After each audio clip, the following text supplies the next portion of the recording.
Okay, can you guys hear me? Can you hear me?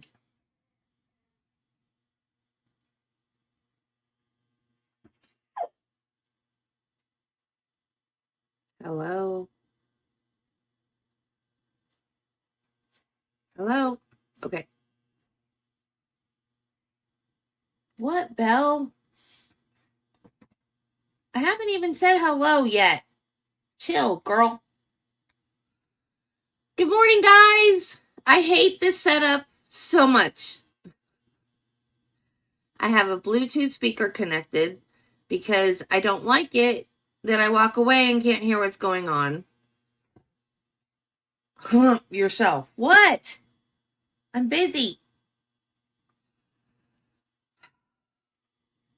I hate this so much. I hate this so much. We are on part 2 of the Chandler Halderson trial, which is day 2. We did all of day 1 yesterday. Today we're starting on day 2. And I'm going to go to about 3 o'clock like I did yesterday. So I don't know if we're going to get, hopefully we'll get through all of day 2. And Belle is distracting me. What? Go ask Daddy for a cookie. Judy's trivia. Halderson claimed to work for a year, but his father kept quizzing him on why he was not paying rent. The defendant gave different stories, first claiming the insurance company withheld his paychecks because they mistakenly had him as an hourly worker instead of salary work. That doesn't make sense. Then he claimed to have given the wrong direct deposit information. Then he said that the company had to pay him so much money that the bank thought the deposit was fake. That doesn't sound right either. Hey, Jennifer. Happy Friday. I'm so glad it's Friday. Hey, Judy. My desk is too small. I don't have room for anything. What I'm going to do, I found a Bluetooth speaker. I have the Bluetooth speaker connected, so I have external sound. And I found a tripod on Amazon. And I've got an old iPhone that I'm going to use as my webcam. I'm going to get that tripod and set it up, move my monitor, and try to get the tripod set up so I'm not sitting like this, so I can see the chat while I talk. And then I don't know what I'm going to do about a microphone. I don't know what I'm going to do about Belle. Ah! Oh! Wiggles, hey! What? You are too cute to be mad at. What do you want, baby? Go ask Daddy for a cookie.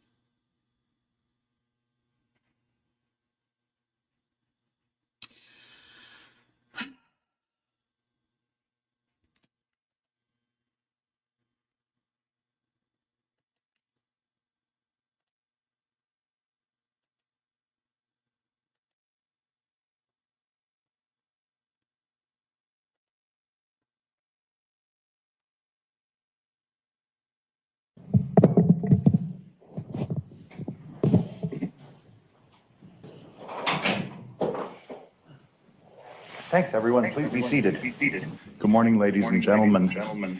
Again, thank you for your promptness, and I hope that no one experienced any difficult travel getting here. At the end of the day yesterday, I realized that the weather reports that I ignored made it sound perhaps difficult, and I didn't mention to you that, again, if you find yourself delayed because of some sort of weather situation, just be safe. We will wait. We will wait until everybody's here. I don't. Quick question. Can everybody hear it? There's no echo. Everything sounds good. Yes?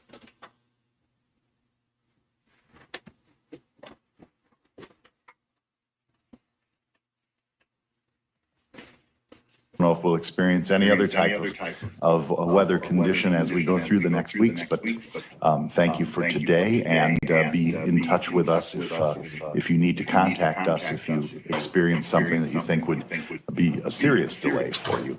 I would ask everyone at this time, since I haven't seen you since 4:30 yesterday approximately, is there anyone who was exposed to any information? Okay, I muted the mic. Was there an echo when I muted the mic? Okay, I'm going to mute the mic and then play it. Tell me if there's an echo now. About the case, sought any information, participated in any discussions intentionally, or overheard any discussions about these matters? If so, raise your hands. I see no hands. I know that it takes a long time getting into the building in the morning, depending on what else is going on amongst my colleagues on the bench or the different governmental offices in here. And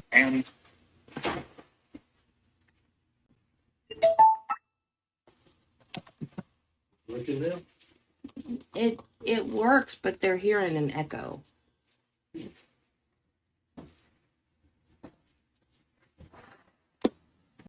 Has to be adjustments or something for that, you don't know.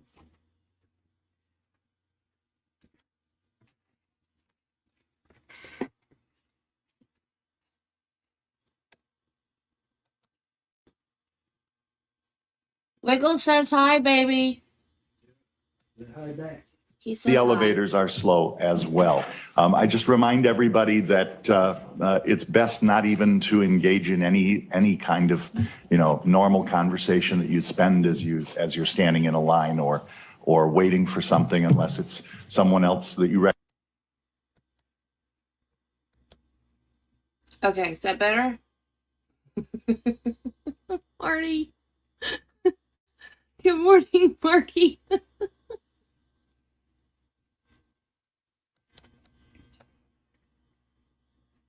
Recognize from the jury, and you want to chat and say hi and how was your drive in and so forth. That's just the best and safest precaution to use, and the security situation at the front door does slow things down. I know that because I've gone through that myself, and it's tightened up over time a little bit. So, but it's for everybody's security and safety, and it's something we have to do. Thank you very much. We're here for the second day of trial and the state's case in chief. Could you please call your next witness? Michael Hilgendorf. You're gonna have the batch in.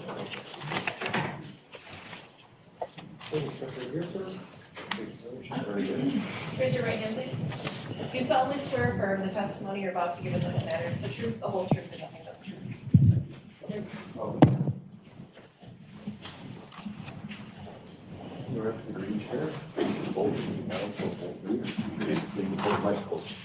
Okay. Good morning, sir. If you are comfortable and willing and believe you can safely and responsibly testify without a mask, I would appreciate that. Thank you. Go right ahead. Good morning, sir. Could you please tell us your name? And I think you're going to have to slow down and spell your last one for us, but spell both your first and last name. Sure. My name is Michael Hilgendorf, M-I-C-H-A-E-L, and the last name is H-I-L-G-E-N-D-O-R-F. I'm going to ask if you can grab the mic by the base and pull it towards you a little more. Sure. Sometimes lower voices just don't resonate the way that we need them to under the system. Thanks. Sure. Michael, how old a man are you? 53 years old. And where do you live? Just what town in state? I live in Madison here on the east side. Did you know someone by the name of Bart and Krista Halderson? Yes. Who did you know first? I knew Krista, went to middle school with her. Me and my wife did. So you and your wife went to middle school with Krista? Yes. And have you known her ever since? Yes. Have you been friends with Krista ever since middle school? Yes. Could you give us a little bit of history about when Krista met Bart, whenabouts that was, and how they met? My wife is much more of a, has much more of a memory on that. But Bart and Krista met, they were working at a store in the mall, and they met there. And that's how their relationship grew there. And Your families maintained a friendship with the Haldersons over the years? yes, very close. Our kids are very close, the same age, within 2 weeks. Would you mind telling me a little bit about your family? You're married, you have a wife, Yep. What's her name? My wife is Jane Hilgendorf. and you have some daughters? Yep, I have twin girls, Hannah and Haley Hilgendorf. They're 25. And preview a little bit today, but they're all going to be here today. They're all here right now, aren't they? Correct.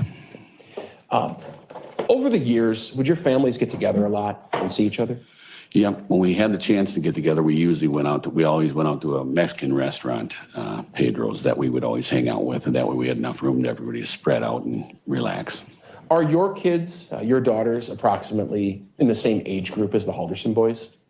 Yes, And would they be friends with each other? yes. How well did you know Bart Halderson? Very well, very well. I think the only thing that we were good is we don't spend enough time together. You're just busy, but we're close friends. And it was nice when they moved back to Windsor so that we're closer and we could spend more time together. What kind of things would your families do together? Well, since they moved down to that pond, we used to do a lot of fishing there. That was fun. But mostly we would just visit and get together or have dinner and as we got older. The Haldersons have a cabin. Yes. Do you know whereabouts that was? I only know about where it was from going over there. I think it's in Langlade County, but I had never personally been there until driving there. You never went to the cabin with the Haldersons? No.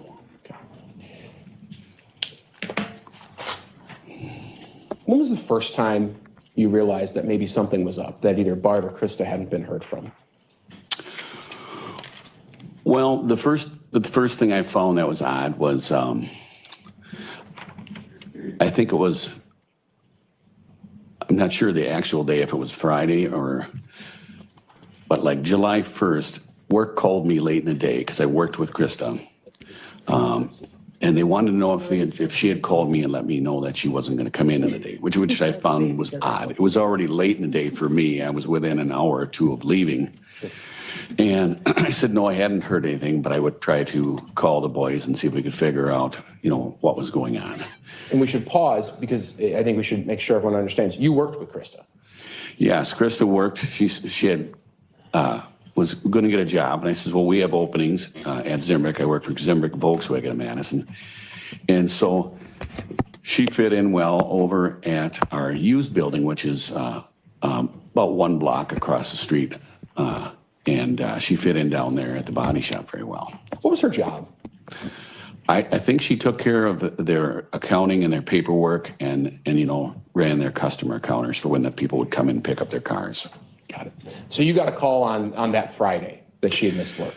Yeah, they called me late in the day to check. And that Friday, we reached out, and I believe Jane called Chandler and Mitchell. And then at that point in time, I got back to work, and we were told, obviously, that they had went to the cabin.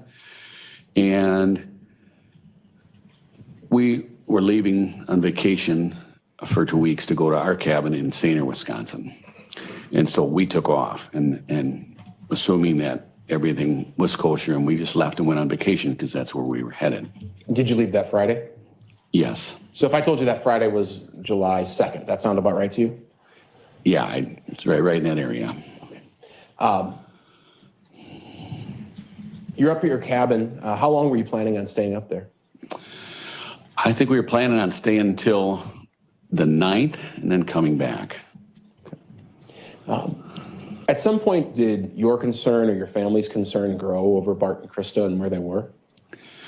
Yes, it did. Well, we really hadn't heard a whole lot. And then we had received a call again as far as from Chandler that they still were not missing or not found. And at that point in time, I asked my wife just to get the address and we would drive there to their cabin to see how they were doing or if they needed help. Now, this was the next week after that Friday, going into that next week? Yeah, so I would think that would have been a Wednesday of the next week, if I remember correctly. Okay. So we got up, drove over there, and that was the first time, we'd ever been to that cabin. How did you get the address? Chandler gave it to my wife, and then we added it into the GPS and drove over to the cabin. So on Wednesday, you drive over. Was it close? Or you're right next door? No, it was 88 miles away. Okay, bit of a trek. Yes. And it was just you and your wife at that point? Correct. Tell me what you found when you got to the cabin.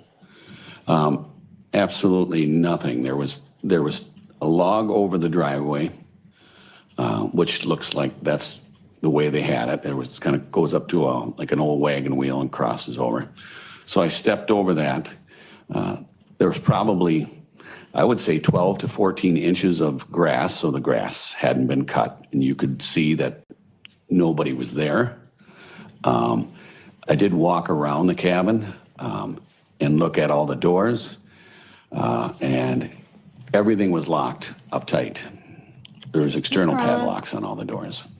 Okay. After walking around the cabin, did you conclude that they hadn't been there? Correct. I got back in the car with my wife and I said, they're not here. They haven't been here.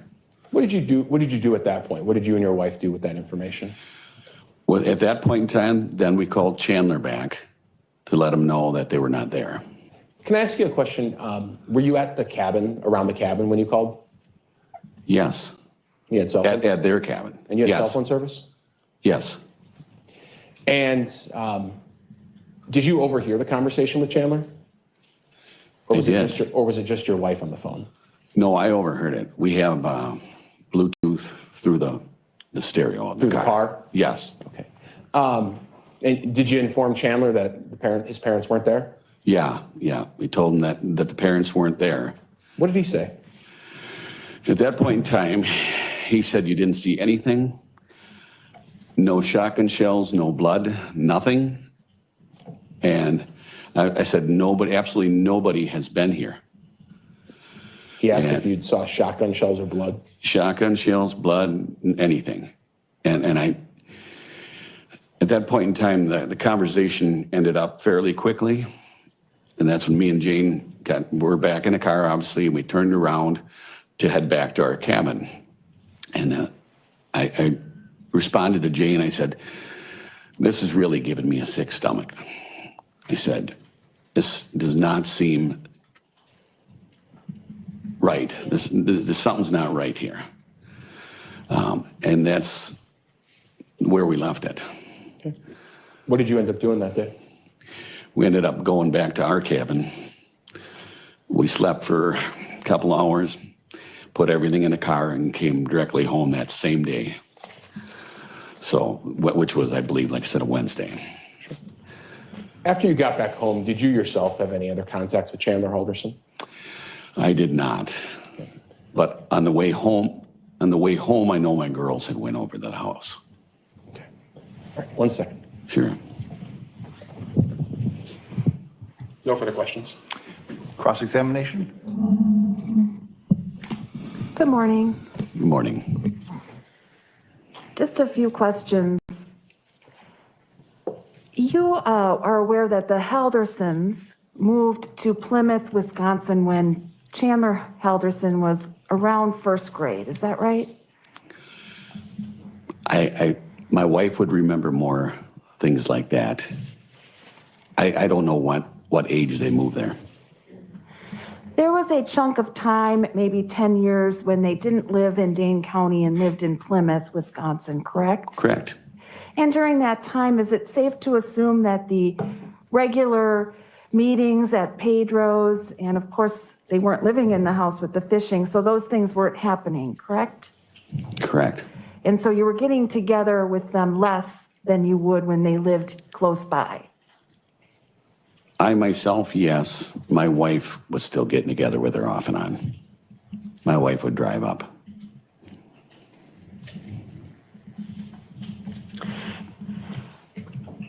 When you went to the cabin in July of 2021, were you looking for any evidence or any information about what might or might not have happened up there?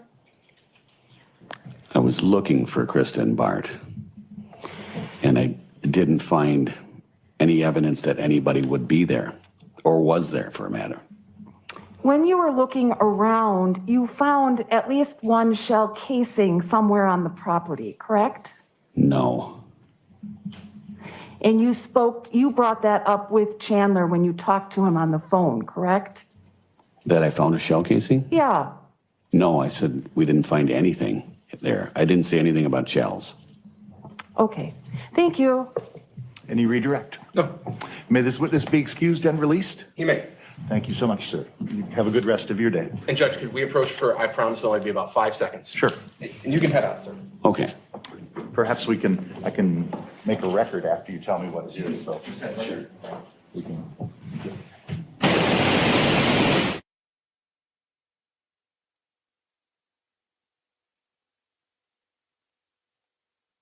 Can you guys hear me? Because because my earbuds died yesterday, I decided to do one at a time. Can you still hear me with just one in, with just one of I guess there's microphones on both of them, so just one microphone? Okay. Because if I have to use them, it's better that they last the whole time. So, because this was Travis's idea. He's like, well, just put one in, and then when the one dies, switch them out. So, I suppose whatever setup works the best is the one I'm just going to have to get used to. But I want my all-in-one computer back. And we did the one time we don't buy the extended warranty. And go ahead and call the witness, please. State's gonna call Haley Hildendorf.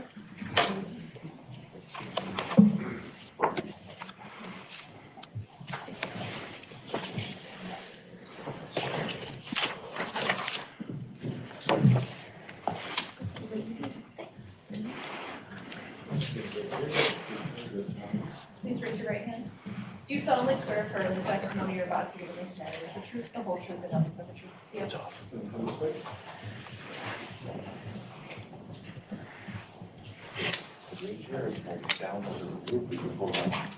Okay. Ladies and gentlemen, there are a few witnesses who have, I've been advised, have spoken with the state's attorneys regarding concerns they have based upon their own personal circumstances or employment situations where they've requested that they be permitted to remain masked while testifying. I realize that being able to see someone's face is the most helpful, but in these times and with the necessity of people responding to subpoenas for which they have no choice but to respond, I think it's the least we can do to honor their concerns and their considerations. So I would ask you to not hold it against any witness if they were to not even be asked to unmask while they're testifying. I wanted to explain why I'm not having that conversation with this witness, and there may be some others throughout the trial. So I appreciate your understanding I'm not opposed to of wearing that masks, factor. y'all, but I'm Go just right ahead. saying. Okay, thank you. Could you please state your name, both first and last, for the record, And and spell then she them? takes it off. My name is Haley Hilgendorf, Hailey, Hilgendorf,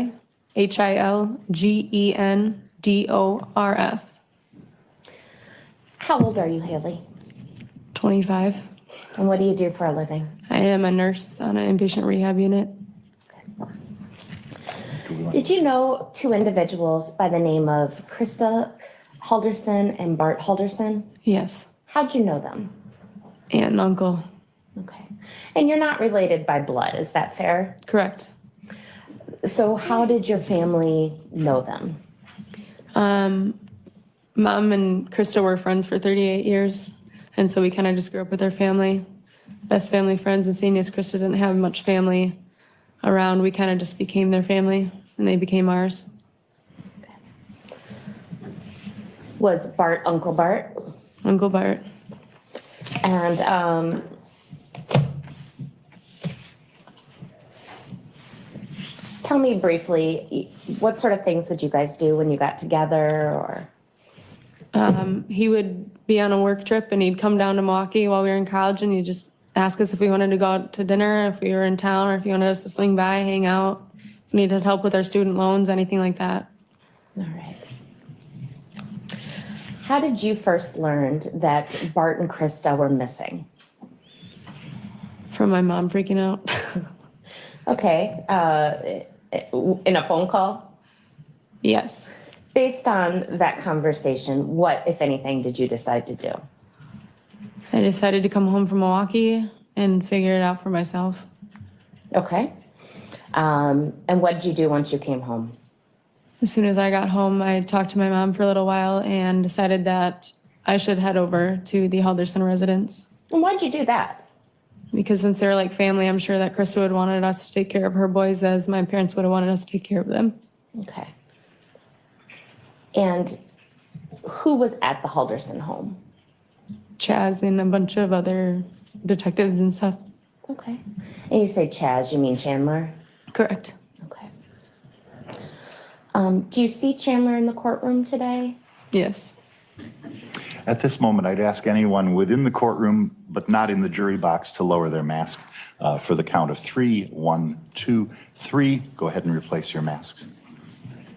Could you identify him by where he's seated and maybe the color of his shirt?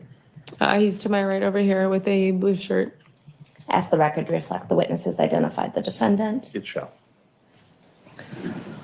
So do you remember what day this was that you went over to the Halderson home? Pretty sure it was a Wednesday. Okay, so that would have been July 7th. Does that sound right? Correct. Okay. And what did you go over there with the intention of doing? Making him dinner and making sure he was okay. Okay. Did you go with anyone, go by yourself, or something else? I went with my twin sister, Hannah. Okay. Do you remember roughly what time you guys showed up? 5:36. Okay, so dinner time. Dinner time. Okay. Explain to me, was this the first time you'd been at the house, or had you been there many times in the past? I've been in there quite a few times in the past. How did the house look that day? A little different. I noticed the couches were covered.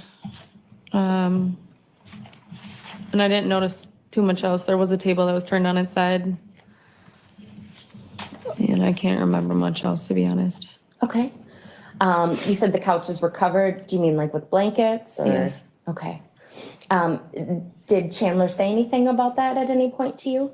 No. Okay. And where was the table on its side that you saw? Have you been in there? You can explain what room. We've shown pictures. It's just in the kitchen where the tile was, like near the wall. Okay. Did you take any pictures of anything in the home that day? Do that. I don't know. Yeah, I took a picture of the table with the Chris's handwriting. Why'd you do that? I don't know, because I was trying to figure out if they actually left or not. Like, I was trying to make sure that, like, I don't know, I guess I was conflicted because I heard that they left unannounced, but then I heard that there was a possibility that my parents picked them up, and I'm like, because I actually wanted to know if I was trying to figure out who Pam was, because I've never heard of Pam, and that was the name on the bottom. It said, call Pam if you need anything. So I was like, Mom, who's Pam? But I didn't want to forget who the number and name was on there, so that's why I originally took it. Okay. All right, so when you get to the house, do you have any interactions with Chandler? Yes, he greets us at the door and gives us a side hug. He gave you a side hug? Is that how he normally greeted you? No, we're a Explain hugging that. family. We all hug each other, full arms, straight on.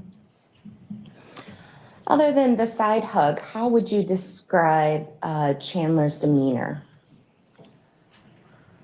I would just say he was preoccupied. He had a lot of other stuff going on. There wasn't much he could do with us. He was very busy.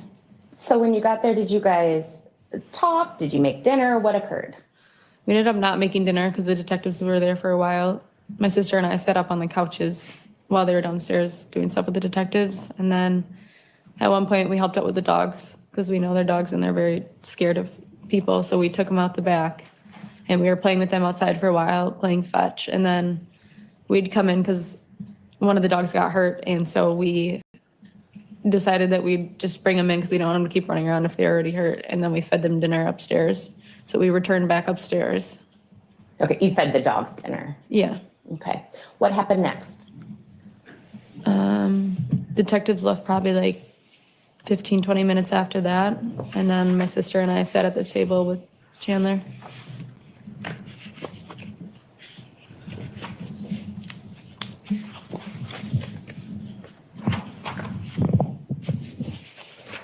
Hold on 1 second here.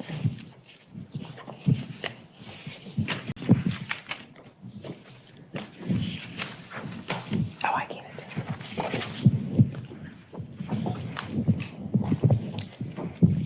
Exhibit.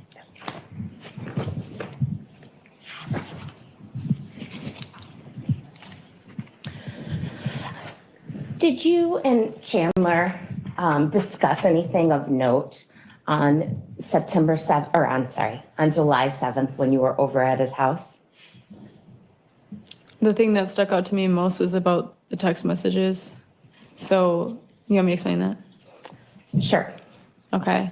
So we were like sitting down. We were just like talking in general, like asking how he was doing. He said he was fine. He's hanging in there. He's just trying to figure out what's going on. And that was my only red flag looking back when he said they asked me for text messages. The detectives did, and you never have to give them your phone. You can just send screenshots because they got everything they need. Okay, so let me make sure I understand. Chandler's parents are missing. We didn't know that at that point, but yeah. Okay. Police are there investigating.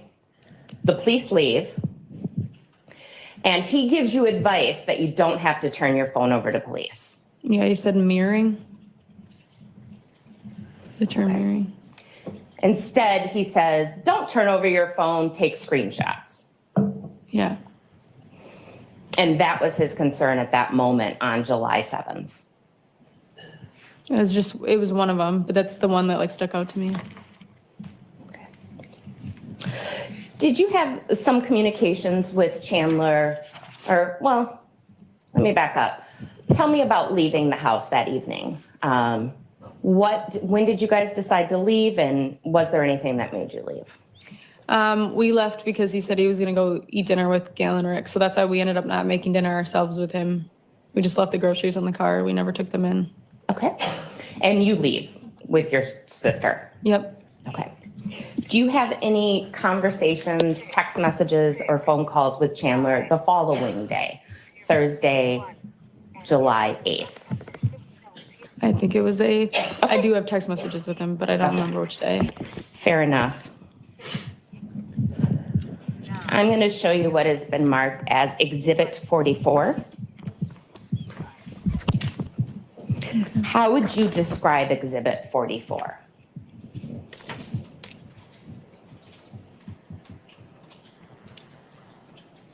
And you can turn the page if you would need to. Is the whole thing? Yeah, how would you describe it? Okay. Normal, but still seeming concerned that his parents are missing and he needs help still. All right. Is Exhibit 44 text message exchange between you and Chandler? It is.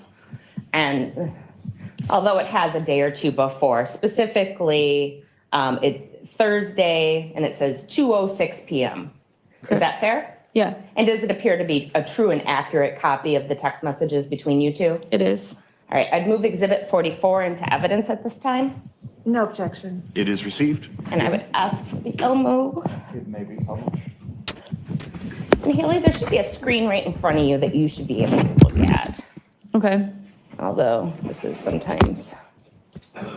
So we're just gonna start the Thursday, and again, that would be July 8th.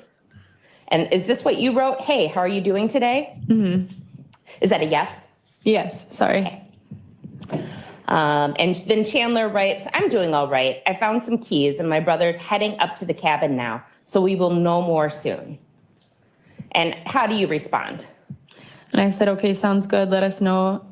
It's kind of clear. Let us know if you need anything, I believe. If you need help with anything? Yeah. All right. And then Chandler responds, thanks, Kat came over to help out around the house. I might ask my neighbor. No, I got a phone call and they left a voicemail and my phone's on silent, but I kept hearing like it was reading the voicemail to me, and it must have been coming from the iPad, but I couldn't find it to shut it off. So I had to pick up the iPad, and then I realized you guys were seeing the iPad move all over crazy, so then I shut the camera off. And I still never found where the sound was coming from. I turned the sound down, like to no sound on the iPad, and could still hear it. So I don't know where it was. I didn't know how to turn it off. God. Why did I not go to college for IT? Because I'm just a mess. I don't know what's going on anymore. To help with the lawn because the mower shakes my head way too much. No idea. And how do you respond? Again, it's clear, but I said, okay, I can ask my dad too. And Chandler then responds, that would be nice of you. But he's a really busy guy. Okay. Yes. Do you understand or do you know why Chandler made the comment about his head and mowing the lawn? Yes. Tell me about that. I had heard he'd fallen down the stairs in the middle of the night, the second set of stairs, because they were remodeling their home. So the upstairs bathroom one was still torn up. They did the basement one first. So their rooms are upstairs on the split level. So he was headed downstairs to use the one that was finished, to my understanding. And did you know anything else about his injury? From what I heard, he was supposed to be in a collar. Was he in a collar when you saw him on the 7th? No. On the 7th, when you saw him, did he complain about his head, his neck, his shoulders, or anything else? He was walking a little different than normal, so I asked him, and he said that's just part of the injury. Okay.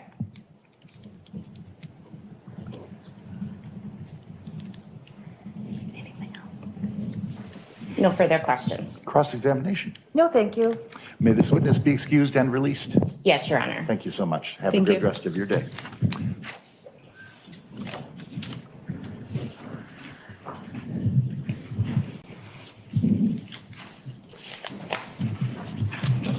State now calls Hannah Hilgendorf to the stand.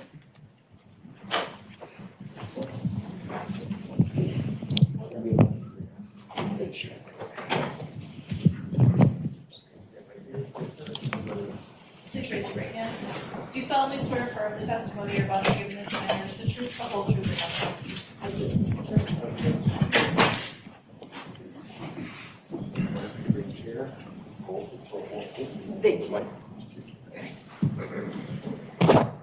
Hello. Good morning. Go right ahead. Good morning. I'm going to ask that you pull that mic right up to you since you're going to leave your mask on. Could you please state your first and last name for the record and spell both? Okay.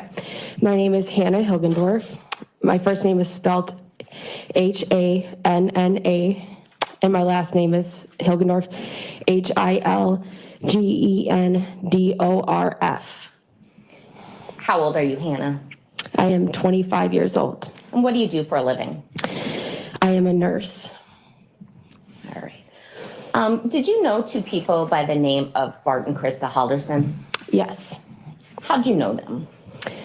My mom was best friends with Krista growing up, and then she met Bart, and they've been a huge part of our lives, our entire life. In fact, you called them aunt and uncle. Yes. And how did you learn this summer that Bart and Krista were missing? Okay, I was living by myself at the time, so I talked to my parents every once in a while, like, you know, and sorry, I have to breathe. Okay, so Yeah, we all have to breathe. wait, how did I know what? That's okay. I'm sorry. How did you learn that Bart and Krista were missing? Okay. So my sister came over to pick me up and we were gonna go shopping at Target and we were hanging out. And then my parents called and they were like talking to Haley, my sister. Haley is my twin sister, our only sister. So I was in the car with her and she just starts saying like, well, talking to my parents, like, well, I can't believe she hasn't, you know, answered yet, or another no call, no show to work. And I was like, what are you talking about? Like, why are mom and dad like freaking out that Krista is not like hanging out with them? Like, you know, this is like, they're adults like doing their own thing, you know? And then I was like, and then she stops, like she gets off the phone and she just tells me everything, like, oh, they've apparently been no calling, no showing to work. And she's not answering her phone. And the only person that my mother had spoken to was Chandler Halderson. And so, and my mother, well, that's the only person that she was getting a hold of at the time, trying to figure out what's going on. And he seemed to have known where they had went. Okay. So based on learning that Bart and Krista were missing, what, if anything, did you decide to do? Okay, so I decided, you know, we need to be here for Chandler. At this time, I didn't know anything about, like, you know, much except for they were missing, and Mitchell and Chandler Halderson were like, we were really close to them growing up. So I said, man, like Chaz is like home all alone there, you know, like without them, like this is so sad. And so we run inside and we had just bought some food to cook. And we were gonna go cook it at their house because we were like, well, let's just go over there now. Instead of cooking it here, we'll just go run there and say hello to him. And when we pull in the drive, I just remember like there was, the DAs were there, or detectives, I don't know what you guys are. Okay, but you guys were there, and then, The police, yes. but in plain clothes. Okay, yes, the police. I don't know what they really, okay. So, I was like, whoa, this is like crazy, you know, like what is like going on? So we go inside and, yeah. Okay. Hannah, had you been over to the 4595 Oak Spring Circle address in the past? Yes. Did the house look the same, different, or something else? A bit different. Tell me about that. Okay, What else is there between same just and like each detail. different? What you remember, Yeah, yeah. Marty, and she's a nurse. So there were, sheets on the couches, and then in the basement I remember like there was these couches pushed together with a blanket laying over the couch as to like you could like lay in that basically, you know. And Chandler had mentioned he was sleeping downstairs to one of the police that was, when they were downstairs, I heard him saying that. So he had just been sleeping in the basement with two couches, or like, it's almost like a little fort looking thing that he built for himself, basically downstairs. I can't say to be exact because the picture gets less clear in your mind as time goes on. Sure. But it was like a fort looking thing. Okay, and did Chandler say anything to you, or did you overhear him saying anything about the sheets on the couch? Yes, I heard him talking to the police saying that one of the people that he had, you know, because he went to you guys and explained that his parents were missing, because talking to my parents really were very adamant that he went and reported this. And apparently, like, there was another police earlier that day before Sims and this other detective or police, and he, okay, that had went there, and apparently that other detective didn't like the dog hair on the couches, so he had placed sheets on the couches to protect him from sitting on dog hair. So some other unknown police officer had asked Chandler to cover the couches Yes. because of dog hair? Mm-hmm. Is that a yes? Yes. Did you observe anything about the fireplace that was unusual? No, I didn't look at it. Okay. I walked past it, but it's like my mind was just like, this is such a weird situation, and I want to not be here at all anymore. Like, from the moment I walked in, I didn't want to be there at all, so. What do you mean when you say it was a weird situation? Well, first off, the police are there, and I didn't know at all, like, anything of this caliber could be possibly ever be going on, that I would ever experience this in my life. And the feeling I received from Chandler was different to me than that of that I normally feel from him.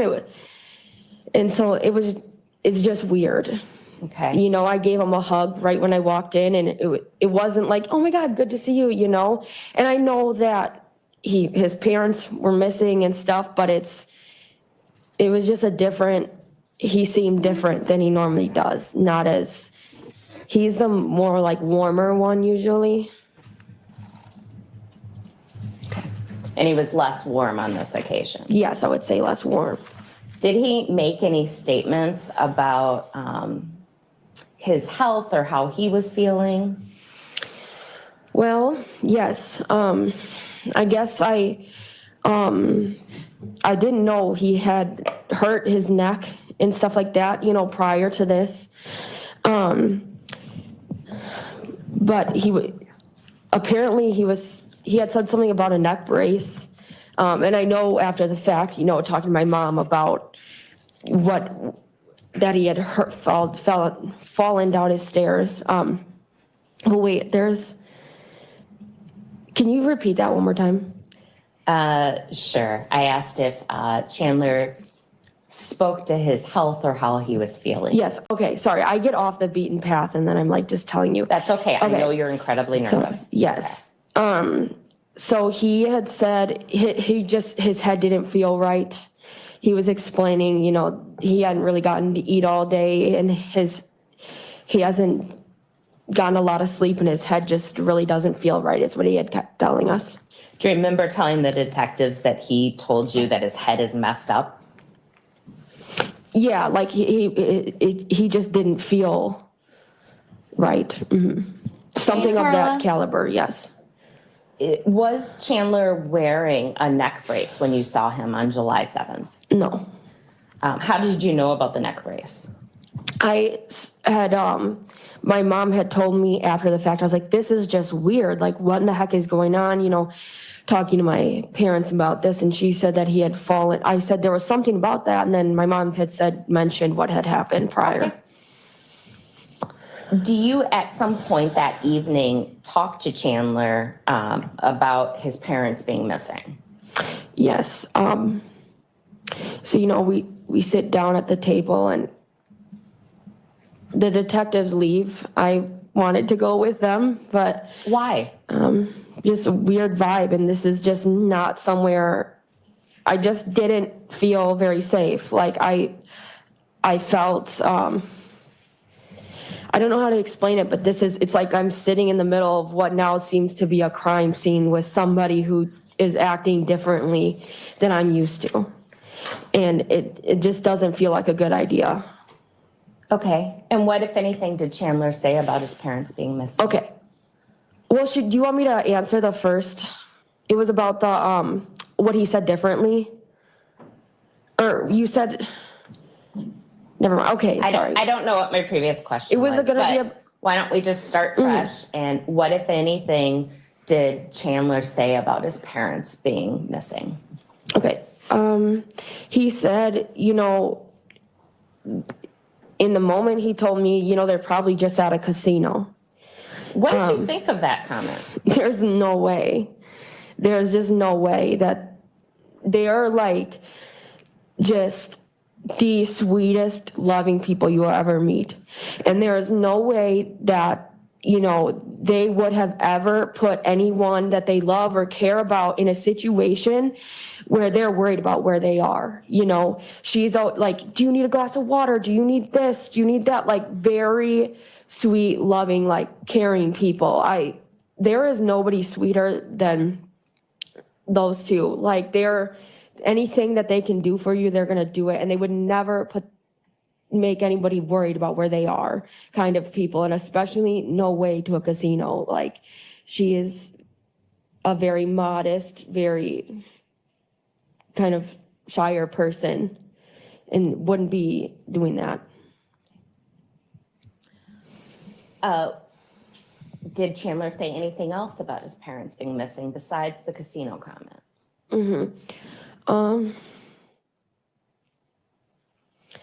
Really, he just kind of questioned me, like, should he make a Facebook post? Tell me about that. Well, we sat down and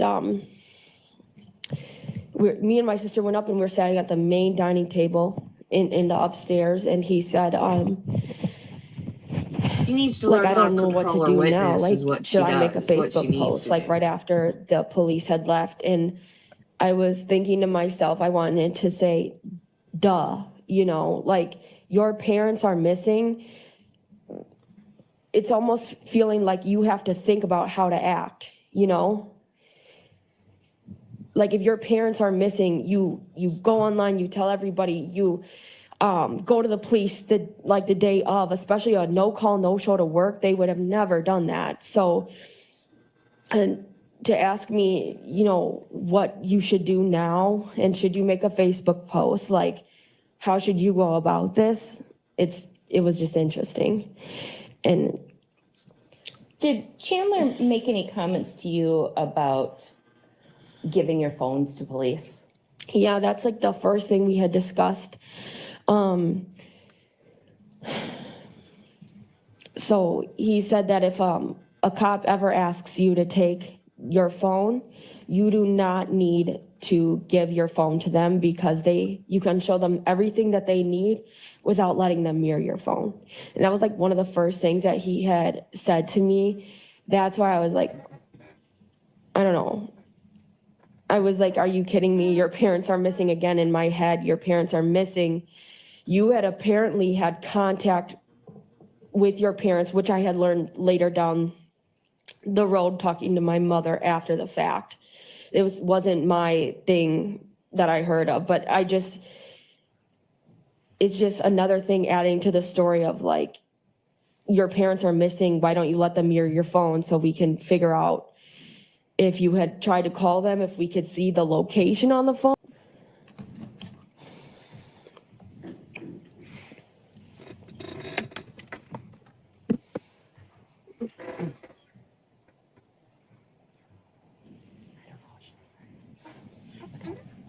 No further questions. Cross-examination?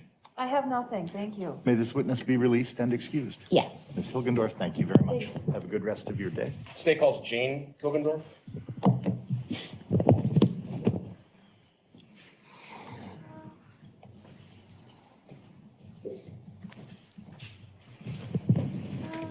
Why are we calling the whole family? You're gonna go with that gentleman right there.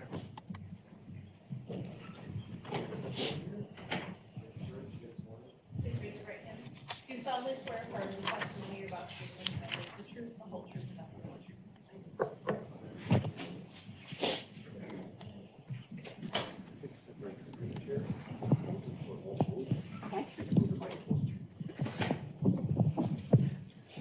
Good morning.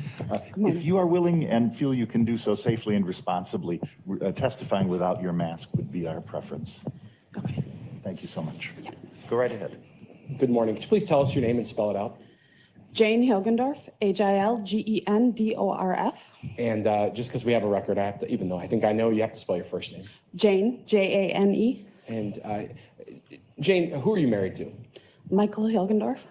You'll be happy to know he testified and he deferred to you a lot, so we're going to ask you a lot of questions. Okay, Did you know someone named Bart and Krista Halderson? I did. Who did you know first? Krista. Tell me about how you knew Krista. Well, we met in middle school. We didn't become really good friends until high school. She became my best friend our freshman year. We sat together every morning before my English class outside Miss Bear's room. Where were you all going to school? We both went to East High School. Here in Madison. Yep, Do you remain friends with Krista your whole life? yep, 39 years. She's been my best friend. Could you give us a little bit of history of Krista after high school? What did she do? So after high school, she went to Eau Claire College. Her dad got sick, and so she came back to Madison and finished her college career at UW-Madison, Do you know what she majored in? art history. Why do you laugh? Well, because it's not a Not many jobs in art not a history. job you can go and be like, oh, I'm an art history major. Can I? There's no art history factory. Correct. Okay. After graduating with a degree in art history, what did Krista do with her life? She worked at Boston store, Home Goods. She got married to Bart. How did she meet Bart? They both worked together at Boston store. Okay. She was a manager and he was a clerk. Was that the one here in Madison? Yep, That used- at East Town Mall. Used Yep. to exist. About when, and I don't expect an exact date, but about when did they get married? When did they get married? Yeah, what year, if you know, or approximately? 1994, July 31st. July 31st, Yeah. 1994? Where did the Haldersons start their family? What town were they living in when they started? DeForest. And how long did they live in DeForest, approximately? Probably 6-ish years, maybe, Okay. when they And- bought the house, because they had lived in an apartment up until that point, and then they bought a house. And then on Mohawk, 505 Mohawk. And then the boys went to school, like kindergarten and first grade there. And then they moved to Plymouth. And is Plymouth where they resided for quite a while? Yeah, yep. Okay. How far away was Plymouth from you? About 2 hours and 15 minutes from house to house. That was the farthest you'd ever probably lived away from Krista? Yes, And did you maintain your friendship during that time? yes. The boys were born and they went to school in Plymouth? They were born in DeForest, Okay.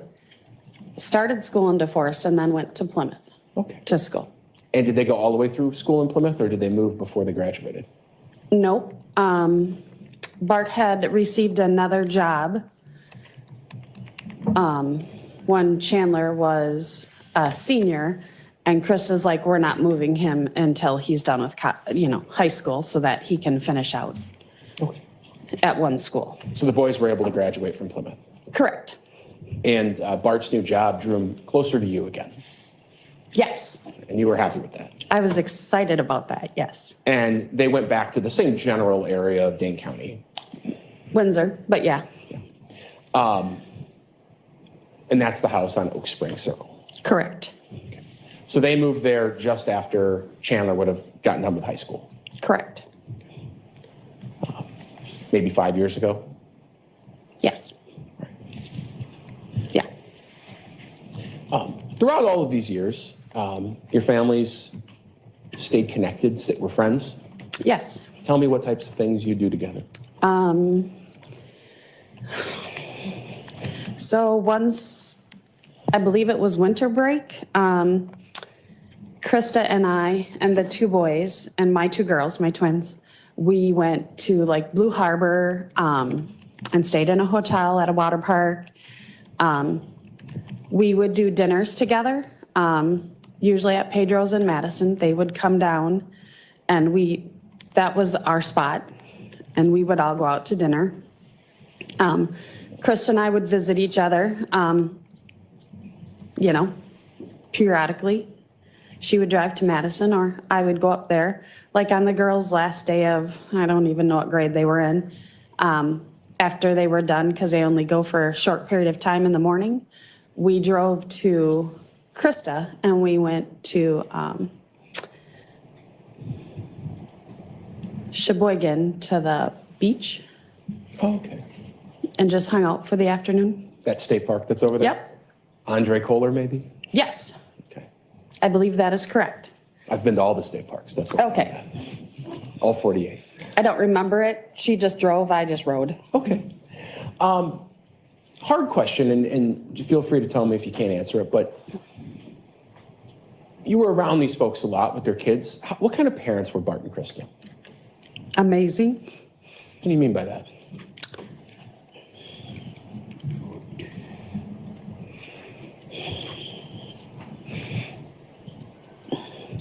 They never really got angry. Like, I'll throw myself under the bus because when I get mad at my girls, I used to yell.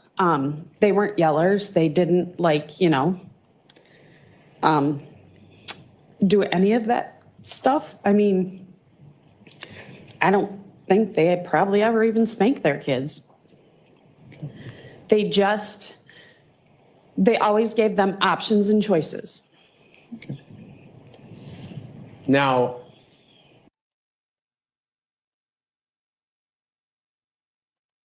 Yeah, and how did that turn out for him? I'm sorry, but how did that turn out for him? They're the amazing parents whose child unalived them. Yeah, that worked out good, didn't it?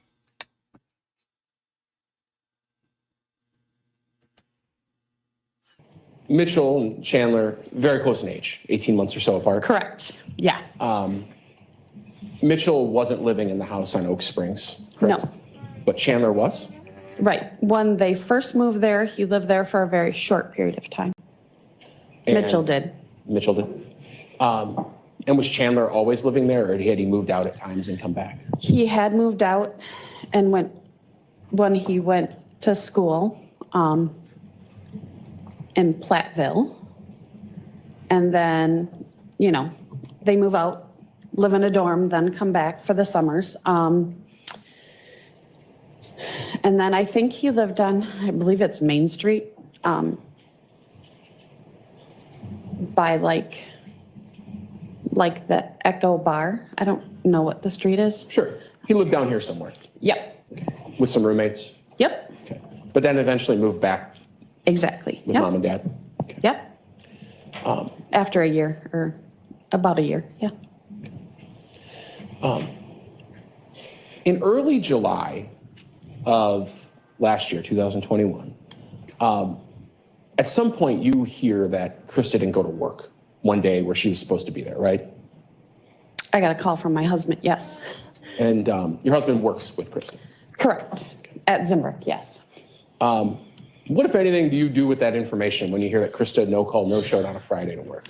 I went, that's not my best friend. She would never do that.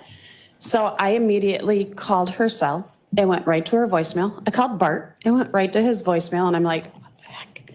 So I didn't remember that I had Chandler. That's fine. We call him Chaz. That's fine. I didn't remember I had his number, so I called Mitchell right away. And I asked Mitch, I said, where's your mom? And he's like, what do you mean? She's at work. And I said, she didn't go to work and she didn't call in. He's like, I don't know. So then I called Chandler. After he was my fourth call. In the meantime, I had texted Krista a few times, asking her where she was. What happened to the sound? Do you guys still have sound? The sound just went away. Cabin. Had you been there personally? Oh, now it's back. No, we were always going to go. We had made plans.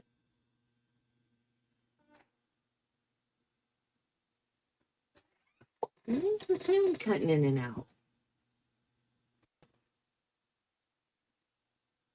Usually StreamYard tells me. I think it's their feed, because usually StreamYard tells me when it's disconnected the sound. Said, I don't know. And I said, your mom is a very detailed person. She would never not go somewhere and tell you where she's going or who she's with. That's They're not not Krista. connected She would to leave my you phone a mountain of or notes. my iPad. They're just connected to the computer. Did Chandler provide any other information on this call about the cabin or where his parents were? Anything that you remember? He said that they went with another couple, and I asked who, and he couldn't tell me. Which I thought was strange, because, I Must be on mean, the half the feed. time, her and I would say, you know, I'm going to the cottage this weekend, whatever. I never got a phone call like that. So that was kind of out of the ordinary for me. And for me to not be able to get a hold of her, I mean, if she didn't answer my calls right away, she would always call me back. Sure. Because she was like my sister, so. Did Chandler seem to have any more details other than they were with another couple and they went to the cabin? He said that they loaded up a bunch of booze and took a whole bunch of money. And maybe that they went gambling and they were going to have a really good time. I'm going to pause there for 1 second. Okay? Were Bart and Krista people who loaded up a bunch of booze into their car usually? No. You answered somewhat emphatically. What do you mean by that? So we had been to their house many occasions. My husband and Bart would have like a beer. That's all Bart would ever drink is a beer, or he likes scotch. That was, you know, or a little small glass of scotch, whatever. Just as we were winding down, Krista usually didn't drink. She would have maybe a beer. So I can preface this. I had asked on one of my occasions when I went up to her house, I'm like, do you want me to pick up a bottle of wine for us tonight? And she's like, no, I don't want to drink in front of the kids. And I was like, you're an adult. You can. Right. You don't share that concern yourself. No, I don't. Okay. I can have a glass of wine. I'm an adult. You are. And the money, did that make any sense to you that Bart and Krista would load up cash, a bunch of cash, and go up to the cabin? No. Bart's a CPA.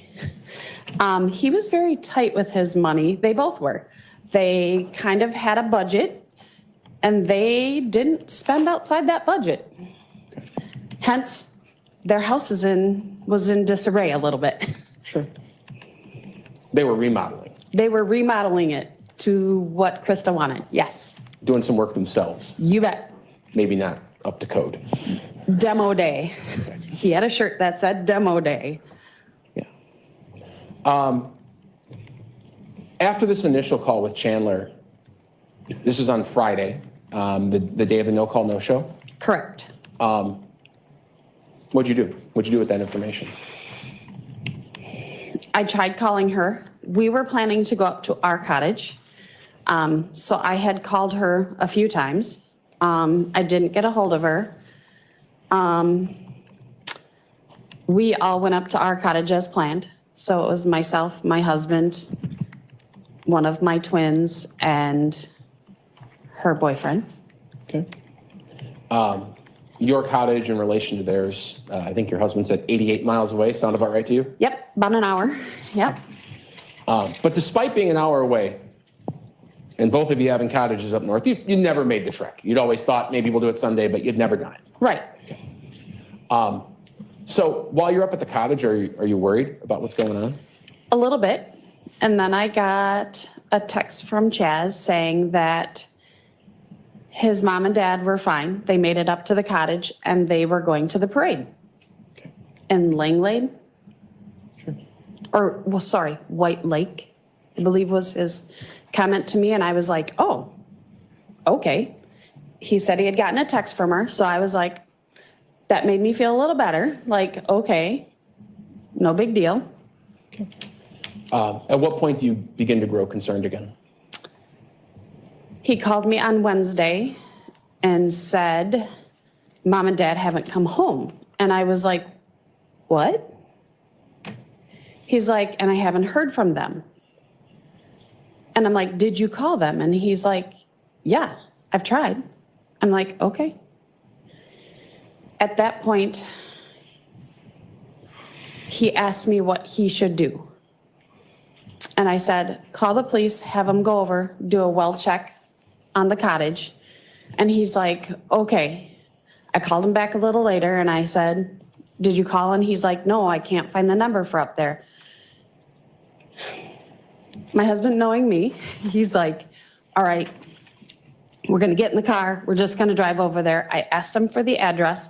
He texted it to me so that I could get there. Sure. And when you say in the call with Chandler that he didn't know the number up there, he didn't know the number to the police? To the police station, yeah, or who to call up there. I mean, Sure. I don't know. I just thought you could call any police station and they could kind of give you a number or connect you somehow. Sure. I guess in my pea brain, that's what I thought. Can't they? We could Google it, something like that. Yeah, or yeah. I mean, Or there's got to be Google, numbers yeah. out there somewhere. So you decide to take matters into your own hands. You and your husband are going to take a drive. That's right. So- We did. Off you go, 88 miles, and you get to One the way, cottage. yep. What do you find? There is two like big old like spoked wheels. Like people use them in their outdoor motif all the time. And then there's a birch log across that. And I'm like, I take a picture and I'm like, is this the cottage? And he's like, yeah. And then he's like, haven't you ever been there? And I'm like, no. At this point, I called him on my cell. And I said, Chandler, no one's been here. The grass is like 2 feet tall, well, 16 inches, 2 feet tall. And when you drive over grass, like when we haven't been up to the cottage, it gets pushed over. So you know 16 that inches somebody's is been there. not 2 feet tall. It wasn't pushed over. It was pretty tall. So you call Chandler. I called him back. Get and back I in your said, car, I would imagine, and you're talking to him? my husband didn't let me go out of the car. He said, you stay in, I'm gonna go look. Okay. So I called Chandler back, so I have him on the phone, and I'm like, nobody's been here. And he's like, are the doors unlocked? And I said, no, they're locked from the outside, which I thought was weird because ours has a normal like key lock. Right. And he's like, no, that's how it is. I'm like, okay. And he's like, did you check everywhere behind like the boathouse? And I'm like, Uncle Mike's doing that right now. He's like, okay. He's like, did you find anything? And I said, like, what? And I was shocked that he said, any bullet shells or any blood or anything. And I went, what? And he's like, did you find anything? And I'm like, no, no one's been here. And he's like, okay, what do you think I should do? I'm like, you need to report them as missing. Obviously, they didn't make it here. I don't know how they could go to a parade if they didn't make it here, but whatever. Maybe they stayed somewhere else. I didn't know. Right. At that point, you head back to your cottage for a little bit? Yes. And then I got a call from a Detective Nelson, I believe. And you started talking to the police at that point? Yep. I got a phone call. So yeah, he asked some Hey, I'm a woman and I knew that 16 inches was not 2 feet. questions and I told him what I knew. And he called, is that Wednesday? Yeah.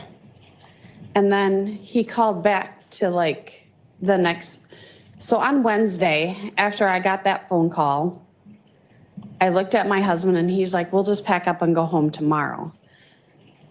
He looked at me and he goes, you're not going to be happy. Let's just go. So we packed up our cottage, shut it down, and drove back to Madison on Wednesday. When you got back to Madison, I think we heard from your daughters, they took some time and they had went over to the Halderson house at some point. Right, because I had told them, I said, well, you know, and Krista and Uncle Bart are missing. And Haley's like, we'll just go be with Chaz so he's not alone.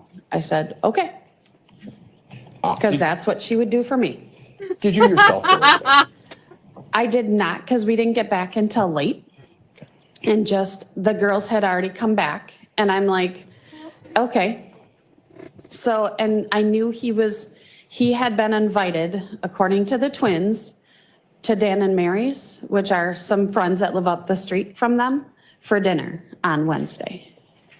That's what he told the twins. Oops, sorry. Okay. After that call with Chandler in the car about the search of the cabin and no one being there, did you talk to him again after that? I did. When?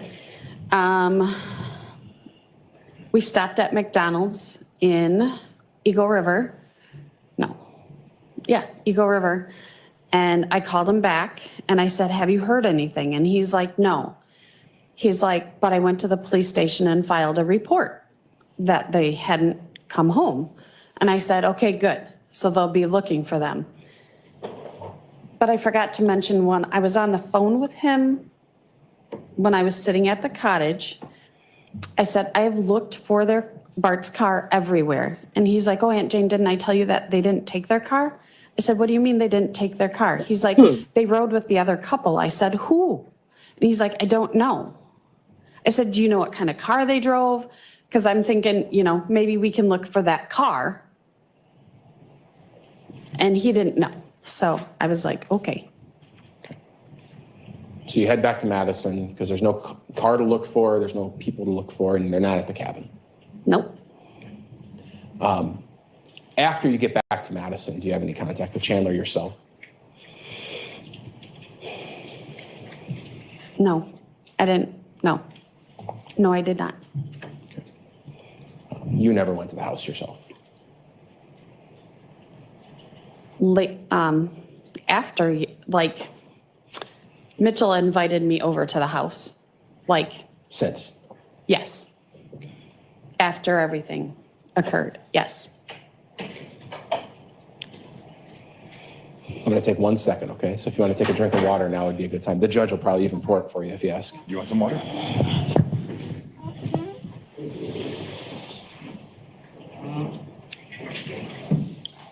It's a good idea for all of us, right?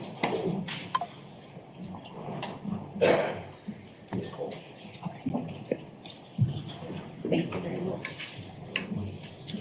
No further questions. Any cross-examination?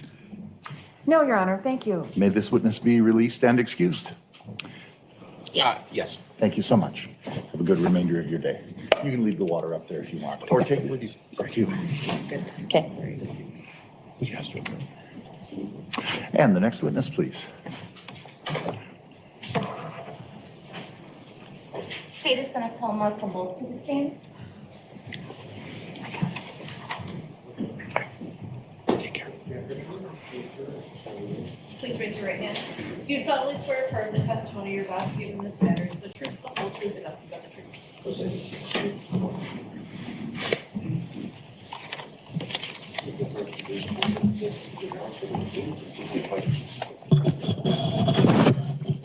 Good morning, sir. If you're able to safely and responsibly testify without your mask, that would be our preference. Okay. Thank you very much. Go right ahead.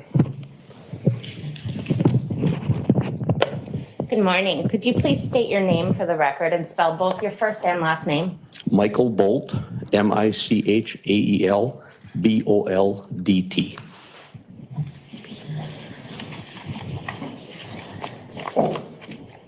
Mr. Bolt, did you know a person or people by the name of Bart and Krista Halderson? Yes, I did. How did you know them? Bart was a lifelong friend of mine. Grew up down the road, and I got to know Krista pretty much as soon as he met her. Did you know their children? Yes, I did. In what capacity did you know Chandler and Mitchell? I am actually godfather for both of them. Did you have contact with them throughout the years? Oh, yeah. Haldersons? Yeah, we would see usually holidays and for both of the boys' birthdays and around tax time because Bart did my taxes, so. Okay. How did you come to learn that Bart and Krista were missing? I got a text from my sister and she said, "Have you been on Facebook this morning?"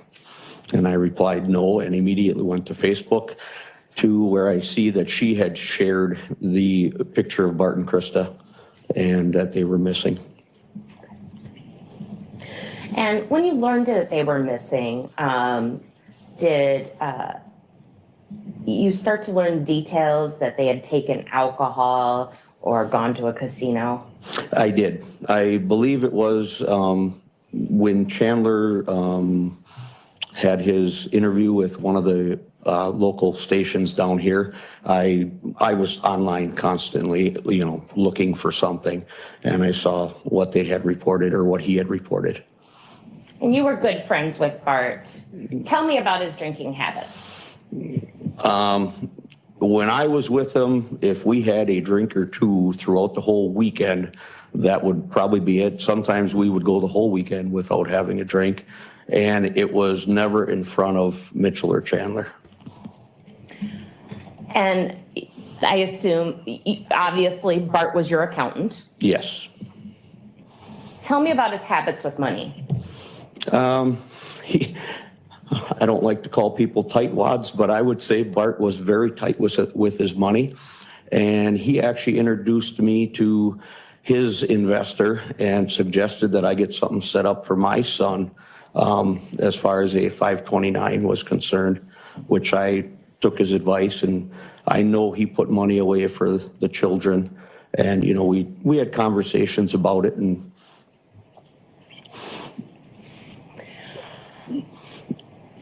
did you ever know him to gamble? no. I could have given Bart a $100 bill, and I think he would have gave it back and said, "No, we're not going."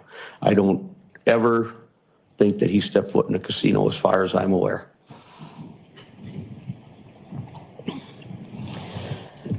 Gambling's a waste of money.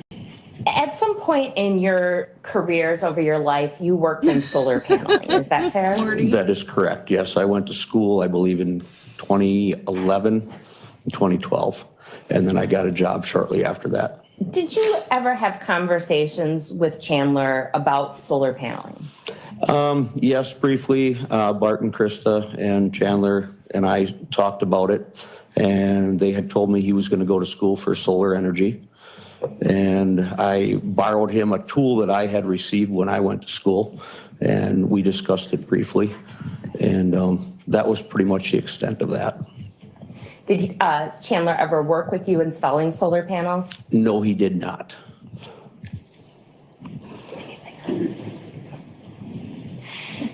No further questions. Cross-examination? Nothing, thank you. Thank you. May this witness be excused and released. You may, Yes. and if we could approach. Thank you, sir. Have a good remainder of your day.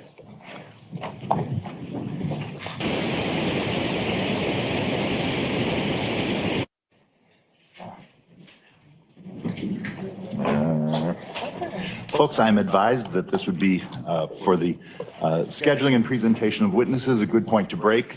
We've been here with you an hour and 15 minutes. We've been in here almost 2 hours now. So for our convenience and for yours, we'll go ahead and take a mid-morning break. We'll resume in 15 minutes and go ahead and follow Randy. Thank you. All right, for the jury.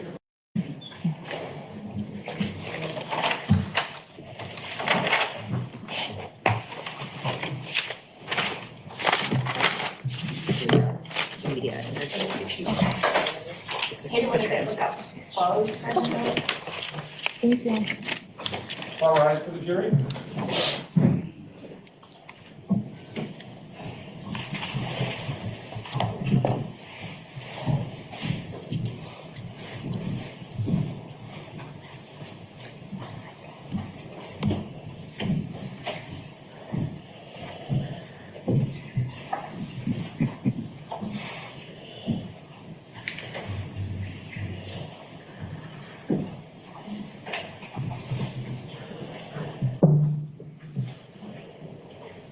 could always count it in millimeters, Marty. That'd give you an even bigger number. Please be seated, everyone.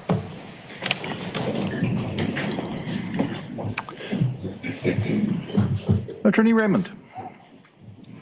The state will not call Sabrina Sims to the stand. Do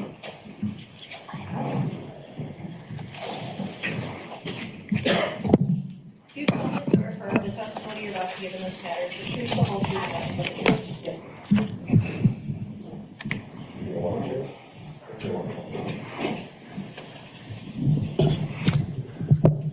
Detective, good morning. If you're willing and able to and can responsibly and safely testify without a mask, we would ask that you do so. Thank you. Thank you.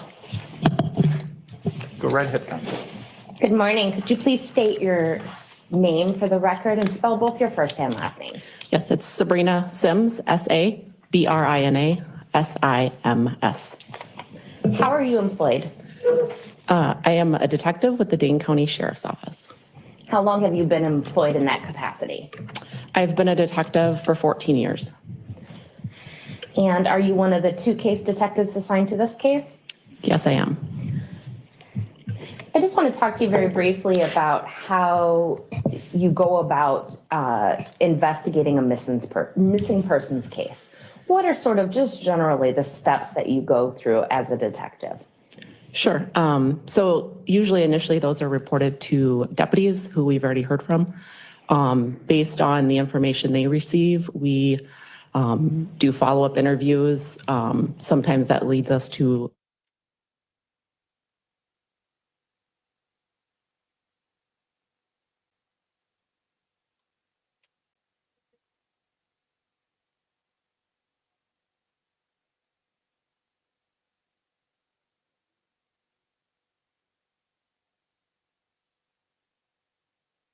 information to your investigation. It's very important. The information we get early on leads us in certain directions sometimes, and other times it leads us in wrong directions. Usually in missing person cases, obviously, the first couple of days, the first hours that we find out information is very vital in where our investigation goes. Sometimes time is of the essence when we're locating people, children and adults alike. Okay.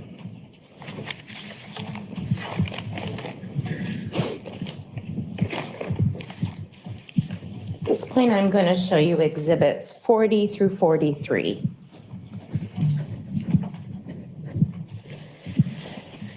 Could you please identify exhibit 40? Exhibit 40 is a USB drive, which includes media interviews. And who is giving said media interviews? Chandler Halderson. And did you collect these from the various news stations in the course of your investigation? Yes, we did. Okay. And exhibits 41 through 43, how would you describe those? Exhibit 41 is a transcript of a media interview that Chandler Halderson did with Channel 3000. Exhibit 42 is a transcript of a media interview with NBC 15 conducted by Chandler Halderson. And 43 is a transcript of a media interview with WKOW and Chandler Halderson. And what date were these interviews given? July 8th, 2021. Okay. At this time, I would move exhibit 40 into evidence and would ask to publish. Any objection to its receipt? Can we approach for a bit, actually? Sure. Thank you.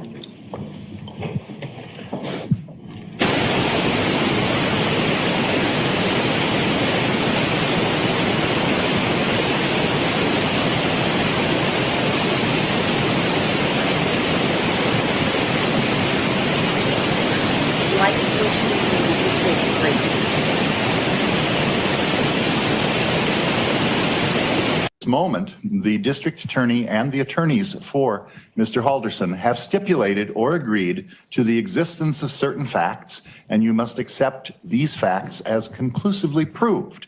In this case, the district attorney and defendant's attorneys have stipulated to the following facts. The television news broadcasts presented as evidence in this case, including interviews from WISC TV Channel 3, WKOW Channel 27, and NBC Channel 15, are authentic recordings of the news broadcasts. The person identified as an off-camera speaker in these news broadcasts as Chandler Halderson is, in fact, the defendant, Chandler Halderson. I also remind you, ladies and gentlemen, about the instruction that I gave yesterday before we first saw a recording. Recordings are proper evidence. These have been closed captioned for you, but again, the closed captioning is secondary. What you hear is the evidence, and I will remind you that if it appears anything has been redacted from these, those are redacted due to decisions made previously before trial. I'll also remind you that it is the statements that are heard on these videos from the defendant, and his identity has been stipulated as the speaker, that is the evidence that's being put forward to you here today.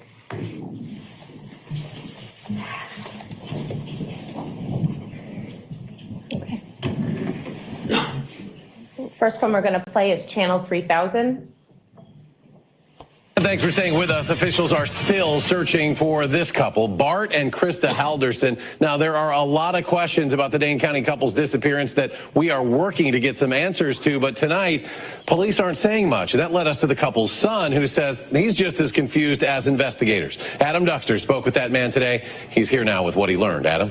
Well, Eric, Chandler Halderson lives with his parents in the village of Windsor and says another unknown couple picked them up early Friday morning before he was awake. And tonight we're left to wonder what happened to Bart and Krista Halderson. Schuster says his usually quiet street is busier than ever since last night. I pulled in, there was a couple of sheriffs out there, then 2 hours later there's 3-4 detectives there. As we saw the detectives enter the house, that's where we knew there's something going on inside Bart's house. Shortly after, the Dane County Sheriff's Office shared this photo of Bart and Krista Halderson. Police say the couple had planned to go to their cabin in Langlade County. Their son, Chandler, asked not to be shown on camera, but he told us he didn't see his parents leave and added they didn't drive themselves. They were picked up by their friends, who I never got the name of, and I assumed it was someone I was aware of, close neighbors of theirs up the street, or their best friends down on the east side. So that's what I assumed. I never really asked any further. Chandler says he assumed his parents had turned off their phones to avoid roaming charges. And it wasn't until after the holiday weekend ended that he got nervous. Because this weekend it was packed. I get that. Packed. Maybe the weather wasn't great for messaging. Tonight, Dane County Sheriff's Office says there are too many unanswered questions to say anything, while Langlade County Sheriff's Office wouldn't confirm they're helping in a search. Police instead spending today interviewing neighbors, like Brett Schuster himself. Just shocked. I mean, it's odd, though. Everything that seems, it's odd and shocking that, you never expect or anticipate seeing something that, especially that close to your house. I hope everything works out and it's just a misunderstanding with communication and comes pulling in the driveway any minute. And Chandler Halderson says for his parents to leave, even with another person, does happen from time to time. But he tells me another family member went to that cabin to check out cell service and was able to get through. Well, hopefully we'll get some answers soon. Adam Duxter reporting. Adam, thank you.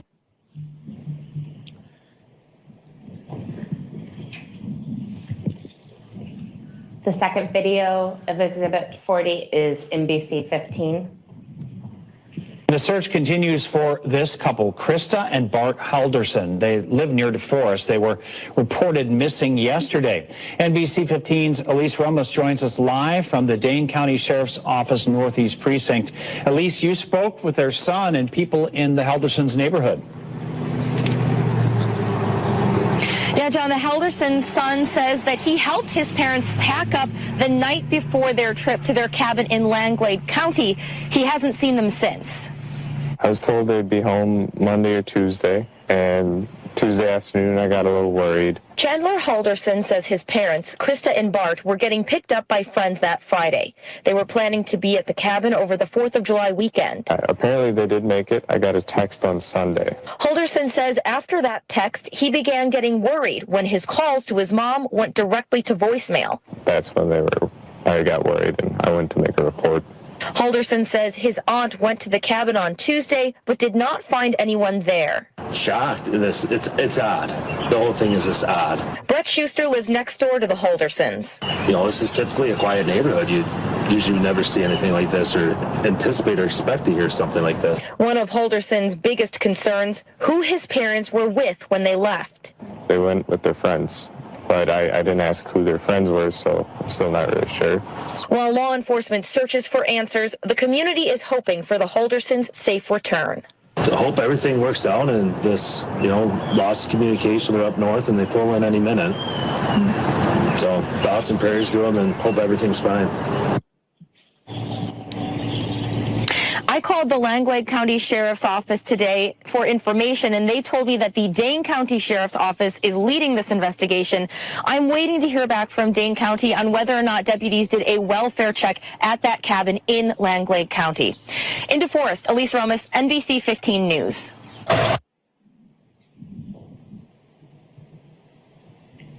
And finally, a clip from WKOW.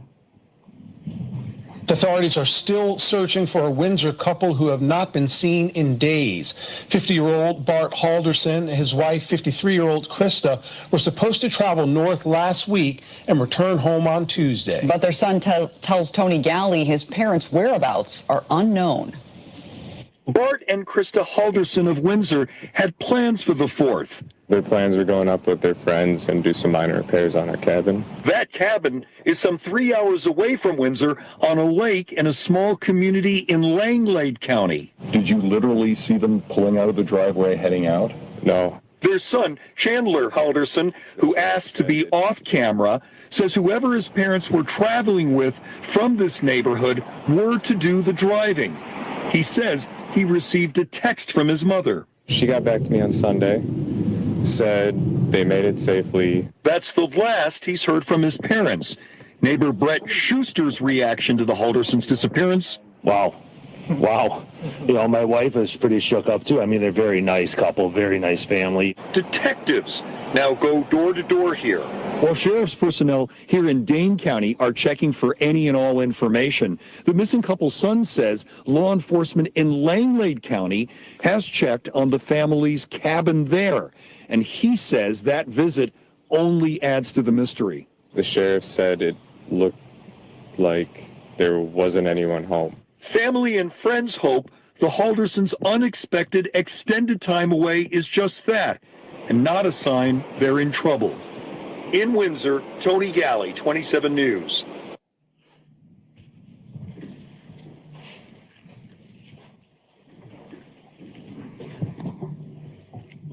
No further questions at this time. Any cross-examination? No, thank you. Thank you. Detective, you can return back to the table. And the next witness, please. State's going to call Mary Sesto. Yes. You go get Mary. Here you go. Do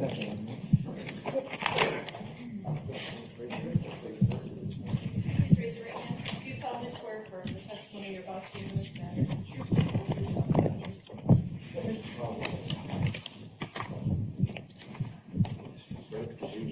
Okay. Okay, thank you. If you feel that you can do so safely and responsibly, testifying without your mask would be our preference, if you would. Okay, sure, I can do that. Thank you very Okay. much. I do know that you work in healthcare though, so if you feel more comfortable, you are allowed to leave it. Okay, no, I understand, thank you. Okay. It's up to you. I appreciate it. Good morning. Could you please state your first and last name for the record and spell both? Mary Sesto, Marysesto.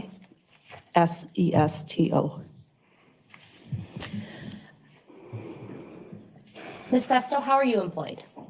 I work at the University of Wisconsin in the Department of Medicine. And did you know two individuals by the name of Bart and Krista Halderson? Yes. How did you know them?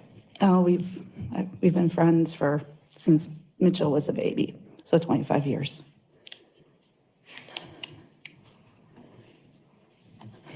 During that 25 years, Did you ever know Bart and Krista to go gambling? No. Tell me about their alcohol usage. When we were with them, we would have wine with dinner, beer, but they weren't heavy drinkers. Did you ever know them to drink tequila or gin? No. So you knew Bart fairly well. Was Bart one to have large amounts of cash lying about? No. You kind of smiled. Can you explain that? So Bart's a CPA. He was our accountant. I'm stereotyping CPAs, but he was very conservative with his money. Undoubtedly, he bought good quality things for around the house, but it wasn't like he went out to eat at expensive restaurants or bought really expensive bottles of wine. He was conservative with his money. All right. He's mindful. And you're married, correct? Yes. And was your husband also friends with the Haldersons? Yes. And in fact, did you guys do things together as families or couples? Yes, we did. What sort of things did you guys do? Oh, watched, Badger Packer football games. We would go to the terrace. We've gone to their cabin. My husband would help Bart close his cabin pretty much every year, except for during COVID. I guess just general, during COVID, we would hang out at bonfires. So. Okay. I want to talk to you a little bit about the cabin. How many times do you think you'd been to the cabin? I think I've been there 2, possibly 3 times. I don't. And did you, and was it usually with your husband as well? Yes. Yep, the 4 of us. Did you both ride in the same car with Krista or something, and Bart or something else? No, we would take our own vehicles. Can you explain that a little? Sure. When we went up to the cabin with them for the weekend, backing up, Bart didn't leave a lot of equipment at the cabin. So what he had at the house, so if we were going to be using a chainsaw or cleaning up stuff, he would have to take stuff with him in the car, plus food. Really not a lot was left at the cabin, all their clothes.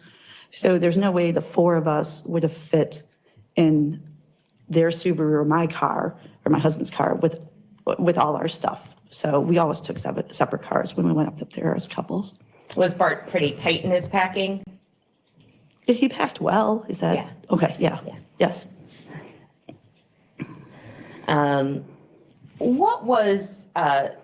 Did Krista have any habits of communicating to you or to anybody else, to your knowledge, when they were going to the cabin? Yeah, so I know they had gone to the cabin earlier in June, and we knew about that. I had texted her to have fun at the cabin, or I hope they had a nice time. But typically we would know when they were going to be gone. Not always, but typically, yes. Okay. Were they more planned sort of individuals, or were they more kind of fly by the seat of your pants sort of individuals? All planning. Okay. Would you have considered them cautious in the sense of making sure somebody would know where they were going if they were planning to be up at the cabin out in the middle of the woods? Yes. Did you know Bart and Krista a little bit as parents? Yeah, yes. If Krista was going to be going away and leaving Chandler for a period of time, do you know if she did anything in preparation for that? Objection. Speculation foundation. Perhaps lay more foundation. Okay. I'll sustain, but you can explore. Were you aware of some of Krista's practices as a parent? Yes. Did she do anything specific if she was going to be away regarding food for Chandler? She would prepare food, to my knowledge, for Chandler, for the boys, if they were going to be gone. Do you have any specific knowledge as to their practice concerning the dogs in the cabin? So the cabin's very dog friendly. So to my knowledge, they typically took the dogs with them. When we went with them, they would bring their dogs as well. The last time we were there, it was just one dog, but they would bring the dog with them. So. Okay, so the jury got to see a video kind of a long video yesterday of the cabin, and it looks like there's a lot of property. Okay, so places a dog could run and Swim and yes. Okay. How often do you know anything about Krista's habits about keeping in touch with her children? Yes. What do you know? So when we have been out with them, Krista typically texted. I don't know if it was Mitchell once he had moved out and away from college, but I know when Chandler was living with them that she would text them. She was always in contact with her boys. We would arrive at the cabin, and even though we drove in certain cars, she would be texting them when she got there. Krista was a very doting parent. I just don't know of a time when she was with us that she was ever out of contact with the boys. And being up in the cabin, did you generally have cell reception? Yes. Is that okay? Yes. Did you? Okay. How did you learn that Bart and Krista were missing? So a police officer called me on Wednesday in the afternoon to say that Chaz had reported them missing. And if I recall, there were several conversations that day, but if I recall correctly, asking about if I knew about the cabin. I remember saying that we knew how to get, my husband knew how to get there. So if they needed him to give him the directions, but it was through the police officer. And then go ahead. No, you're fine. What, if anything, did you do once you learned that they were missing? Yeah, I texted Chaz and I emailed Mitchell. Okay. To offer support, see what I could do.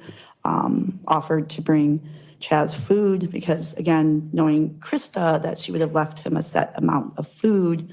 At least that's been my experience. We offered to bring him food down to the house. Okay. And did he take you up on that offer? He elected to come up to our house. Okay. And where do you live in connection to the 4595 Oak Springs Circle address? And so just up the hill from them. Okay. So you guys are neighbors? Yes. Okay. And then do you remember, was it July 7th that Chandler came over for dinner? Is that Wednesday, July 7th? Yes. Yes. Tell me about that night. Do you remember about what time Chandler arrived? It was probably somewhere around 7:45 to 8 p.m. if I remember correctly. Okay. And how did the evening begin? Just, we expressed how sorry we were, how worried we were, what could we do to help. We did talk about police going to the cabin. Do you want me to state what Chandler said at this point, or how? Sorry. No, you're fine. Was your husband, you said we, was we your husband? My husband was there. Okay. For most of it. Was he there for the entire evening? No, he ran to grab pizza. Okay. But it was. And was that pretty early on? Probably 20 to 30 minutes, I'm guessing, after Chandler got there, because we waited to order the pizza until he was at our house. What did you and Chandler do while your husband was out getting the pizza? We talked. By that point, there were things that were said that just didn't align with the couple that I knew. So I went out into the kitchen to just put some distance because I was just a bit uncomfortable. Okay. Let's back up a little bit. You said that you started to feel uncomfortable and some things were said that didn't line up. What was said? So Chandler was actually trying to be very assuring that that they had taken a large roll of cash. They wanted to blow off some steam. They were going to go gamble. That they had taken a tote of booze with gin and tequila in it, which were not, as I mentioned, alcohol, as I was aware of them drinking. And that they drove with another couple. So those things just. One and one were not equal. No, it wasn't the people I knew. Okay. So you said you went to the kitchen. Why did you go to the kitchen? Because there had been, he was, just the things he was saying, he was just very, what I perceived as, just emotionally flat. Just, I don't know. I was uncomfortable. So when my husband left, I stepped into the kitchen. So some people are kind of emotionally Right. flat, and that's just kind of how they present. Was that Chandler most of the time? Not to that extent. So like that evening when he was at our house and he talked about the dogs and how he was frustrated that he expressed concern that the dogs had been locked out in the garage during the whole time that the detectives or police were there. And he got, emotional that they didn't deserve that. They shouldn't be out there. So it was more so than when he spoke about his parents that more emotionally flat. And so he got more emotional over the dogs than his mom and dad being missing. Yes, yes, when he talked about the dogs, there was more emotion. Why do you move into the kitchen? I just felt uncomfortable. I wanted me to be between the door and him. And again, he did not do anything that was physically concerning. I just was uncomfortable because what he was saying, it was not making sense to me. Okay, so you put yourself between him and the door. Correct. And when you say door, I am front door. Assume the front door, the door to go outside. Yep. Okay. What sort of things do you and Chandler discuss once you're in the kitchen? I don't recall that we had a lot of discussions specific when we were in the kitchen. We kept it light. It was, I really don't recall anything that occurred there. When my husband came back, and again, I don't remember if it was before he left or when he came back, we talked about, he said that Krista had texted him on Sunday. And again, I'm sorry, I just don't remember did that occur before my husband left for pizza that's okay. Or when he came back. But I couldn't believe that if they had left on Friday. I've never, ever known her in 25 years, once the boys were old enough, that she was out of contact from them for that length of time. Did you and Chandler have any discussions about phones? Oh, yes. So I was trying to be reassuring that, don't worry. Because in my brain at that point, I'm thinking they're in a car wreck on the side of the road. Something like that happened. And so I said that, don't worry, they can track their phones. They can look at where the location of the phone is, and hopefully that will find them. And his comment was, no, they can't do that. Okay. And how did he say that? Just very flat. They can't do that.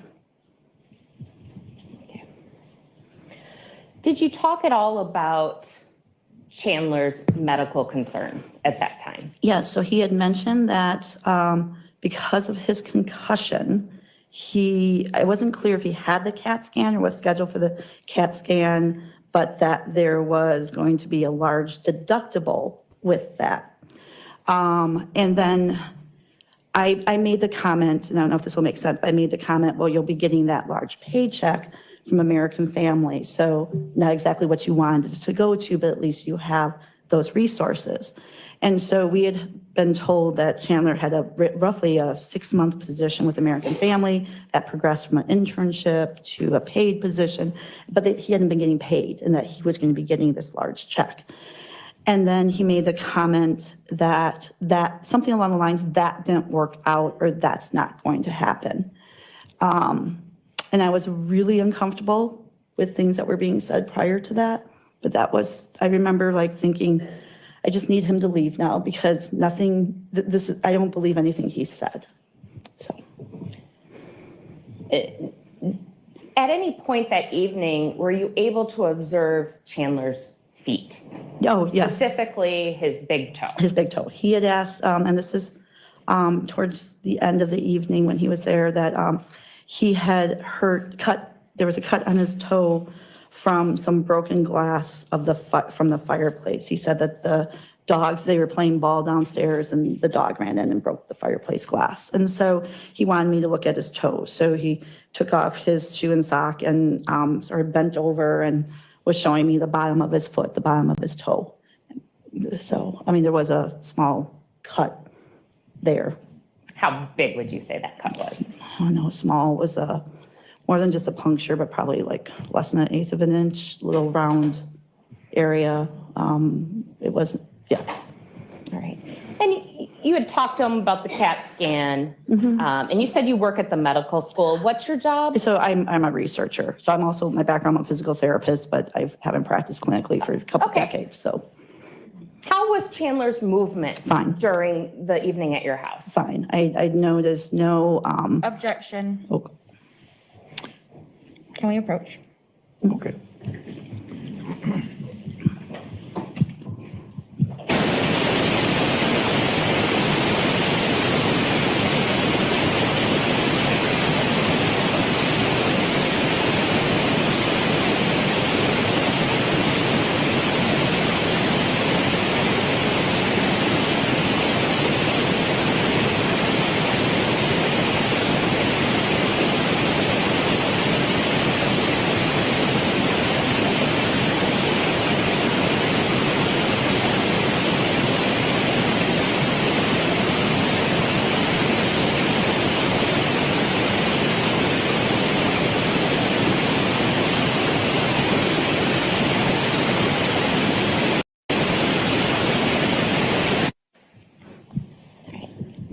Ms. Sesto, I'm going to rephrase the question slightly. Could you describe how Chandler moved the evening he was at your house on July 7th of 2021? so I did not, so as an example, when he asked me to look at his foot, he was seated in a chair. He bent fully forward, pulled his foot up, turned his head so we could both look at the bottom of his foot. I didn't see any restrictions in his motion during that, which it's full spine motion for him to do. I do not recall any restrictions in his movement or at any other time in the evening. Okay.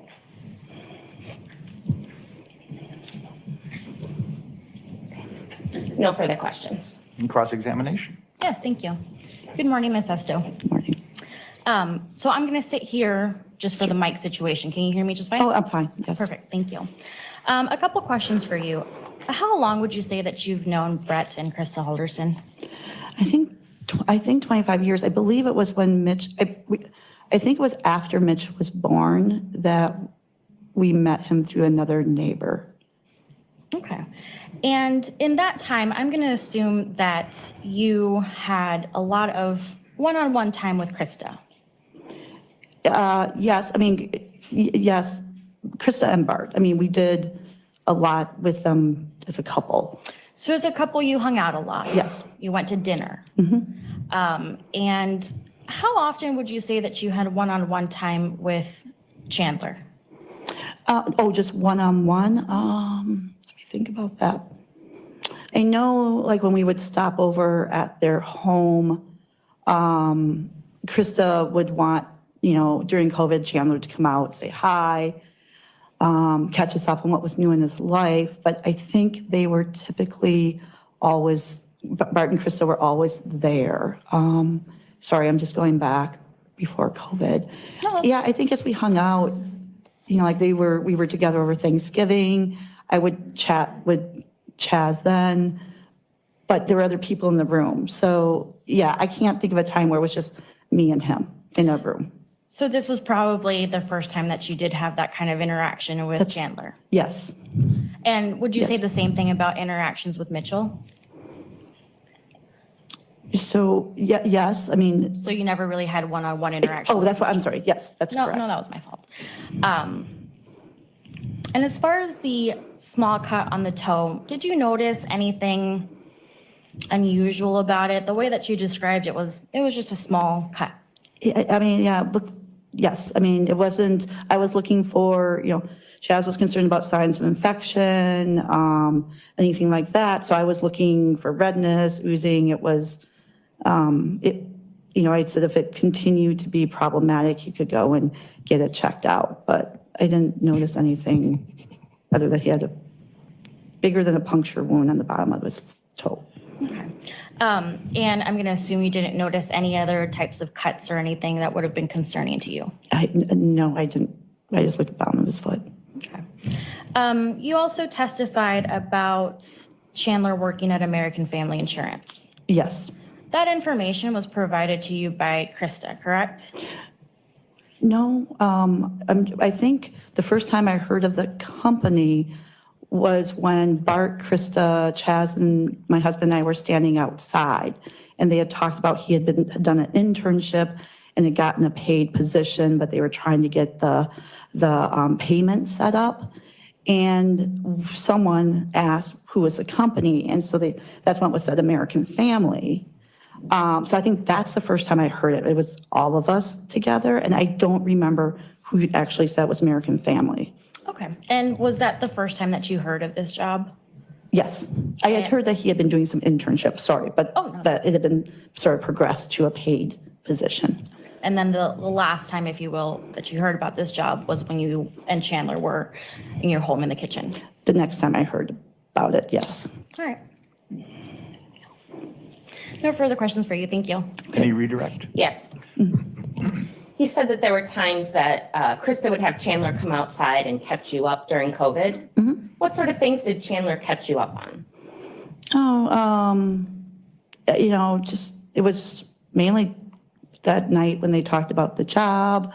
I know there was a time when he had moved back in that we chatted. It wasn't a lot of, I guess, catching up. Okay. All right. Thank you. May this witness be released and excused. Yes, Your Honor. Thank you very much. Thank you. Have a good remainder of your day. And the next witness, please. The state of Wisconsin calls Kevin Linsmeyer to the stand.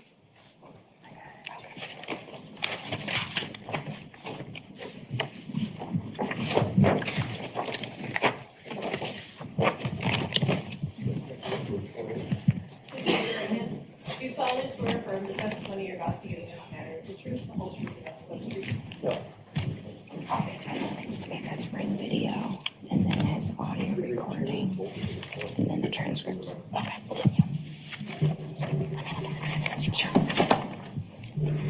If you are willing and believe you can do so safely and responsibly, testifying without a mask would be the preference. Thank you so much. No problem.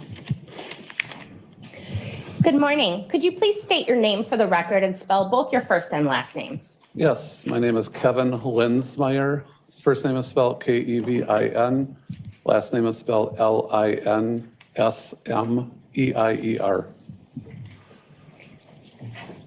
And Mr. Linsmeyer, person. how have you been employed in the past? I was employed by the Madison Police Department. As what? Police officer and a detective. And how long were you a police officer and detective? For 31 years. And do you remember roughly when you retired? On May 3rd, 2021. And where do you live? I live at 105 Oak Springs Circle in DeForest, Wisconsin. And where is 105 Oak Springs Circle in relation to the Halderson home? It's across the street from my house, kitty corner a little bit. So, I mean, the lots do not line up perfect, but they're staggered just a little bit, but we are across the street from the Halderson residence. And did you know Krista and Bart Halderson? I did. How did you know them? So let's talk about Bart first. I've known Bart since childhood. He's from my hometown. He went to the same high school as I. We grew up 5 minutes apart or so. And then I met Bart again about 5 years ago when he moved across the street from me. And then Krista, I met through Bart. Krista was Bart's wife, and that's when I met her. Okay. And would you just characterize your relationship with them as neighbors, or were you kind of friendly or something else? We're neighbors. We went out to eat with them once, 3 years ago probably or so. I mean, we visited outside as neighbors would do. So I would say we're very neighborly. Okay. And in the first week of July of 2021, what, if any, observations did you make about the Halderson home or lawn?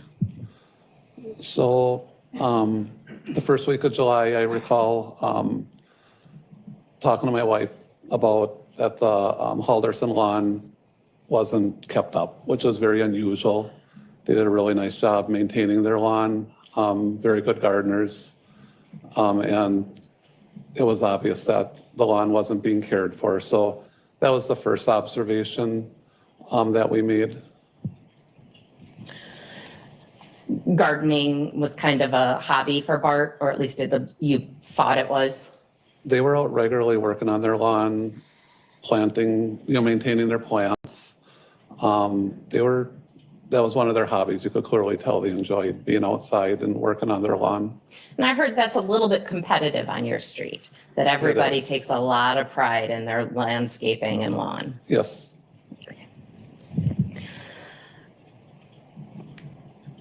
As of July 7th or so of 2021, had you ever met anybody named Chandler Halderson? I did.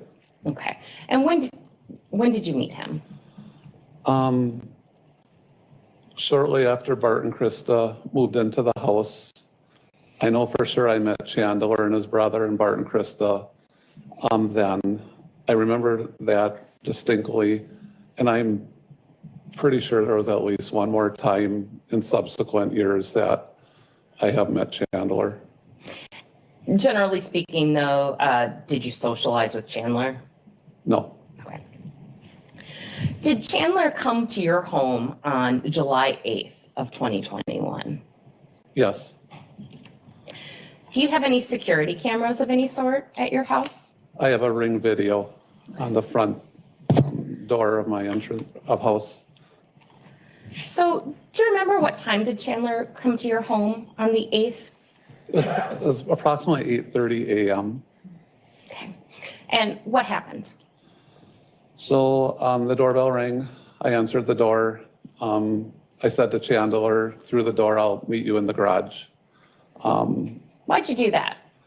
At the time, I had a very young puppy that needed to be crated. And I, didn't want to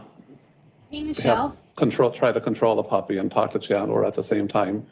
So that was the reason on why I wanted to talk with him in the garage.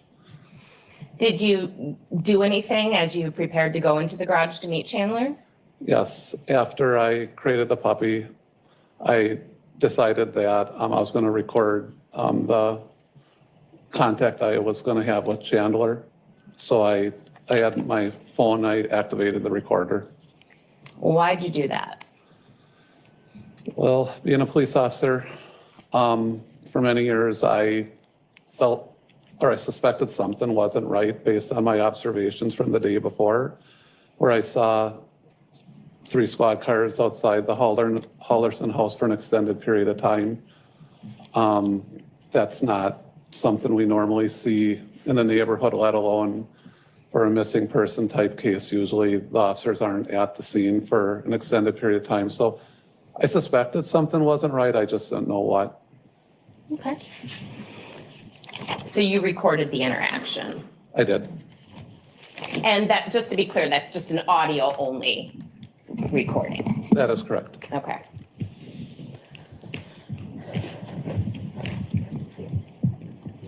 Mr. Linsmeyer, I am going to show you what has been marked as exhibits 45 and 46. What is exhibit 45?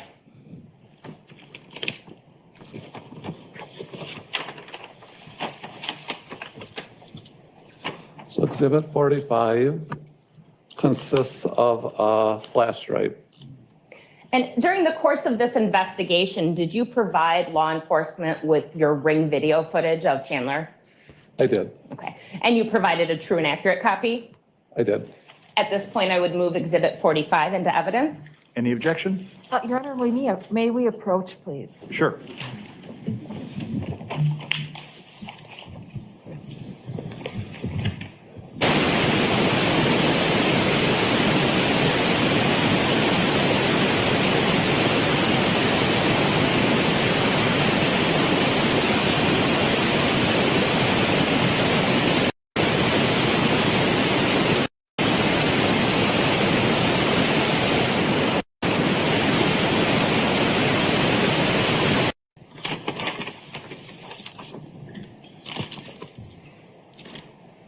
Exhibit 46 is also a flash drive. It's green in color.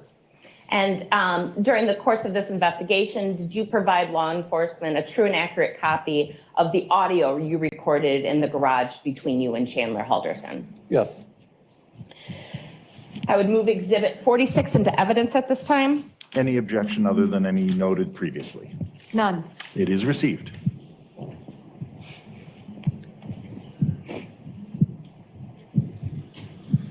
I'm also going to provide 47 and 48 for the court record benefit. Thank you.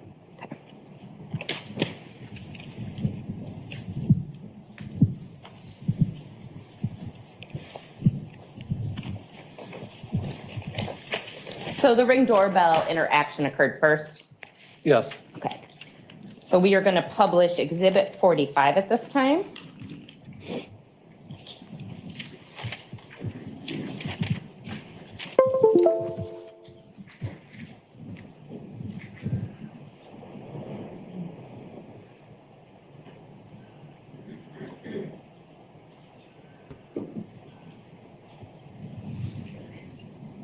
Yes.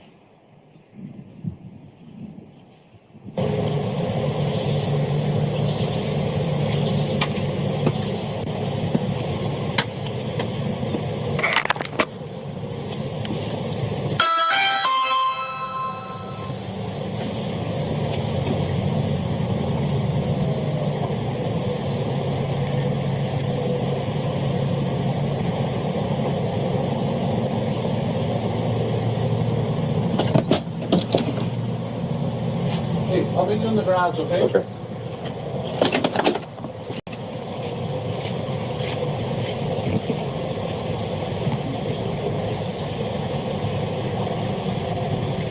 And so that's the Ring doorbell footage. That is correct. Okay. And the date on that Ring doorbell footage was July 8th, and it appeared to be, the time appeared to be 8:37 a.m. Is that all correct? That should be accurate, yes. Okay.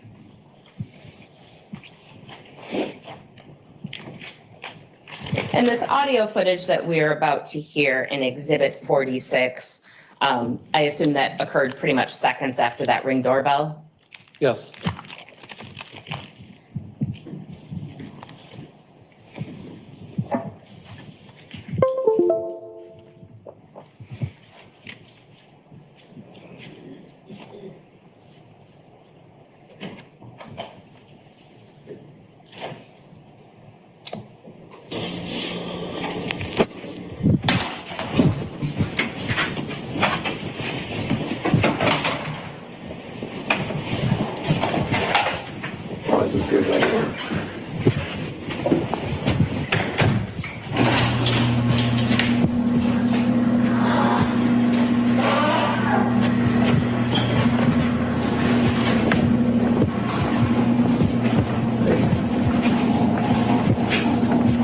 I don't know if we've ever met. Well, actually, we did meet. I think we met once or twice when we first moved over there. I think we met. Sorry about what's going on. What it is, but I was wondering if your door camera. You do have a ring, yeah. Does it pick up the road? Yes, some it does. Would you have any notifications from Friday morning, early, before 6:15? We can check. That's not a problem. Is that before That'd be great. 6:15? Yeah, before 6:15, kind of since Thursday midnight. Okay. Any notifications? Okay. My wife is the one that knows how to run that, so I'll have her pull it up on the computer. So Thursday night to Friday morning. Yeah. Okay. You doing okay over there? That anything I can do to help you out? You need help watching the dogs or anything? Yeah, it's gonna be hard to leave my dogs with people. I'm sorry, what was that? My youngest dog was at a bad home before, so she's got to be either with me, my parents, or like there's my great aunt and uncle. The only people that she's okay being near. Okay, well, if there's anything I can do to make life easier, I mean, I'm retired now, so I'm around, my wife's around a lot, she still works, but especially if it's like watching the dogs or anything, if there's anything I can do to make your life easier, I'll give you my phone number. You can call me. That is so awful. He has such tiny neighbors, and Okay, ready? My name's Kevin. that's disgusting. 1203. And actually, let me get your number too if I need to call you. Text. That's my cell phone, yeah, so you can text it too. Oh, you can just text it to me. Okay, thank you. Yeah, if there's anything, I mean, especially for my wife and I, as you probably saw, we have a puppy. We just got a puppy. We've always had dogs. Now we have a 13-week-old, a little work of art. But if there's anything I can do, I'm from, you know, your dad is from the Valders area. I grew up in that area. He's 3 years younger than me, but we went to the same high school. So you were with my Uncle Brett? Brett is 1 or 2 years older than me.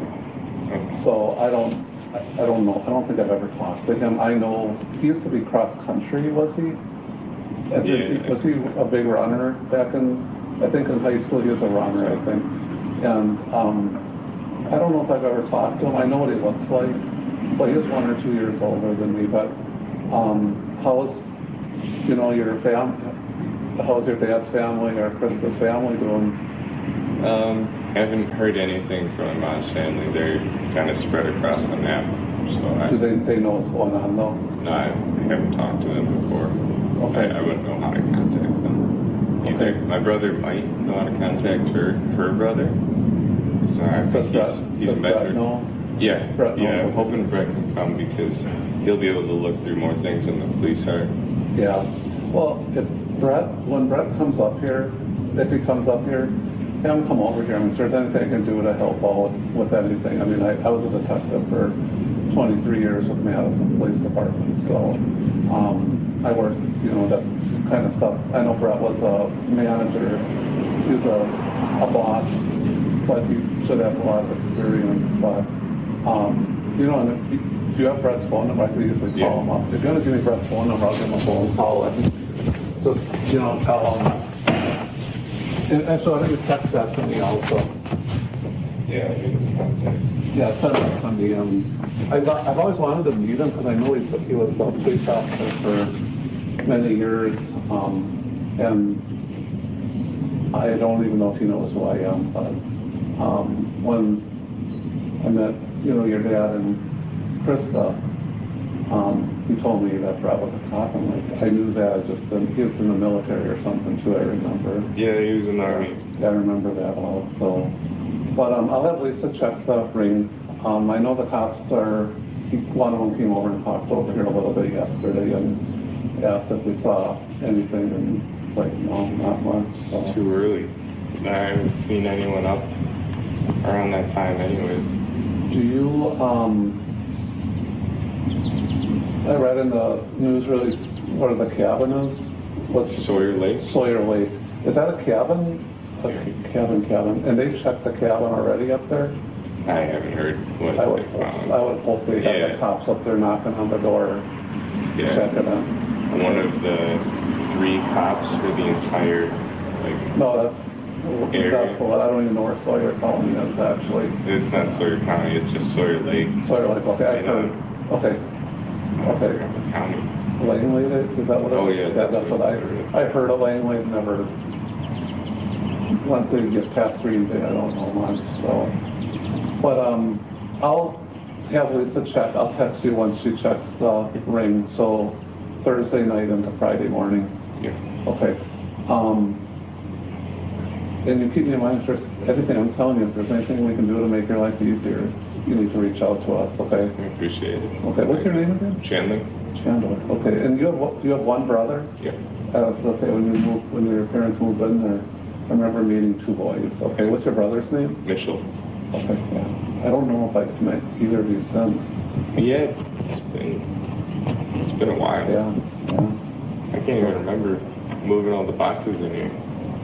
Yeah, actually. How long have you been over there for? 5 years since I graduated high school, and we moved just the summer after. So what's weird is and I didn't know this until after you moved over here, but you used to live up off of West Mohawk Trail. Yeah. We did too, and I had no idea. I mean, and then we lived at 933 West Mohawk Trail, and then we moved to Mohican Pass up on top of the hill. Oh, that's where my best friend used to live. What was his name? Nate. Hoffman? Hoffman. Yeah, Nate Hoffman. right across the street from the Hoffmans. Cool. Where did they move to? Okay. I lost touch when I moved to Plymouth. So, and that's what your parents told me, that you moved away from that area and then moved to Plymouth, and then moved back here then, right? Mm-hmm. But we lived, I don't know where your house was off of Mohawk, but we lived close, and I had no idea, you know, that, I remember your dad as a Cub Scout. I don't think I ever talked to him because he's younger than me, but I remember your dad and your uncle as Cub Scouts, yeah, and that's all I remember. I don't remember him much else. I know I never talked to Dad in high school. He was 3 years younger, but and your brother was older, so I don't think I ever talked to him. But it's just how weird, what a small world. And then your mom went to school with my wife at La Follette. It's like what a small world that is. So it's crazy. So, okay. Call me though if you need anything, okay? Okay. Okay. If you could think of anything, give me a ring, or if you find me just from my law enforcement background, the best thing you can be doing is being in constant contact with the detective that's assigned to the case.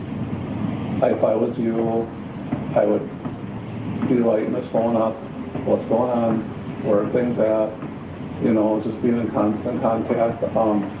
They're gonna, if they're doing their job the way I would be doing it, they already reached out wherever the Sawyer Lake is. They would have had the cops check in the area. You gave them the address where the cabin was? Okay. I can assure you that they're doing what they can on their end, but I would be calling that cop up, 2-3 times a day, saying, hey, what's going on, or encouraging the cop to call you 2-3 times a day until, this is figured out. And I didn't know your parents real well. I talked to him. I knew your dad a little bit. I would say hi to him and we'd wave, but it's not like we were real close. We just weren't, so. But that's about all you can really do. And I'm not a big social media person at all. Don't know much about it. But were your parents big in social media? Okay. It's not helping finding them. Okay. So. When was your and your parents' workplaces have been contacted already? Yep. Okay. I tried to contact my dad's, but his place is so locked down, it's hard to even talk to a real person. No, and and the officers know where your parents work? Yeah. Okay. So they're doing trust me, they're doing what their jobs are, so that should all be covered. And then I would, just stay in contact with the cops. They're going to probably ask for more information. If they have questions from you, answer the questions. Yep. Whatever you can do of assistance. Is your other brother, your older brother? Has the officers talked to him? Yeah, they were at his house. Okay, that's good. That's really good. Does Krista have any relatives around here? No. Just my dad. And I've contacted his side, aunt and uncle, his brother, his nieces. Okay, good. My grandparents, I'm pretty sure they're in the loop now too, but they haven't heard anything. Sure. So. Okay. Just work with the detective as much as possible. Do you know who the detective is that's assigned? It's on a card in my dining room. Once you call them, ask them, are you the detective assigned, or do you mind if I continue calling you for updates? Because what's going to happen is yesterday I saw 3 squads here. Yeah. Okay, so not all 3 people are going to be assigned the case. 1 person gets assigned the case, because the other 2, most of the time, they're patrol officers or detectives. They have other cases they have to work on, but 1 person will be assigned the case. Find out who that 1 person is, and that's who you're going to call. That's who you're going to communicate with. You don't want to communicate with 3 different people, because you're going to get the runaround, because you know how those 3 people don't communicate with each other, because they're all doing their own thing. You need that 1 person that's the head of the case. So that's who you want to stay in contact with. But there's all you can do is wait, pray, hope for the best. Has this ever happened before? Anything like Not like this long of not hearing from them. That's why I went to the police. So. Yeah, no, I'm glad you did. I'm really glad you did. So, yeah. I'm really glad you did. Did the police ask you, do they have passports? Did they ever travel I around don't the know if country? they have passports with them. I can't get in our safe. I don't have the codes for safes. Okay. And that's where we keep them is Okay. safe. That's the stuff that they're going to check. And the cops have a way of checking to see if they got on airplanes.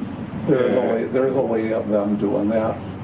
So there's things they can be doing on their end that I'm sure they are, because that's what they do. So okay. Keep me in mind though, if there's anything I can be doing to help out, especially with the dogs, just keep me in mind with that. We have no plans with this puppy. We have no plans till later this year, so we're not going anywhere with the puppy. Okay? I appreciate it. Good luck. Thank I'll you. drop you a text once my wife looks at the ring, okay? All right. Thank you. Thanks.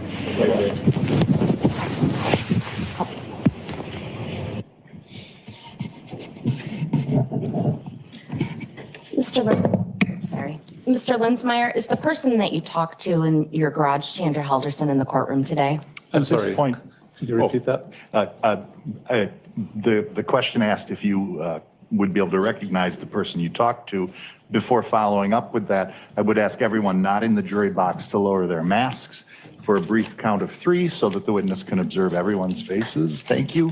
Please replace your masks. Go right ahead, Attorney Raymond. Do you see the person that you talked to that by the name of Chandler Halderson in the courtroom today? Yes. Could you identify him by where he's seated and maybe describe the color of his shirt? Yeah, he's seated in front of me to my right slightly, wearing a blue shirt, dark tie, and a dark blazer jacket.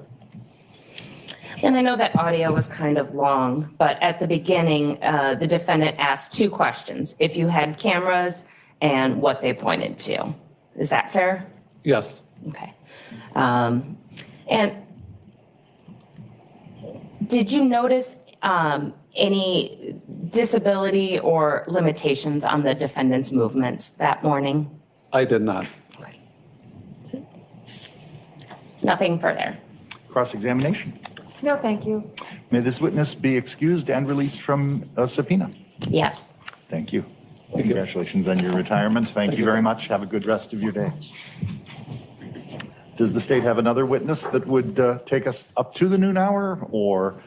I think this would be a good break, otherwise we'll go far beyond it. So Okay. it would be a good lunch break. All right.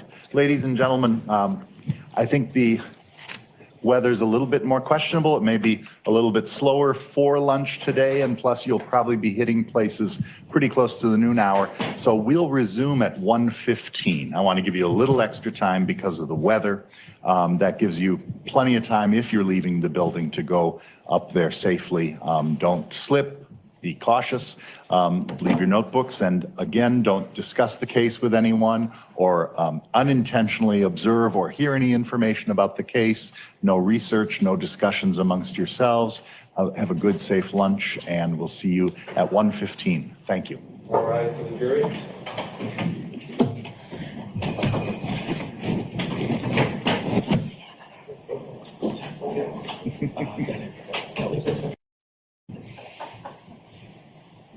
I don't know. But I'm a man, I'm a little so.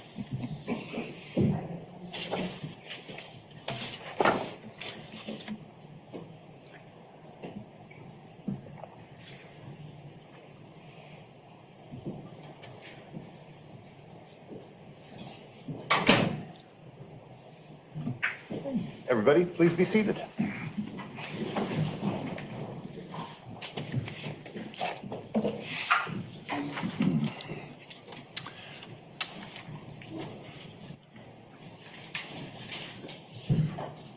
Folks, I trust you had a good lunch. Was there anyone on the panel who was exposed to or participated in any discussions about the case or investigated or unintentionally or purposely sought information?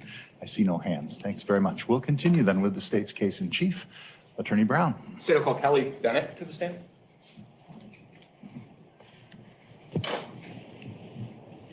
Hi, Kelly. Come with me. I'm going to go with that gentleman right there.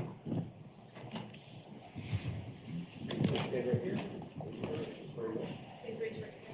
Do you solemnly swear or affirm the testimony you're about to give in this matter is the truth, the whole truth, and nothing but the truth?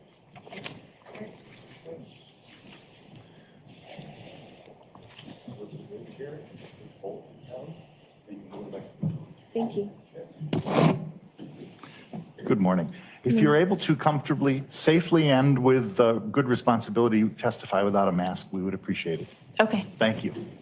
Go right ahead. Good afternoon. Could you please tell us your name and spell it out? Kelly Bennett, KELLYBENNETT. Kelly, whereabouts do you live? I live at 111 Oak Springs Circle, kitty corner from the Haldersons. Sure. Yeah, describe if you could, kind of in as much detail as you could, as where your house is in relation to the Haldersons' house. My house is across the street and one down, so it's kitty corner across the street, but my house is positioned on the lot unusually, and the front of my house is facing the side instead of the street. Sure. Do you have any security cameras at your house? Yes, several. Tell me about, just in general, do you have one system or multiple systems? We have two systems. We have a Ring doorbell system, and our son works for the Department of Corrections, and he installs all the cameras for the prisons. And we have a system that was installed by him. You have a pretty well-designed camera system then? Very well. Okay. Were you asked to provide the Dane County Sheriff's Department some camera footage from your house from the early part of July, between maybe July 1st, all the way through maybe the 8th or so, at some point this summer? Yes, on July 7th, I heard that they were missing, and I had my husband approach the police officers and volunteer the cameras. Sure. And did you and your husband cooperate fully in turning over your camera footage to the Sheriff's Department? Yes, we allowed them to actually log into our system, and they could retrieve any and all footage they needed. And to your knowledge, time and date and things like that were all normal and normally operated on those camera systems? Yes, on those dates. I'm going to show you what's been marked in this case as exhibit number 49. And you can feel around. Is that a USB drive in there? Feels like? Yes. Okay. And exhibit number 542.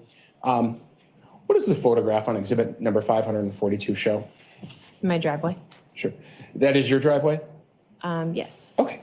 I would move, and exhibit 49, in the past, you've been told that the Dane County Sheriff's Office were able to download your video footage and put it on USB drives, essentially, for trial, correct? Correct. Okay. I'll move exhibits number 49 and 542 into evidence. Any objection? No. Those are received. Ms. Bennett, fair to say you know nothing at all about this investigation other than what you just said, right? Correct. I've never even looked at the footage on the cameras from the system designed by my son. And did you know the Haldersons very well? I met her once when I was walking my dog and just said hello. So you just provided video footage? Correct. Thank you. No further questions. Cross-examination? No, thank you. May this witness be excused and released from her subpoena. She may. Thank you. Thanks so much for your time. Have a good rest of your day.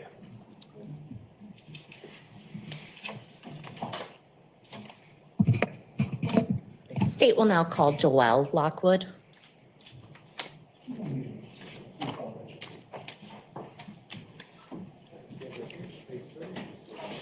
Raise your right hand, please. Do you solemnly swear or affirm the testimony you're about to give in this matter is the truth, the whole truth, and nothing but the truth? Yes.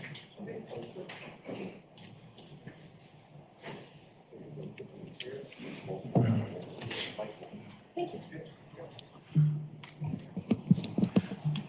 Good afternoon. If you believe you can do so safely and responsibly, testifying without wearing a mask would be the preference if you could. Okay. Thank you very much. Good afternoon. Could you please state your name for the record and spell both your first and last name? Joelle Lockwood, JoelleLockwood.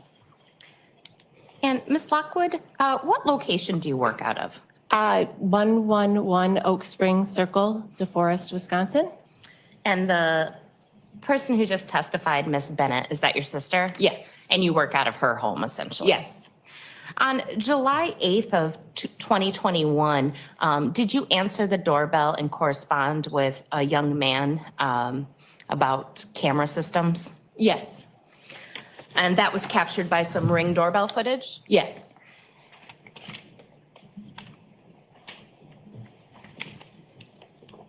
And I assume you didn't know this young man? No. Exhibit 50. Just to show you. It's a thumb drive or USB. Okay.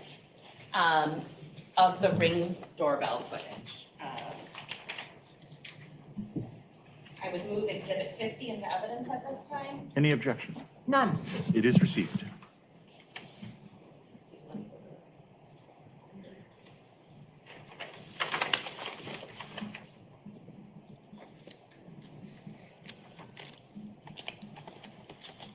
Do you remember about what time of day this was? About 3 o'clock.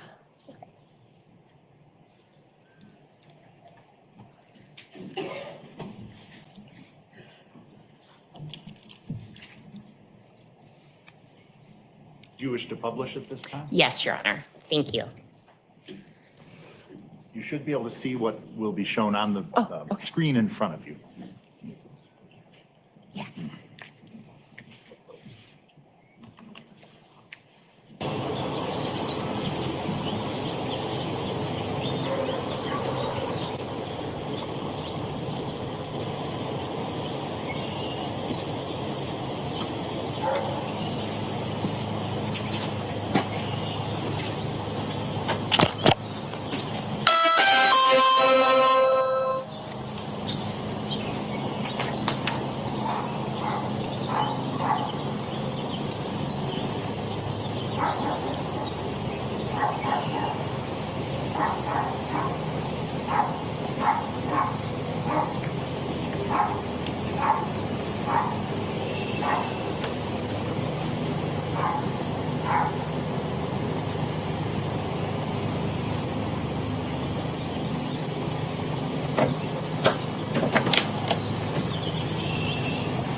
Hi, my name is Chandler Halderson. I live just down the road. Oh, yes. You're the one who calls the police.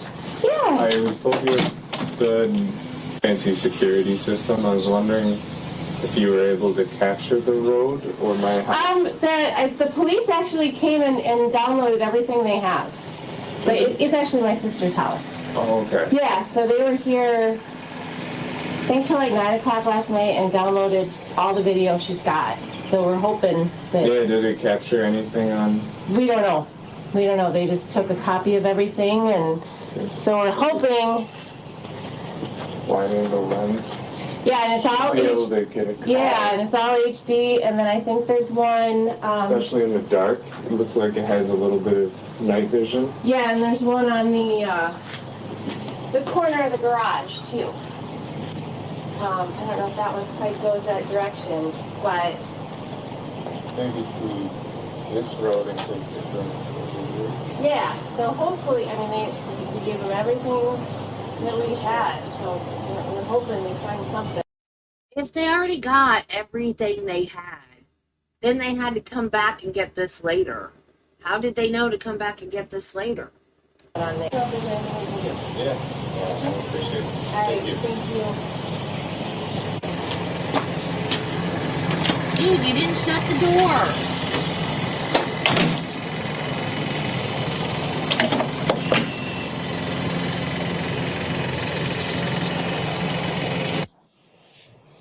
No further questions. Cross-examination?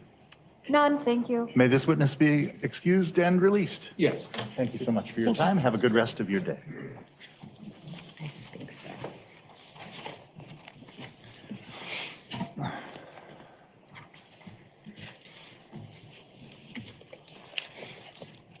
Stay called. Kathy Schuster. Hey, how are you? You're gonna follow that gentleman right now. Okay.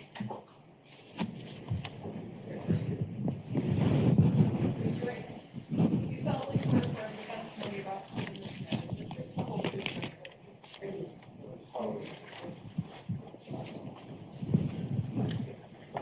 truth, and nothing but the truth. Thank you. Good afternoon. Good afternoon. If you believe you can do so safely and responsibly, testifying without your mask would be the preference. Sure. Thank you. Good afternoon. Could you please state and spell out your name for us? It's Catherine Schuster, Kathryn. Last name Schuster, Schuster. And ma'am, if I may ask, where do you live? 4599 Oak Spring Circle in DeForest. Sure. How long have you lived there? A little over 4 years, I think, approximately. Sure. Just going to ask you some questions first about your neighborhood, okay? Oh, sure. What kind of neighborhood is it? Is it residential? Is it out in the country? Tell me about that. It's a residential neighborhood on a little pond. Sure. Do you live on the pond? Yes. What kind of things do people do on the pond? Right now, they're ice fishing or paddle boating or canoeing or probably about it. Were there fish in the pond? Oh, yeah, definitely fishing. Okay. Yeah. Did you know a couple by the name of Bart and Krista Halderson? Yes. How did you know them? They were my next door neighbors to the west of me. Okay. And they moved in, I think, approximately 6 months prior to my family moving in. And when you say you knew them, how well did you know them? Well, I knew Bart better than Krista. Krista was a little more reserved. Bart, definitely talked a little bit more. I always saw him outside throwing the frisbee for his dogs and fishing. And my husband and Bart would text sometimes or talk, and so I knew him as well, neighborly. Sure. I think you alluded to some of it. Bart would be out fishing or be in the yard with the dogs. What type, is that the extent of it, or are there other things you'd see the Haldersons outside doing? Sometimes they would have a bonfire. Okay. They did a lot of lawn work. They really made their yard very beautiful. They did a lot of different things to it. So they always were doing a lot of yard work. Sure. And your neighborhood, do people take care of their lawns? Yes. Okay. Very, everybody is very particular about their lawns. Does it at times feel like maybe there's a little bit of a competition between people on who does it best? Sure. Yeah, definitely. If you're behind, you better get your yard mowed or your leaves picked up. Okay. Where do you rank in this lawn contest? My husband's pretty, I don't rank too high personally, but my husband definitely is, for example, him and Bart kind of had a thing where Bart would mow and then my husband would be like, oh, Bart mowed, I better mow, or vice versa. That would happen. Sounds good. Did you know the Halderson boys at all, their children, Chandler and Mitchell? No.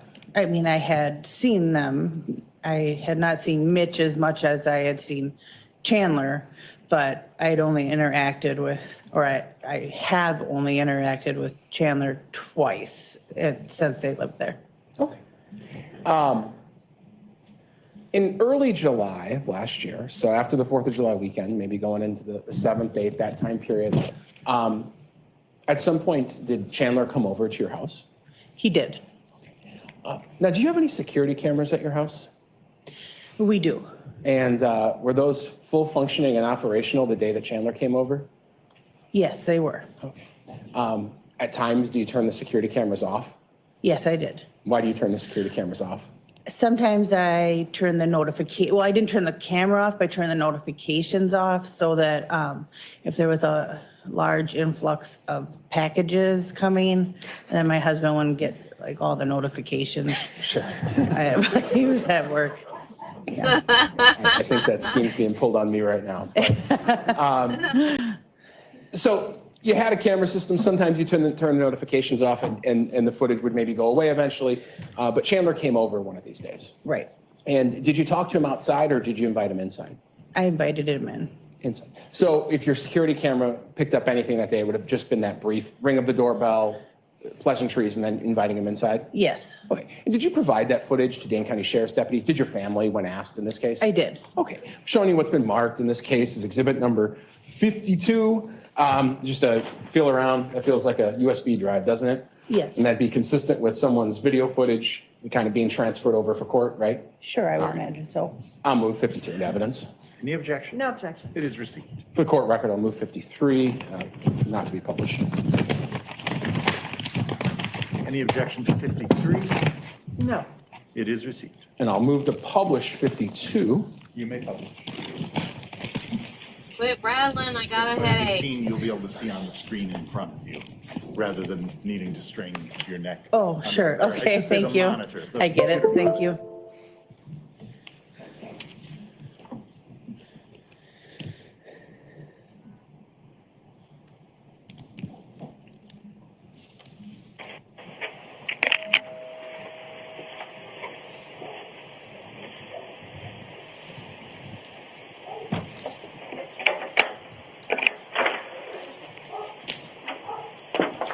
It's kind of difficult to track them down, so I was hoping anyone would have like security cameras and stuff like that. We do for you guys, okay? Thank you. Take care of things. Take care. Bye.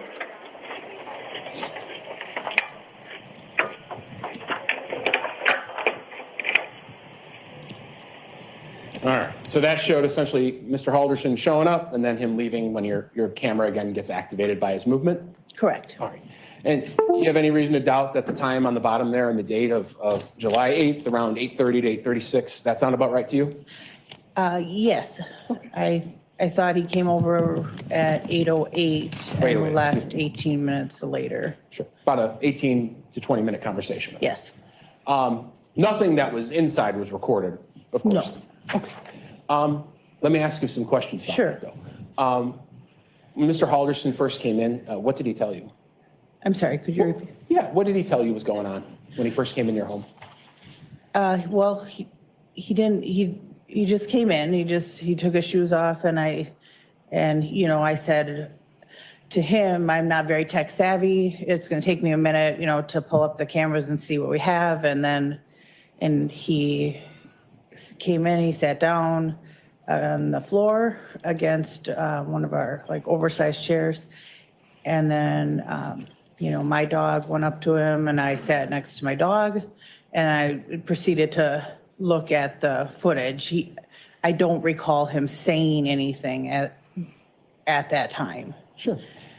Did he talk about anything in your house for that 18 Yes. minutes? Tell me about that. What do Well, you I remember? asked him some questions. So I believe while I was looking up some of the footage, you know, I had made a reference to Minecraft, which is because it was on the TV, which is probably irrelevant. And then, you know, that was just a brief conversation. And then I found the footage and I said, you know, unfortunately, the camera was off from 6:02 to, I believe it was, I'm sorry, 6:30 to 7:02, which was June 30th to July 2nd.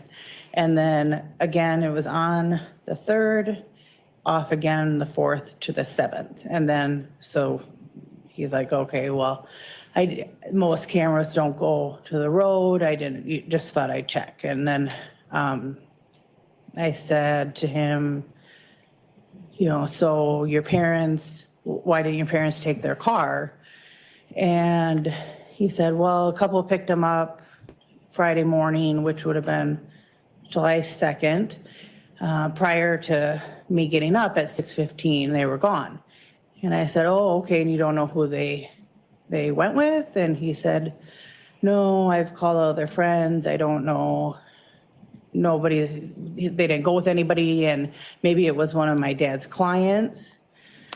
You want me to keep going? Yeah. Okay. And then he said, well, they took my parents' computer today, but they're not gonna, they didn't take my dad's computer. He has a high security job and they weren't able to take that. And I said, oh, I'm sure, they'll get a subpoena to get that computer. And he's like, wow, they'll never get into that computer. It's just too high tech. And I said, well, I think they will, basically the police will get into it. And then I just asked him about debit cards.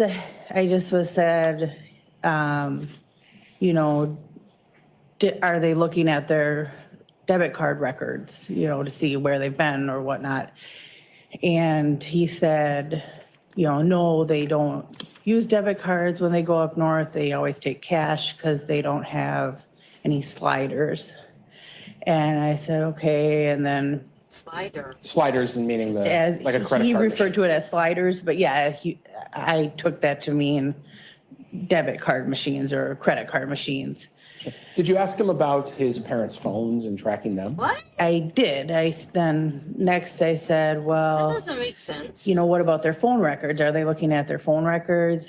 And he said, no, they can't get their phone records unless they have a dead body. And I said, well, What the fudge? they'll definitely subpoena those. I'm sure it'll take some time. And I don't know if that's the right verbiage, subpoena, whatever, but it'll take some time, but they'll absolutely be able to get phone records. And, and then he said, well, I think the person down the street has some high security cameras. And I said, oh, do you mean Kelly? And he said, who? And I just said, the person that lives in the blue house down the street. He said, I think I'll have to visit her. And then I think that was the majority of the conversation. Besides that, I said, he got up. I said, you're going to be so happy when they pull in your driveway. You're just going to be so happy and it'll be okay. And he said, no, I'm going to give him earful. I'm angry. We're all really angry. And I said, well, no, you know what I mean? Like when your child goes missing and you're mad they ran away, but you're really just really happy you found them. And he said, no, the whole family's just very angry and we're all going to give him an earful. And I said, okay, well, I asked if I could help with his dogs too. And during this conversation, sometime he said no. And I said, okay, well, anything we can do, either we're praying for you or we're thinking about you. One of those things I would say, I recall saying, but I don't know which one. And that was it. Sure. Then I watched him walk in the direction of the neighbor across the street. You said when he came in your house, where did he sit again? On the floor against, we have a big oversized chair. And I had pulled the ottoman out. It's an oversized ottoman. And I had pulled that out so he could sit on the chair. But he may have felt more comfortable on the floor. And he sat on the floor with his back against the ottoman. Or not the ottoman, the chair. Did he seem to you to have any physical trouble getting up and down? Not that I noticed. What was his demeanor like or his effect when he was telling you these things about maybe his parents being gone?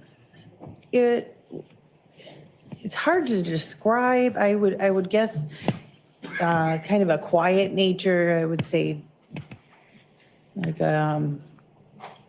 would appear to be down maybe. Yeah. Police contacted you at some point, I would imagine. They did. And you've been cooperative all the way through with the police, helping them out with video and talking to them about your conversations? Yes. All right, thank you. No further questions. Okay, thank you. Cross-examination?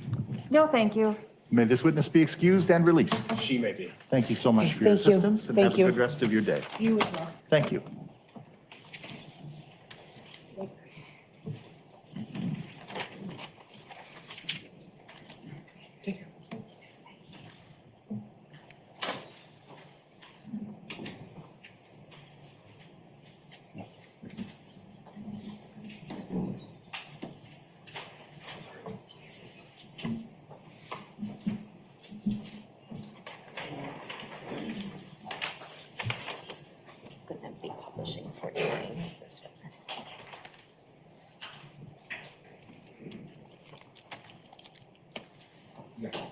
Oh, okay.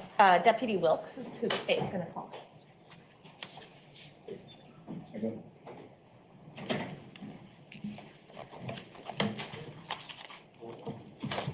you solemnly swear or affirm the testimony you're about to give in this matter is the truth, the whole truth?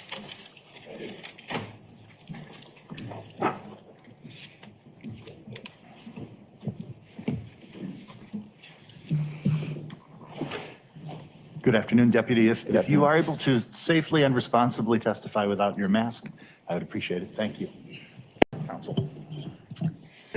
Good afternoon. Could you please state your name, both first and last for the record, and spell both first and last? Michael Wilk. It's Michaelwilk.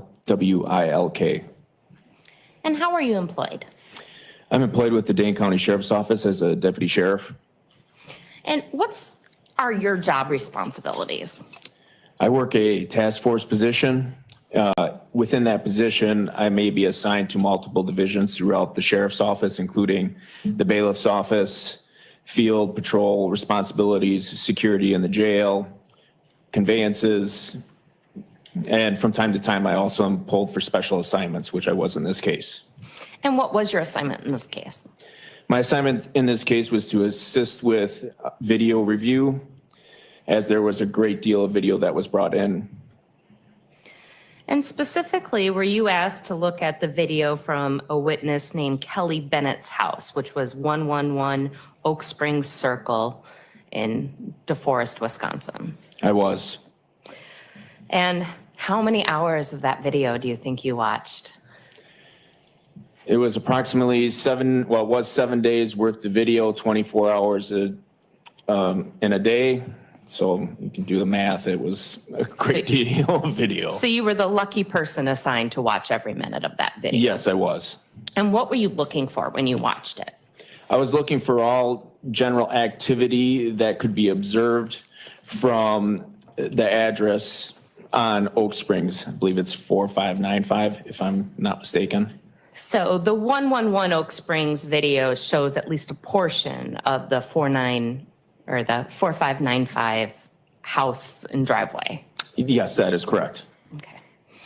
During the course of this investigation, is it your understanding that this video was then edited just to show the moments in time where a vehicle or person arrived and departed from the location? Yes, that is correct. And you've had a chance to preview this video? Yes, I have. And were all the vehicles and persons that you saw arriving and departing from the Halderson home captured on this compilation video? Yes, they were, with the exception of law enforcement vehicles on the 7th, because as there were numerous of them, those were not included in the video. Sure. Those didn't have any investigative leads since you knew No, they did not. who they were. And during the course of this investigation, were you able to identify what vehicles were assigned or associated to the Halderson home? Yes, I was.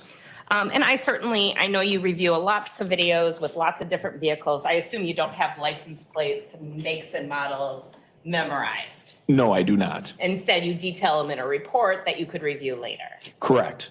If I were to show you a report that you wrote in association with this case, would that help refresh your recollection as to the make and model of the vehicles associated with the Halderson home? Yes, it would.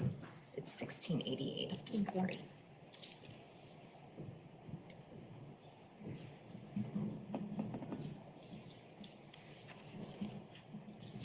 And basically, there were 3 vehicles associated with the Halderson home. Correct.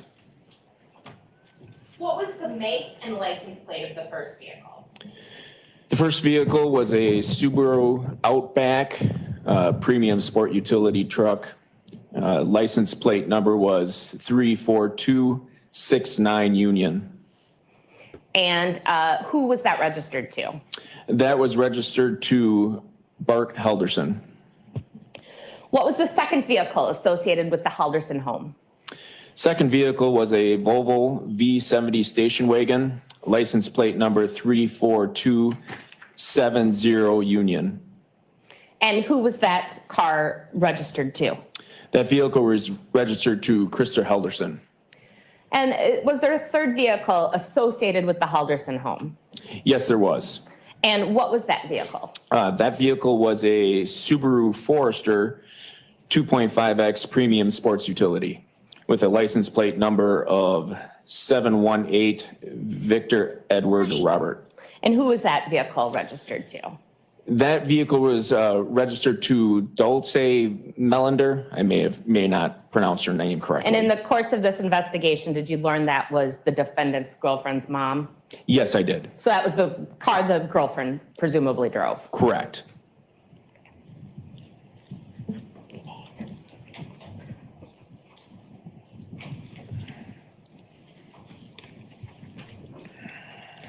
State would now move to publish Exhibit 49 to the jury, the compilation video.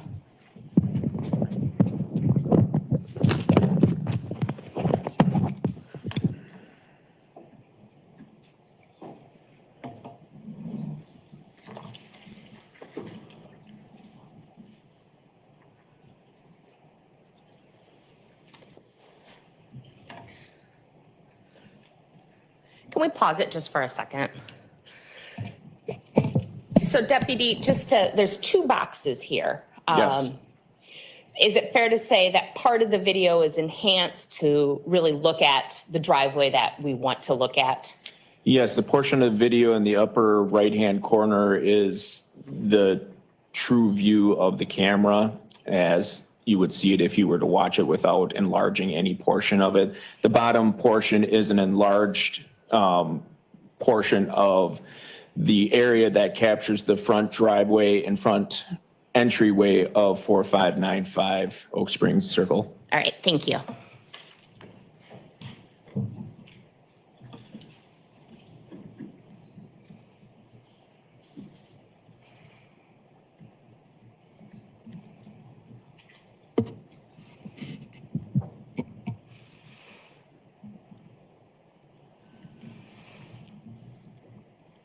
So fair to say on July 1st at 7:30, a Volvo departs.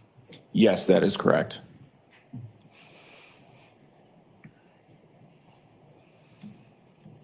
And now we're looking at July 1st at 5:13 p.m. A Volvo enters the driveway.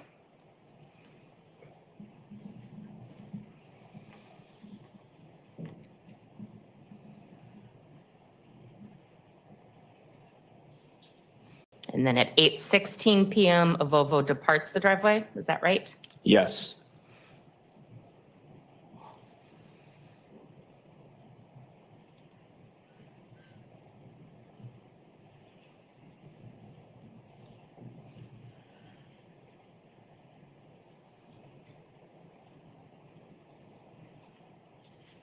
And then about 15 minutes later at 8:29, the Volvo arrives. Correct. Again.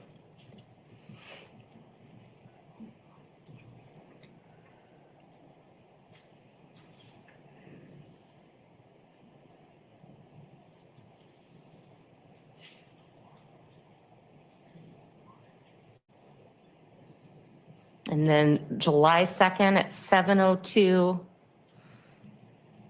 the Halderson Subaru departs. Yes.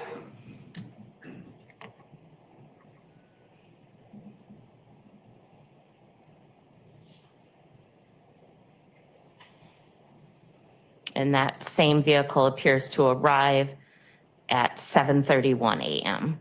Correct.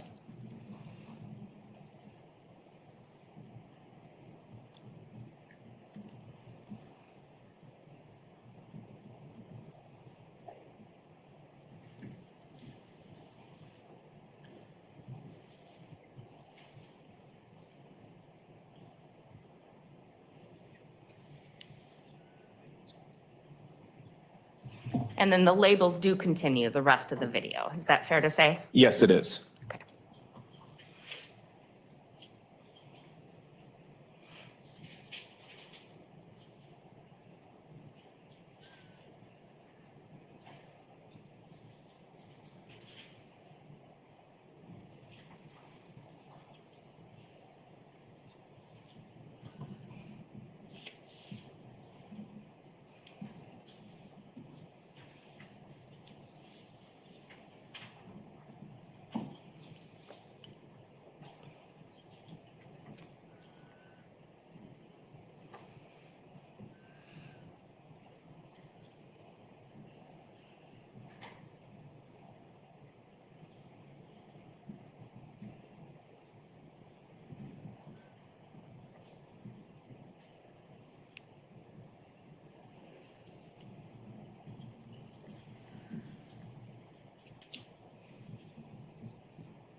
you watching and why?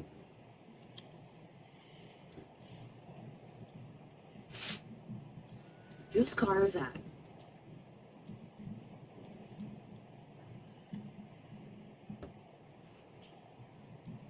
Lights drive me so crazy I can't keep anything straight.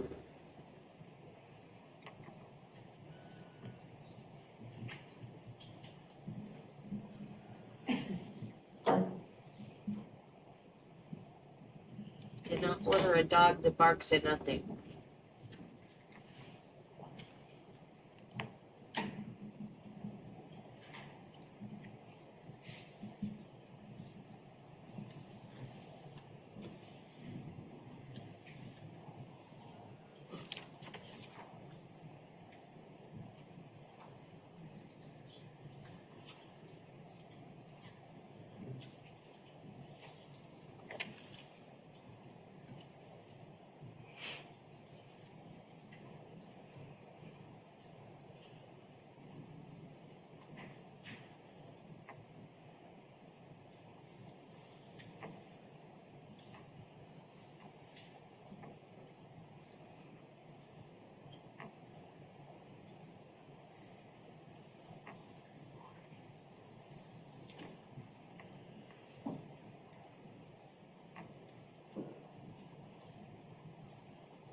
Remember that movie, The Burbs? I don't remember what happened. Was it aliens? Like their whole lives in this perfect little existence. The perfect family, perfect houses, perfect lawns, perfect jobs, and then something happened that shook them all up. I think it was aliens. It's an old movie from, let's say, the 80s. Might have been early 90s. Tom Hanks is in it. It's a comedy.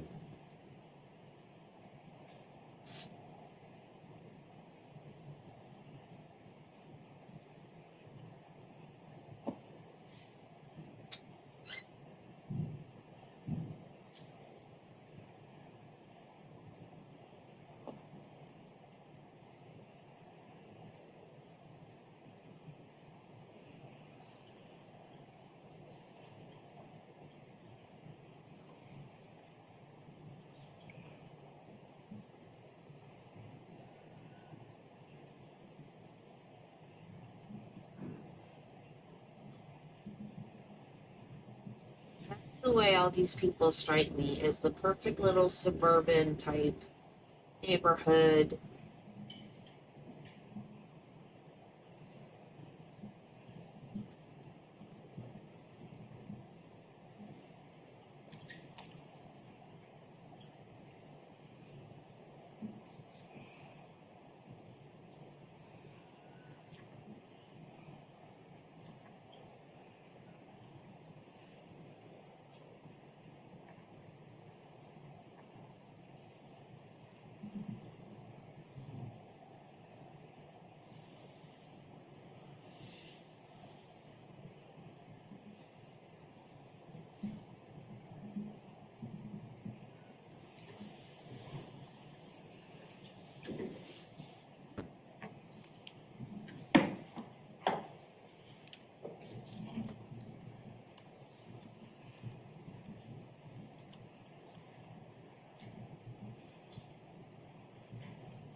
Oh, I love that movie too. Not the remake. Don't watch the remake. No, no, no, no. The original.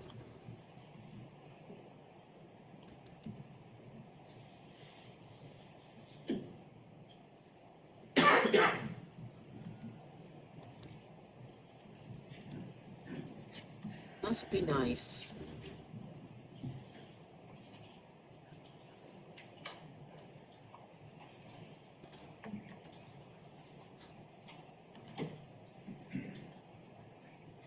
But you know, most people that you look at and you think that about them, they have something that you just don't know about.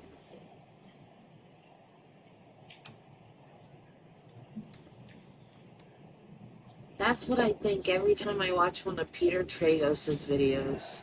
I think, how lucky is he? He has the perfect life. Lawyer, he's rich, he's gorgeous. How does one person get blessed in every single department of their life? It's not fair. He has nothing wrong. Nothing.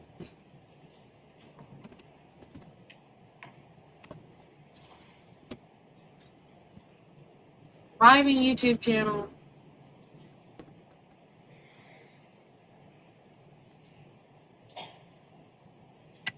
Thriving law practice. And I'm happy for him. There's nothing wrong with that. It's just not fair.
boring.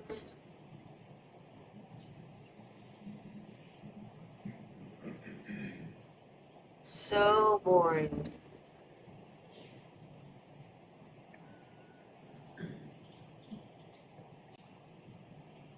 So incredibly boring.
Me either, Marty. I don't understand paying a mortgage on a house. You own that. That's yours. But then you have rules you have to follow? And you have to pay dues. That doesn't make any sense at all. My cousin moved into an HOA and they had to put up a fence because they have a dog, but they can only put up a certain type of fence. And so they can't have a privacy fence. It had to be a fence with great big gaps in it so you could see into the yard. I was like, what if the dog can get out through the gaps? Oh, we checked. She can't. But what if she could have? You weren't allowed to get a different kind of fence. That's ridiculous. And then they were like all ticked off during the panda because they were forced to, I'm not even going to go into that. But then they move into an HOA. I'm like, you're forced to do stuff that you don't want to do now. Well, that's different. How's it different? And you're paying to do it because you got to pay dues. How is that different? It's no different.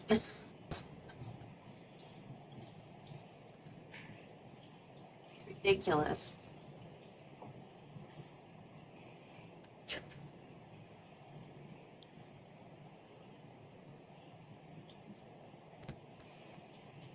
If I'm going to pay for a house, I'm going to do what the heck I want to it. You ain't going to tell me what color my fence or my mailbox or whatever the heck or what I can have in my yard. No.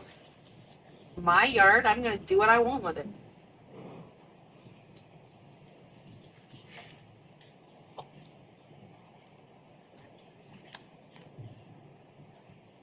Like, can you have a pool? No, we have a community pool. No, I don't want to swim in a community pool. I want to swim in my own pool. Thank you very much.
Exactly, Marty.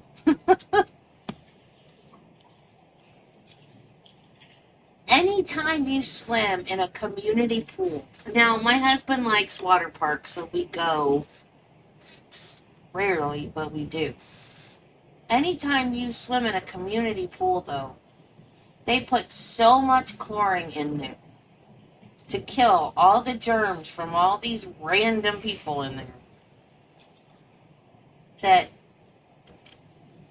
you just feel gross because of all the chemicals you're swimming in. It's disgusting. So, yeah, no community pool. Want my own pool with my normal amount of chemicals to just protect me from natural bacteria, not everybody else's grossness. Paint my house the color I want it. Put the decorations I want. And that was in the my full yard. compilation video, Deputy? Yes, that is correct. So on July 2nd, we don't see any vehicles arriving or departing between midnight until after 7 a.m. Is that fair? Yes, it is. And I just wanted to point out one thing. On July 7th, according to that video, there was a white vehicle that pulled in. Then the Subaru pulled in. It looked like there was a little bit of interaction. And then the white vehicle pulled out. Correct. Were you made aware later that that was about an air conditioning quote? Yes, something of that nature, or the general contractor that was doing work at the house. No further questions. Cross-examination? No, thank you. May this witness be excused and released. He can be excused but not released. Excused from today, but not yet released from your subpoena, so don't discuss your testimony with anyone else. Thank you much for your time. Thank you. Thank you. So that was to show that nobody came to pick them up? That's what that was for? Okay. State of Wisconsin calls Bart Halderson to the stand.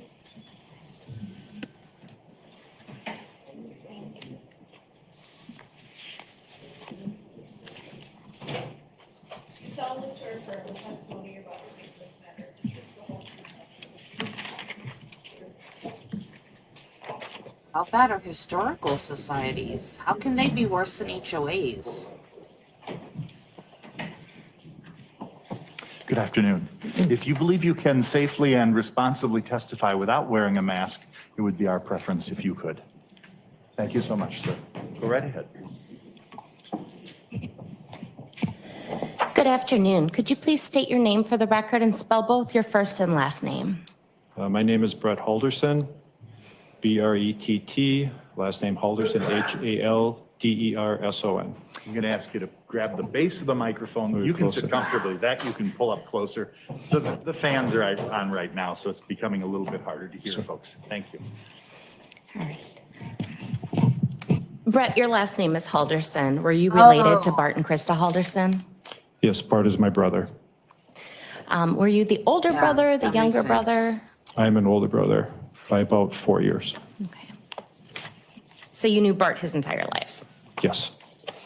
And you knew Krista, Chandler, and Mitchell as well? Yes. What was your relationship like with Bart, Krista, and the kids?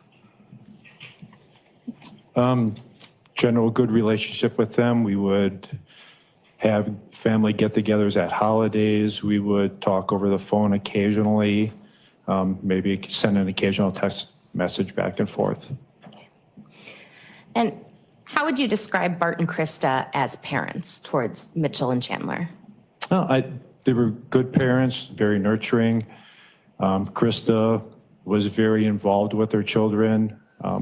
I know it was mentioned like helicopter mom, but she was very attuned to everything that they were into. They were supportive in that anything they were involved in was school, with swimming. They were lifeguards. They promoted those things. They got them through Boy Scouts. Boy Scouts was very big in our family, and that followed through with them in raising their boys. Okay. How did you learn about your brother and his wife being missing? I believe the information went to my aunt and uncle, was referred over to my parents, and my parents gave me a call. And Brett, just to put this in some context, what did you do as a career? I worked as a police officer or deputy chief for the Menasha Police Department. What did you do upon hearing that Bart and Krista were missing? Initially, my first impression is statistically, they probably were out of phone range. Everything would be fine, and we would probably locate them or have communication with them within the next couple hours. So at that time, I believe I made a phone call to them just to see if I could get a hold of them, try to get things straightened out as soon as I could. What is the next thing you decided to do after that in regards to them being missing? After that, I believe just to get more information, I made phone contact with Chandler just to see where they were expected to be, what was going on with their life, where they were going, and I guess to find out the different avenues where we'd be able to make contact with them. And what did you learn from Chandler? He had mentioned that they were going up north. I think the big piece of information that was valuable was that they had left with an unknown person or couple. I think the male was believed to be a Dan, and left in that person's vehicle.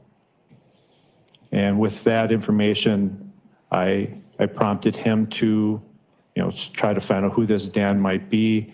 I did even mention about finding if the neighbors across the street had a ring camera that may have got in that vehicle and a license plate that would be able to help us identify the person.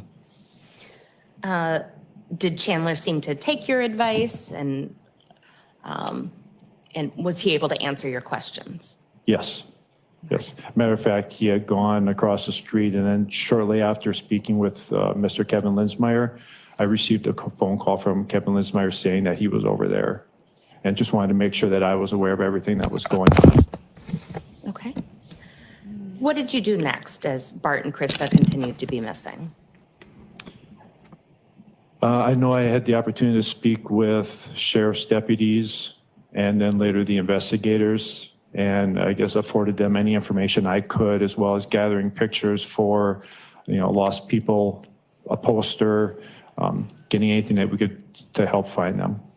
Are you, during this time period, are you in pretty frequent contact with Chandler? I believe multiple times a day, yes. Okay. Are you learning any more pieces to the story throughout your contact with Chandler? As we spoke, and I guess was prodding for more and more information, he did reveal that there was health problems. I was aware of my brother having psoriasis and some arthritis related to that, but he did bring up the information that Krista had some type of cancer that he was recently made aware of, as well as, I believe, the small stroke. And with that, it opened up the possibility that they may have gone somewhere to receive treatment for that, and maybe just hadn't been giving that information to the family because they wanted to keep that personal. Okay. During the course of all these different discussions you're having with Chandler, at any point does he float the idea to you that perhaps they're out drinking somewhere? I don't believe that ever came up, no. Does he ever explain to you that they took a bunch of tools and a large amount of cash to the cabin? I believe he mentioned the tools and the cash as far as going up to the cabin to do some repairs, yes. Did he mention the possibility of a casino trip to you? He did not mention anything about a casino, and I'm not familiar with my brother or Krista ever visiting casinos for entertainment. With your brother being a CPA, did it seem likely to you whether or not he'd have a large amount of cash on hand in a safe in his home? Knowing my brother, I've never known him to have a large amount of cash on his person or in his home. He would have kept that, I would believe, more secure. And he believed in investments. Is that fair to say? Yes.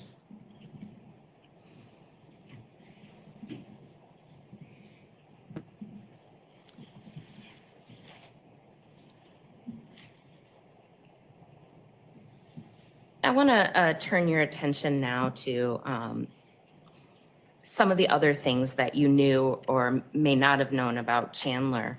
What did you think Chandler was doing as far as schooling? I believed he was a student at the Madison Area Technical College, or the Madison College. I believe it's changed how it's referred to. And did you ever talk to him about like what sort of classes he was taking or anything like that? I know Bart had mentioned in the past that he was involved in solar energy. At a holiday when we had gotten together, Chandler had mentioned that he was doing something with IT security, and he was in a class where their first assignment was to write a kind of a Trojan program that could be placed on a server somewhere, sent via email, that would, once placed, either by request or automatically, would send information from that server back to them. And that was done as a learning skill for an IT person. Okay. What did you think Chandler was doing as far as work? I believed he was doing an internship at American Family. Did you know of any more details as to what he was doing there or anything? In talking with Bart, I believe it was something dealing with IT services, nothing more beyond that. What, if anything, did you know about Chandler's potential concussion? I was not aware of any concussion. Up until when I was speaking with him after Bart and Krista were found missing, he did bring that up as a point where he wasn't able to drive long distances or shouldn't be going out far, in his vehicle driving. But Before their disappearance, I was not aware of any concussion.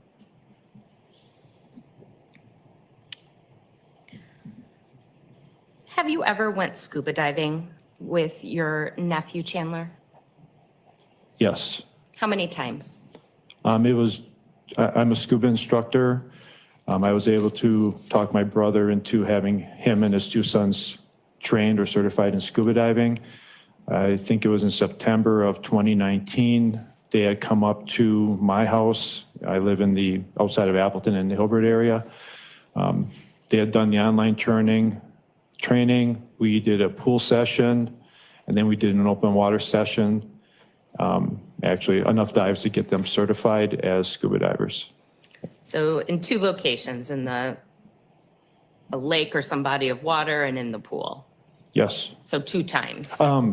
Well, yeah, at the pool and open body of water. Yep, and all within the same weekend. Okay. Did you and Chandler ever have discussions about police diving? I believe at some holiday family get-together after he was certified, he had broached the topic of what it takes to become a public safety diver.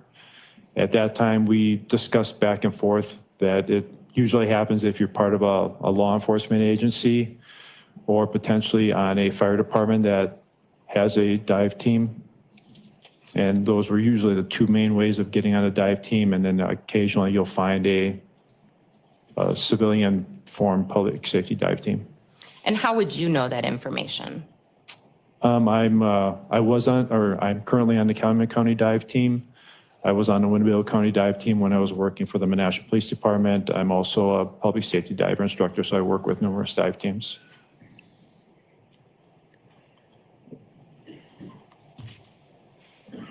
And to your knowledge, was Chandler ever on a rescue dive team associated with any law enforcement?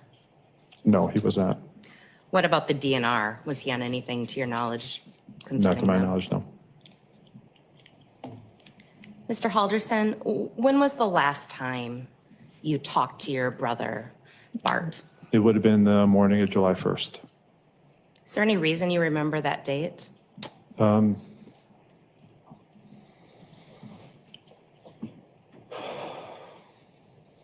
Because that's my birthday. Our family makes it a ritual of contacting each other on our birthdays. And that was the phone call that he had made to me that morning. Is that the last time you spoke to your brother? Yes. No further questions. Any cross-examination?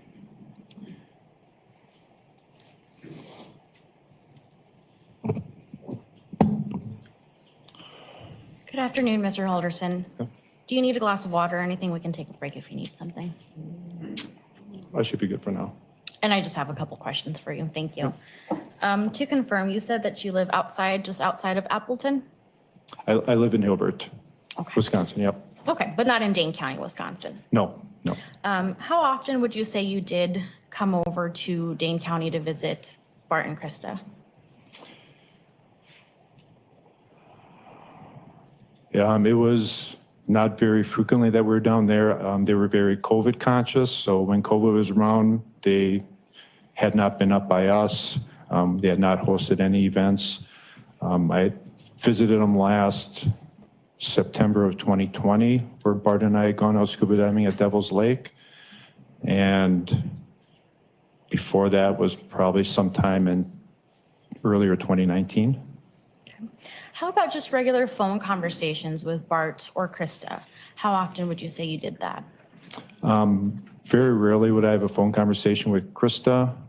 With Bart, I believe it was every couple of months, every 3 months, maybe we'd have a conversation while I was out walking the dogs, and I would either just have a desire to speak with him, or I had a tax question, and it would be an opportunity to speak with him. And as far as the information that you provided to Chandler about what he should do, is it fair to say that you were providing that information because of your prior experience in law enforcement, or something that you would have provided regardless? I guess I provide anything to help find my brother and his wife. But I guess, and I apologize, what I was getting at is the telling Chandler to go seek out rig footage or to talk to neighbors. Is that something that perhaps was a little easier for you to suggest because of your experience in law enforcement? Maybe I was more aware of it because of my experience in law enforcement, but just knowing camera systems and knowing that sometimes they're not kept more than 24 hours, 48 hours or longer. And I wasn't aware of what Dane County was doing at the time. I thought it just would be prudent to try to preserve any information that would potentially have a license plate of a vehicle that stopped there that day. Sure, and that's exactly why you provided that information Yes. for Chandler. As far as Krista's family, are you aware she's close to her family? Objection, relevance. Overruled. You can answer if you know. I know she has brothers and sisters throughout the United States. I know she was very, very close with her mother while her mother was alive. I have no further questions. Thank you so much. Any redirect? No, no further questions. May Mr. Halderson be released and excused? He may. Thank you, sir, for your time today. We could take up one more witness if it's of the same length of time. Sure.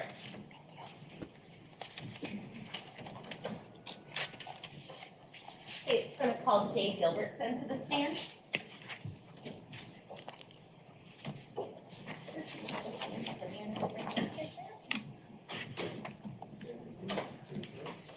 Please raise your right hand. Do you solemnly swear to affirm the testimony you're about to give in this matter is the truth, the whole truth, and nothing but the truth?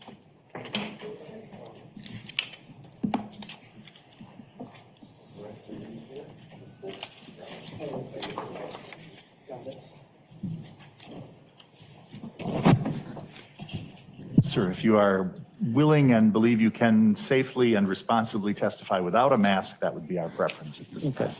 Thank you. Good afternoon. Could you please state and spell your name, both first and last, for the record? Jay Gilbertson, first name J-A-Y, second name Gilbertson. Where do you live, Mr. Gilbertson? Could you, I have a little trouble hearing, can you? Oh, sure. Yep, yell at me if I'm not loud enough. Where do you where did you reside in July of 2021? In DeForest, right next door to the Haldersons. Okay. To the west. And did you know Bart and Krista Halderson? Yes, Just as neighbors or anything more? pretty much just neighbors, you know, cordial, how you doing in the backyard type stuff. Never at their house, inside their house, never did anything with them, just that kind of cordial relationship.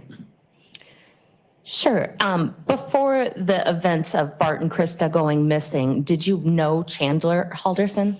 I may have seen them, but I'm not sure I knew the two brothers apart, you know, which one was Mitchell and which one was Chandler. I know I've waved to the boys at least one or two times. Okay. And on July 8th, do you happen to you end up having a conversation with Chandler Halderson? Is that true? That is true. What was the nature of that conversation? He stopped over about 8:30, I think, in the morning. He said, "Hi, I'm Chandler." I'm paraphrasing. I said, "Hi." I said, "It's really weird about your parents." He goes, "Yeah." And I said, "It's, you know," I asked him something about the people that he went with, or the people that they went with, and were they missing too? He said not necessarily, or he didn't know. He talked about sending a friend or a relative to his parents' cottage to look for him. And he also asked if we had a security camera or surveillance equipment, and I said no, we didn't. Okay. Did you have any discussion at all about a neck brace?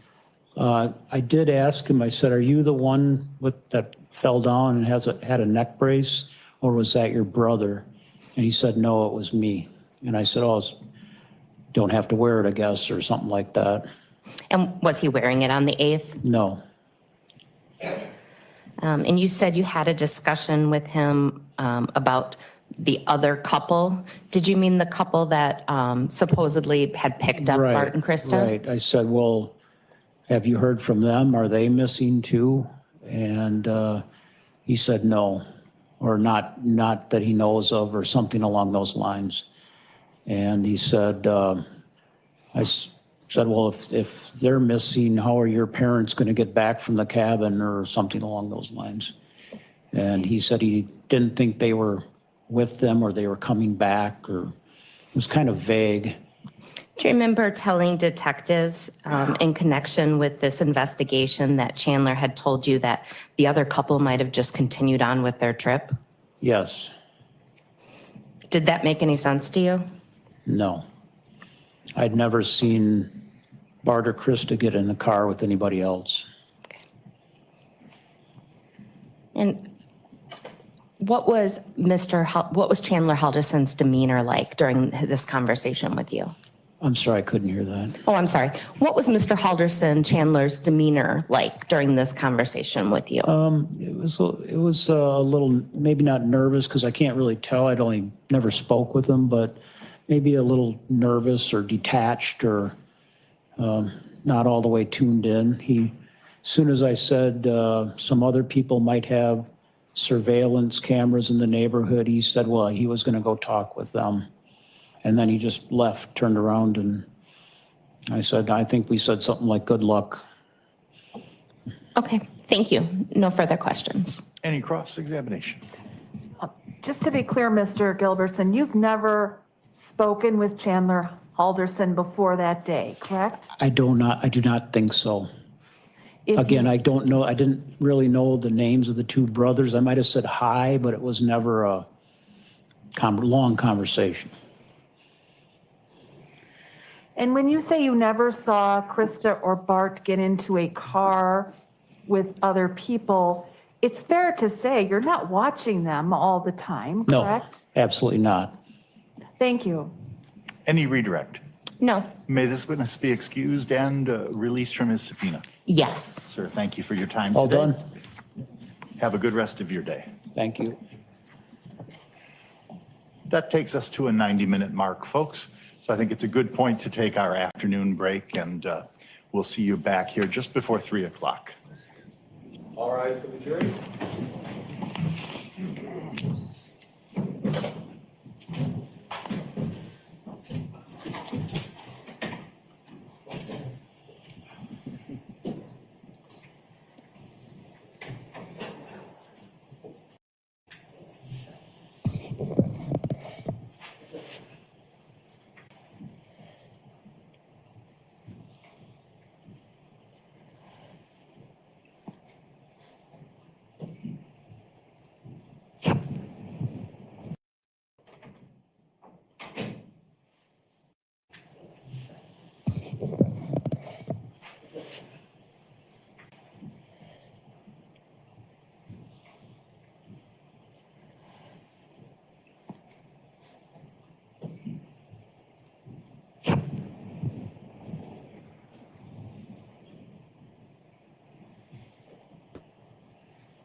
Thank you. Please be seated.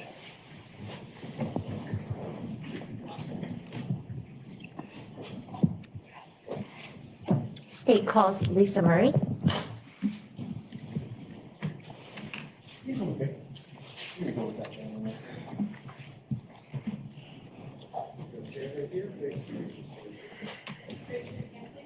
solemnly swear affirm the testimony you're about to give in this matter is the truth, the whole truth, and nothing but the truth.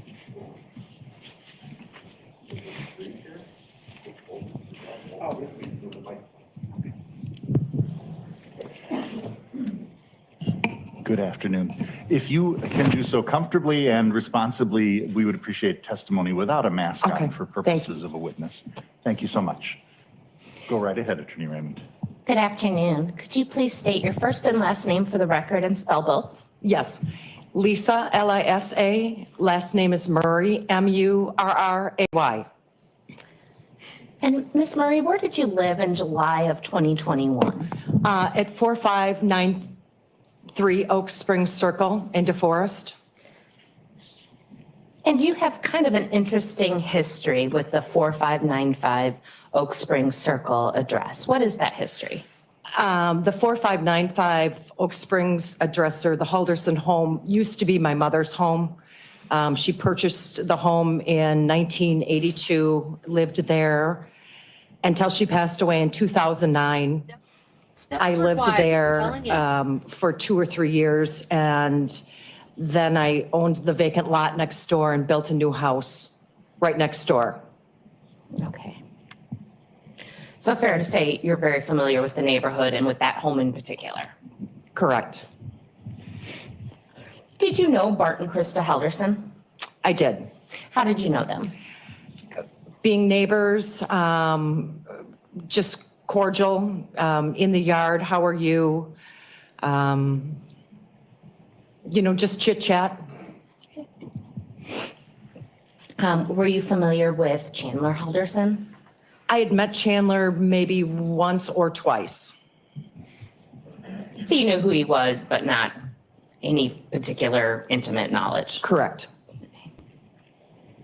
Did you, though, have a conversation with Chandler Halderson on July 8th of 2021? Yes, the morning of July 8th, about roughly 8:30 in the morning, somebody rang our doorbell. I answered the door and then called Jay, and Chandler was at the door and had just said, "Hi, I'm Chandler from next door." And we just said, we're sorry about your mom and dad, and he said, "Yeah, weird." And I think the next thing he said is he was looking for help. So he was looking to see if we had seen anything, if we had surveillance cameras or Ring doorbell. I responded no, that we did not have a Ring doorbell. And then I think, I think we kind of started asking maybe a little bit of questions. What'd you ask? Well, I know Jay asked, "Are you the one with the neck brace?" Because we had heard that one of the kids had fallen and had a neck brace. And Jay had just mentioned, "Is that you or your brother?" And he goes, "No, it's me." And Jay said, "Do you need to wear that?" And he responded, "No." And then he explained a bit about his parents, that somebody had picked him up. Why is he testifying for someone else? And he wasn't quite sure who had picked him up. And I guess it was unusual because we started asking questions and said, "Well, wouldn't that other couple be missing?" What, if anything, did Chandler say to that? He said, no, not necessarily. He said that other couple might have been going on to their next trip or continued on with their trip. And Jay had said, wouldn't they need to bring your parents back? And did Chandler have any response to that? He didn't have a response. He just was maybe an awkward silence and just said, "I don't understand. My dad always drives." How did that conversation end? I think it had just become, uncomfortable for him. And after that, it was more, he just kind of turned around. I'm sorry, I did miss one part early on when he was asking about if we had surveillance. We said no, but we do know that other people down the street have high security system, or we also know there are people that have Ring doorbells. I'm sorry, I missed that part, so. That's okay. But how it ended was he just kind of turned around and walked off the front porch, went down to the end of the driveway and looked left, looked right, and just started walking down the street to the left. Ms. Murray, I'm going to approach you and have you look at what has been marked as Exhibit 54. Could you please describe Exhibit 54 for the jury? Exhibit 54 is a picture of a window that I took. Of whose house? This is the Halderson's home. The picture is the west side facing window into the garage. There are two side windows into the garage. This is the one that is the closest near the pond or the lake. And what date did you take that picture? I took it on July 7th at 5:20 p.m. And does Exhibit 54 appear to be a true and accurate print of that picture that you took? Yes. I would move Exhibit 54 into evidence. Any objection? None. It is received. And I would ask to publish. You may. The photo should show up on the computer monitor. Okay. Now, Ms. Murray, why in the world did you take a picture of your neighbor's window? It was very unusual that the window was open. It was July, it was very hot, and those windows are never open. You know, that side of the house, you know, we see out that side of the house from three different sets of windows, from our kitchen, from our dining room, and from our sunroom. We can see that side. And there's only 4 windows on that side of the house. I've never seen a window open there. Okay. And that struck you as unique and you wanted to document it in some way? Very unique. Is that window, you've lived in this home, is that window difficult to get to? It is. It's kind of an awkward window. With it being at the end of the house, you have to walk around the cars to get there. I've never been in the home since the Haldersons owned it. You have to kind of, we owned it, you had to fall over a workbench area to get to the window. So it really was an awkward window to open. And the Haldersons had lived in that home approximately 5 years? Correct. And to your knowledge, that's the only time you observed that window open was July 7th of 2021? Correct. No further questions. Cross-examination? Just to be clear, that window goes into the garage, Correct. and you didn't have any recent reason to know what was the layout inside the garage at that time, correct? I'm sorry, I couldn't quite hear you. Sure. Oh, I'm sorry. Okay. You hadn't been in that garage recently, correct? Correct. That's all, thank you. Any redirect? No. May this witness be excused and released from subpoenas. Yes. Thank you very much for your time. Have a good rest of your day. Thank you.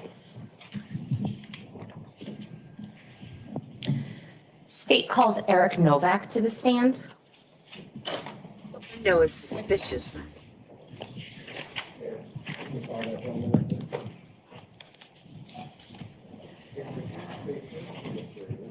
Raise your right hand, please. You solemnly swear affirm the testimony you're about to give in this matter is the truth, the whole truth, and nothing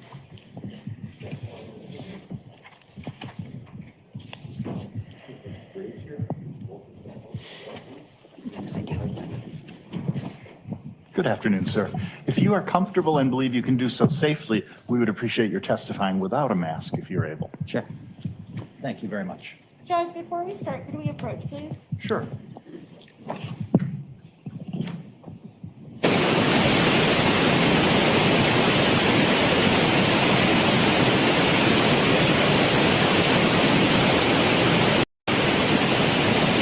State both your first and last name and spell both for the record. Eric Novak, ERICNOVAK. And can you just pull that microphone right in front of your mouth there? The fans are running and some tones of voice don't get picked up as well. So we want you to be comfortable. That can be moved as close as can be. Eric, do you know somebody by the name of Chandler Halderson? Yes. How do you know Chandler Halderson? I met him in middle school, and we've been friends since then, and we lived together 2 years ago. Okay.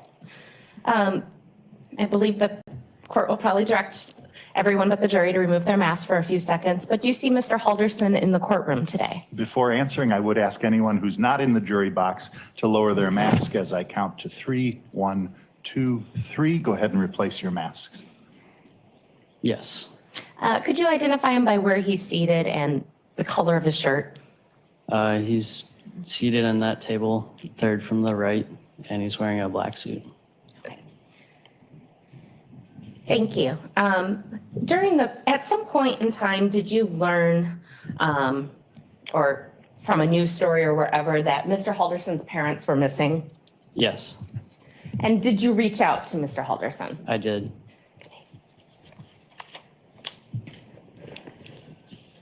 I'm going to show you what has been marked as Exhibit 56.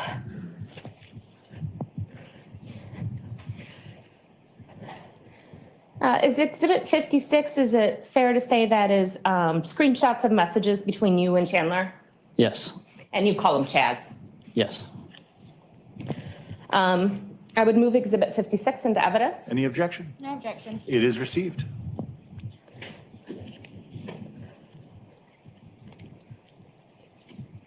All right, and there should be a little screen in front of you, which hopefully I'll try to move it so you can read. And I just thought it might be easiest just to read through these. So is the blue part what you say? Yes. Okay. Why don't you go ahead and read what you first wrote to Chandler?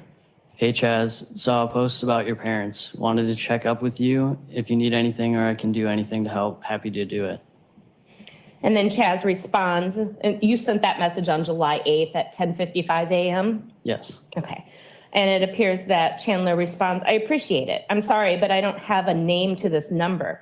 So who may this be? Eric. Sorry, I can't think of anything to do. I've searched the house with the cops for clues, but I couldn't find anything. Fingers crossed that they get the court order to open up their laptop.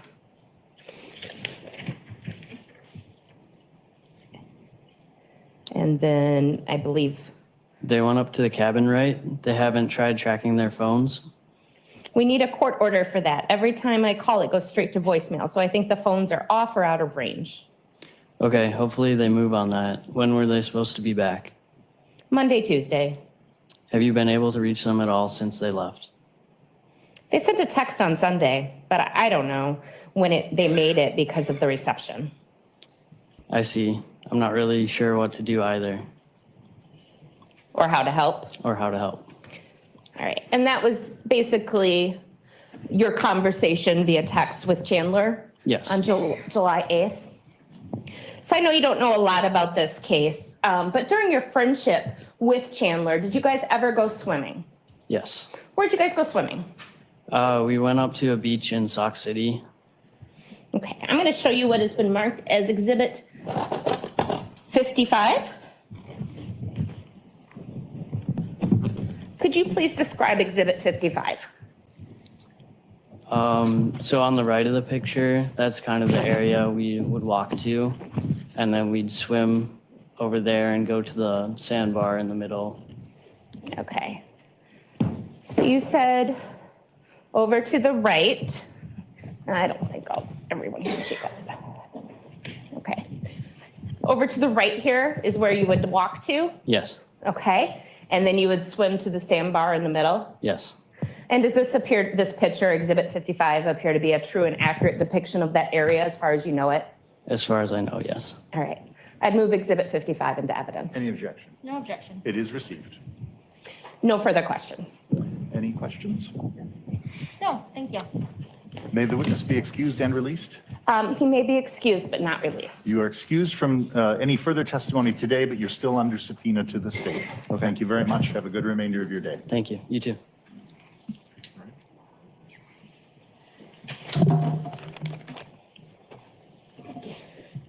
At this time, I'll recall Detective Brian Shunk to the stand. Oh, yeah. Take care.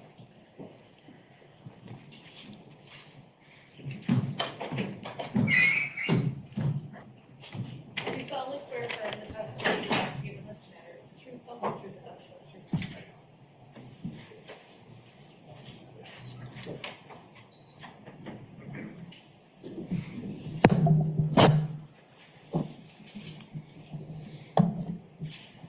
If you would, again, as long as nothing's changed since your last time on the stand, testify without your mask. Thank you. Good afternoon, Captain Sean. Good afternoon. Name still spelled the same as yesterday? Yes, it is. In the course of this case, many times, you found yourself with other law enforcement officers over at the Halderson residence, correct? Correct.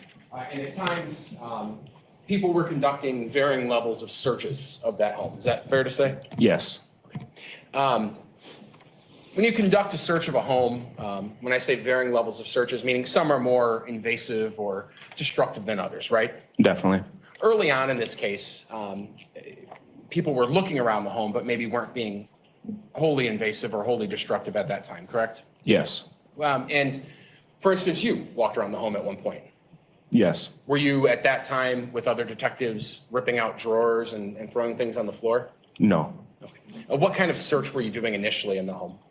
When I was first there, initially we were just doing a visual search, consensual, consented to by Chandler Halderson. You were looking around.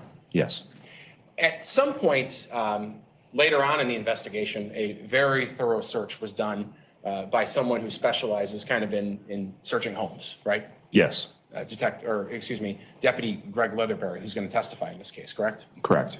And prior to that search being conducted by Deputy Leatherberry and his staff and the people that work with him, was a video taken of the entire Halderson home to try to document the state it was in, at least to the best of your ability before that more intrusive, destructive search was completed? Yes. And those videos are long, aren't they? Yes. And in fact, this one's an hour and a half, isn't it? It's very thorough video. And there's no narration to it. Correct. Doesn't make for engaging viewing always, right? No. The video has the ability to be sped up, correct? Yes. And you've seen it sped up in preparation for this case, correct? I have. And in fact, it can be sped up to 1/3 so that the video is less than an hour long. Yes. In speeding it up, in your view, having been in the Halderson home and having watched the original, does it change the quality of the video at all or what you're able to see? It does not. It just moves it along a little bit quicker? Yes. What is the purpose of these walkthrough videos that are done by law enforcement? These walkthrough videos will document the home as is prior to any searches, just documenting how the home was found basically on law enforcement's first arrival. Sure. And they'll go into every single room? Yes, And they'll open up drawers and things like that? they do. I'm going to show you what's been marked in this case as exhibit number 543. Just you feel around, and you've seen this before. In fact, a couple hours ago you saw it. This is a USB drive, correct?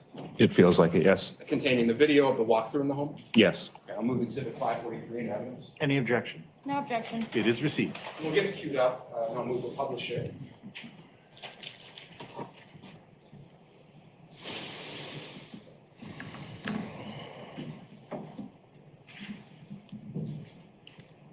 So as we're getting it queued up, and if you could switch to HDMI on the left.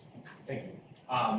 Just to preface this, again, this is going to be a walkthrough of the Halderson home. We'll pause it right there at 4595 Oak Spring Circle. And it's going to take, well, it says an hour and 28 minutes and 55 seconds. We're going to speed it up by about a third. It's going to be just under an hour, correct? Yes. And I will hit play here in a second. Judge, if you wanted to dim the lights, and I know everyone probably wants to get comfortable, it's going to take a minute.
serious a lot too.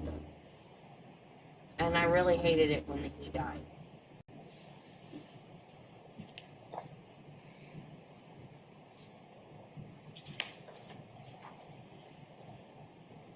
So either Ron or Sirius. I guess they're tied.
We are in the OCD garage.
Hey, Shadow.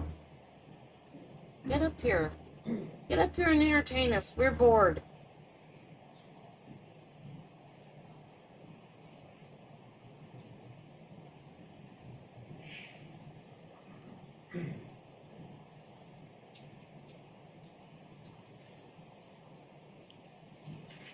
Thought that was a coffin for a minute.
Stupid video.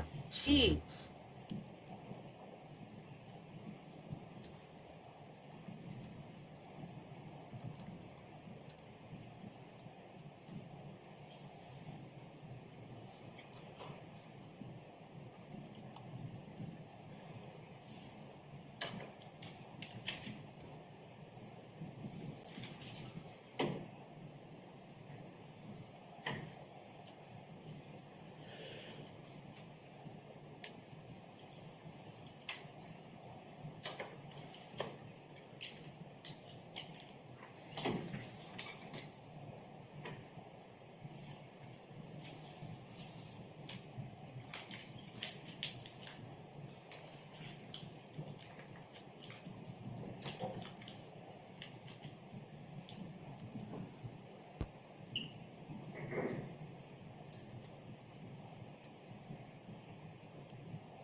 Well, I don't know, because remember the video we watched of the car back and forth and back and forth and back? That said Melander. I don't know who the heck Melander is. That video confused the crap out of me. I don't know why we watched it. I don't know whose car it was. I don't know anything. I'm just so confused.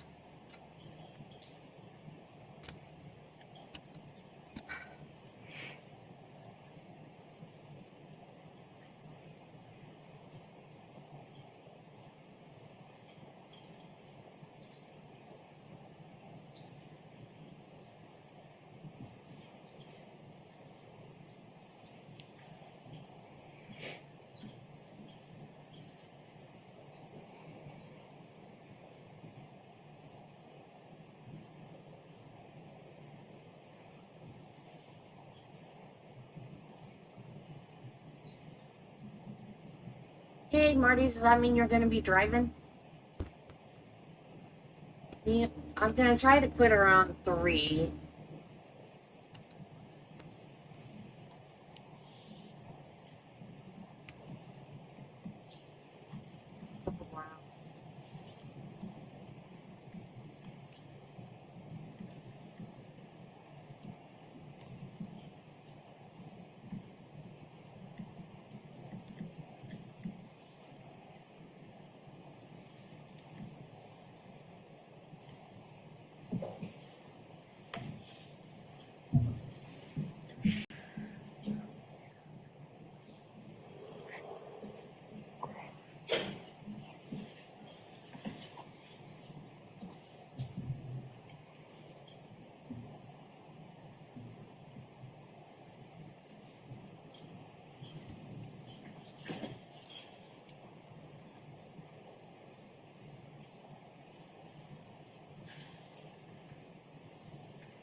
That hurt my ear.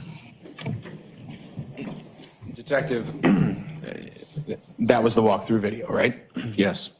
And the time that was conducted, the whole purpose was to see the entire house. No one knew what was really relevant yet or not relevant yet, right? Correct. And while we might talk about all of the rooms in the next couple of days, fair to say that the basement of the house, the room with the fireplace, Mr. Halderson's bedroom, those will be the three primary areas that we're going to continue talking about the next few days. Correct. At this point in the trial, and I suppose as one of the primary investigators, we've now heard from pretty much everyone who was involved in Mr. Halderson going door to door looking for security videos, correct? Yes. We might hear from a few more people that were in the area, but at this point, we've heard from those folks.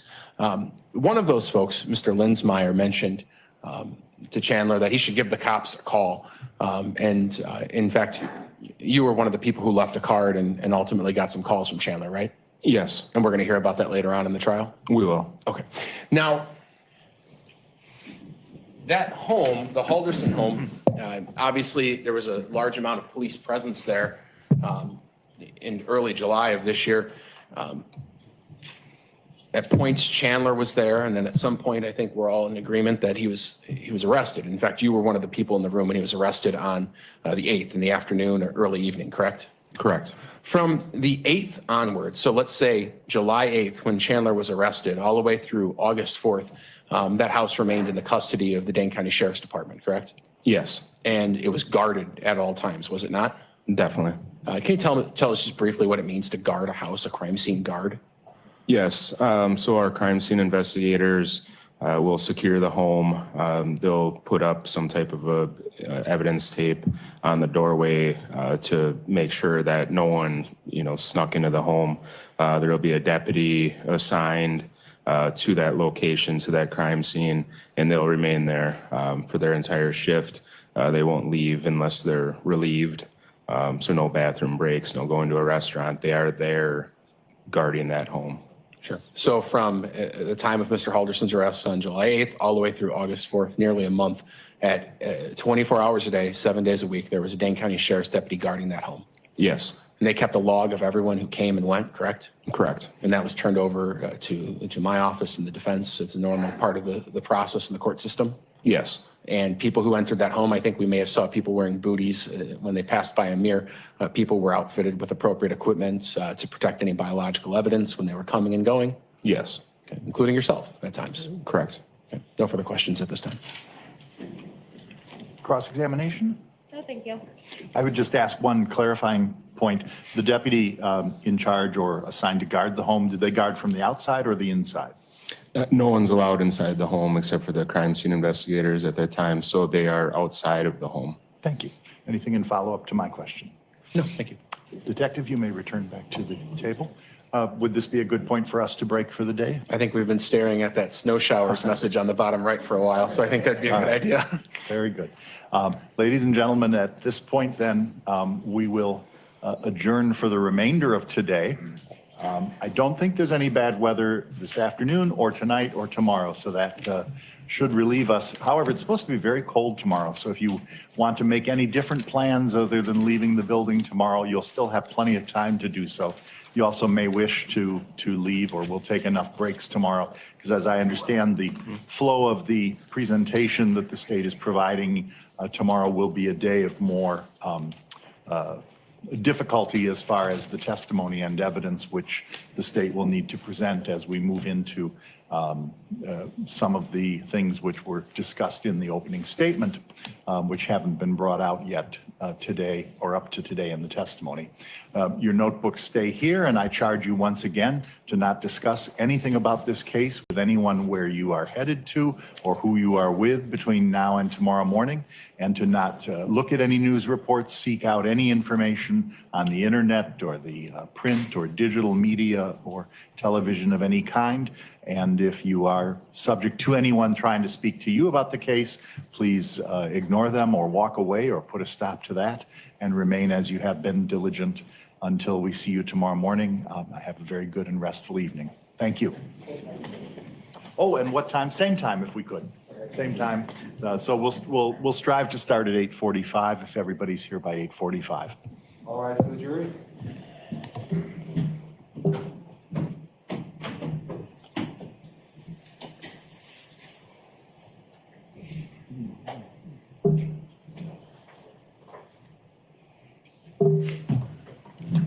Just die.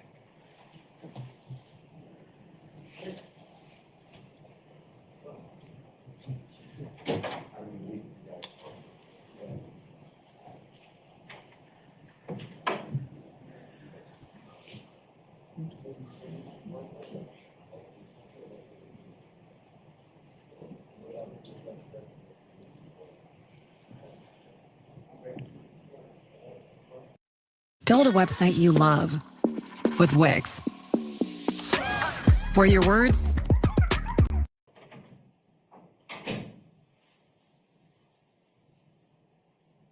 Thank you all. Please be seated.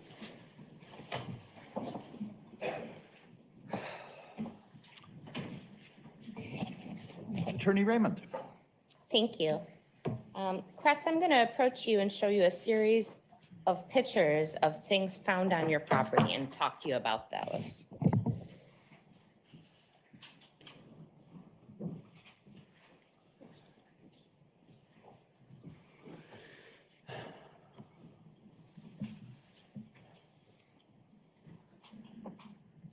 First, I'm going to show you what has been marked as exhibits 58 through 63. Do you just want to flip through those? Yeah, you absolutely.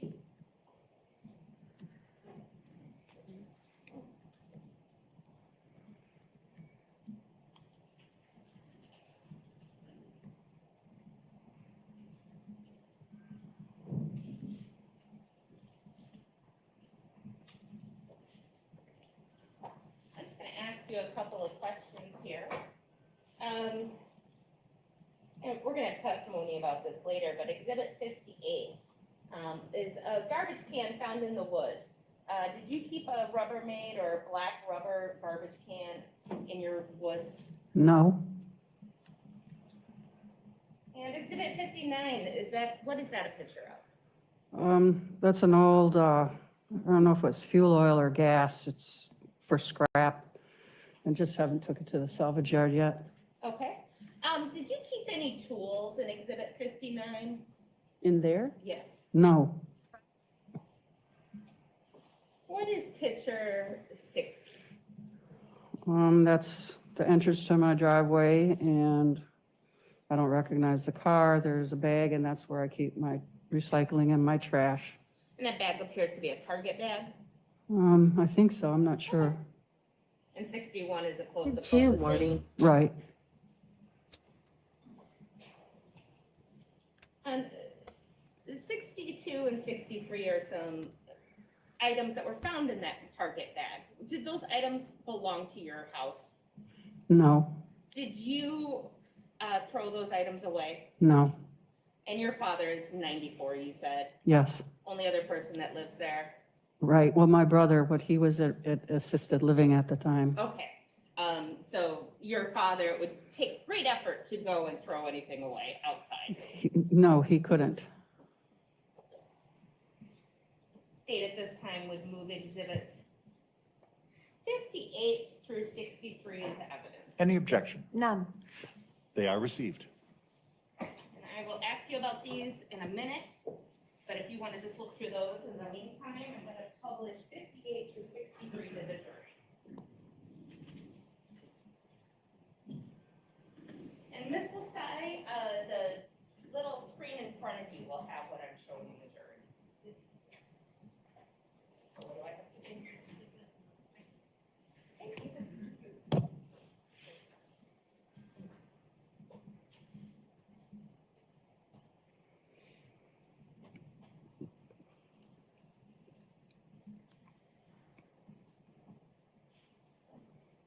Well, the clerk is working on that. That second group of photos that I showed you, how would you describe those as a group? As a group, well, this is the tobacco shed that you called the barn. It's the shed. Looks better now, though. Why does it look better Well, yeah, because I cleaned it out. I got a big dumpster, been meaning to do it for some years now. I didn't get through it because I got a little upset there for a second. That's okay. But 66 through 70 are pictures of your barn before you cleaned it out. That's correct. And 71 through 74 are pictures of something that you later found in your barn during the clean out. That's right. Okay. I would move to admit pictures 66 through 74. Any objection? No, Your Honor. They are received.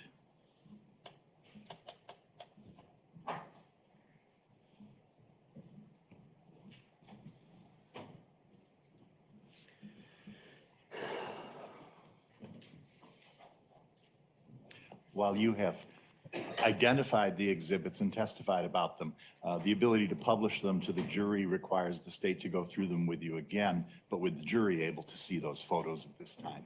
Okay, thank you. It's never perfect because of the glare, but this is the garbage can picture, exhibit 58 that I showed you that was found in the woods, but it was not yours. No. And how would you describe exhibit 59?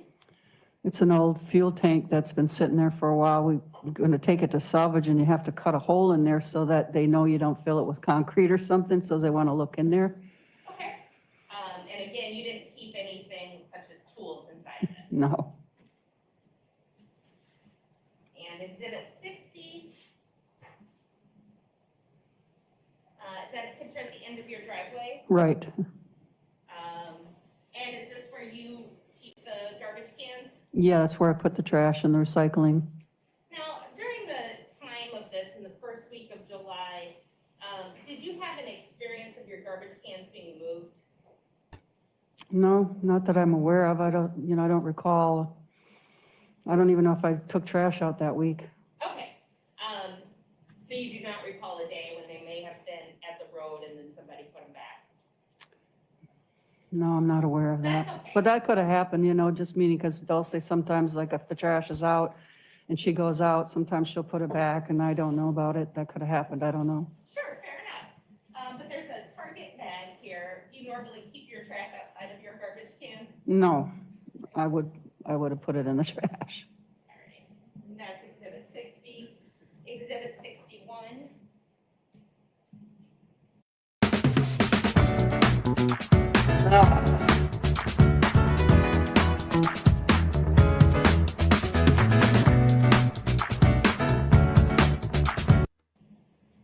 Just a close-up of exhibit 60. Right. There were no commercials the whole last video. Why do I have commercials now? Target bag. Some rags with the substance on them. Did you throw away those rags? No. And exhibit 63, just them separated out.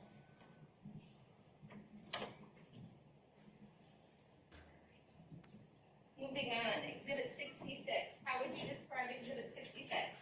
Well, that's the north side of my shed. And my little lawnmower. Okay. And exhibit 67? Yeah, it's just showing you the entrance there on the north side.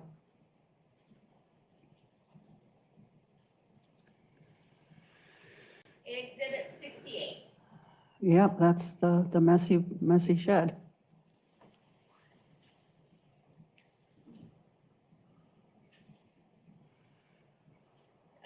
Exhibit 69, more the same. Right.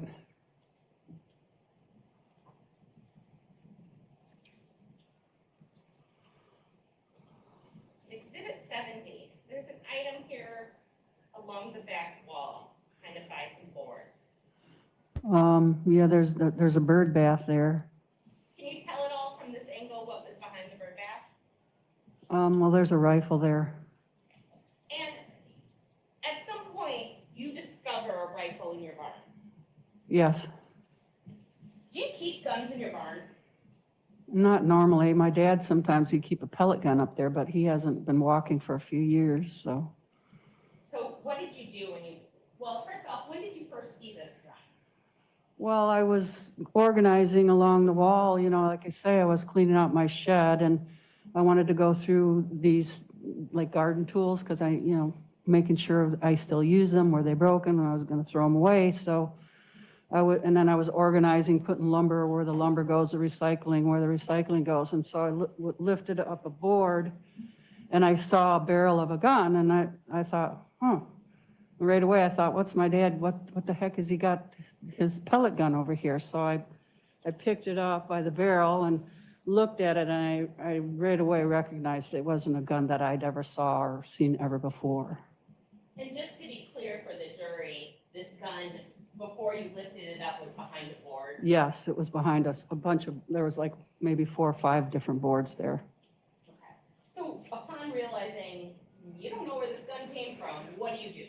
Well, the first thing is I just felt sort of this sick feeling, and I set it back down, and then I went to ask my father just to make sure that he didn't know about any gun in the shed. And I went and asked, and he said, well, what does it look like or whatever? And I said, well, Dad, I'm just going to call the police. And then I called Krista, the head of the investigation. She left me her number.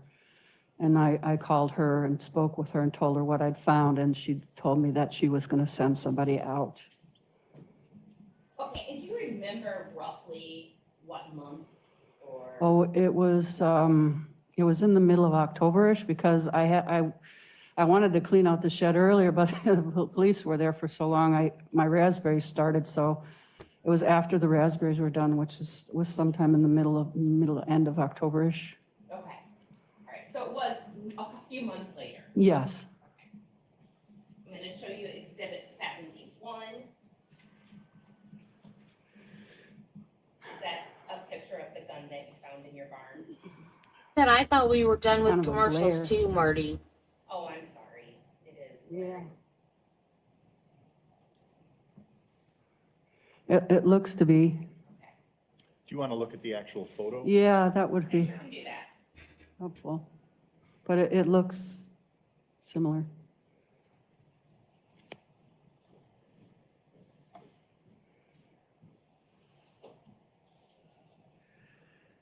Yes. Ms. Raymond, if you want to show that to the jury as you walk back towards the Elmo.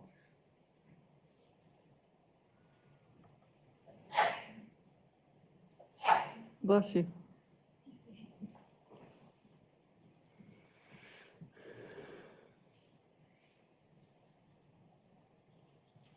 And Exhibit 72, let's see if I can get that to be a little better.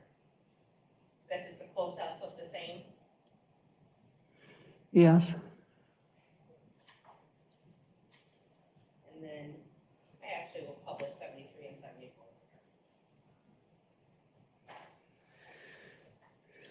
So did the police then in October, after you found the gun, come and retrieve the gun? Yes. Hey, it's me. You don't even realize Damn it. I'm already inside. I'm learning how you. And in July, when Chandler was on your farm, did you have your barn or your shed locked at all? No.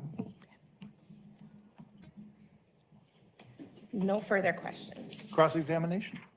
Thank you. Good morning. Hi.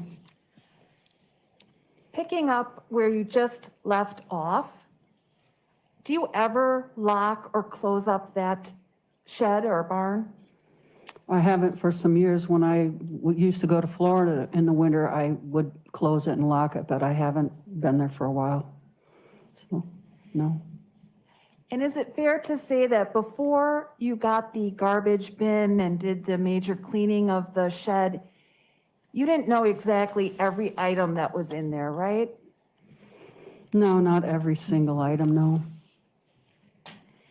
And you testified that there was a delay in getting the garbage bin and cleaning out that shed because the police were there for a while. That's correct. How long were they there in possession of your property or on your property? Whew, seemed like forever. A couple of weeks at least, maybe longer. And they had closed off that area to you? Yes, they got kind of upset every time I come up with a lawnmower because, I couldn't even mow my lawn, and it was frustrating, but they pretty much kept me by my house. They didn't really want me anywhere around. And was it your understanding that they were searching that area at that time? Yeah, they were searching my whole property. They served me with a warrant.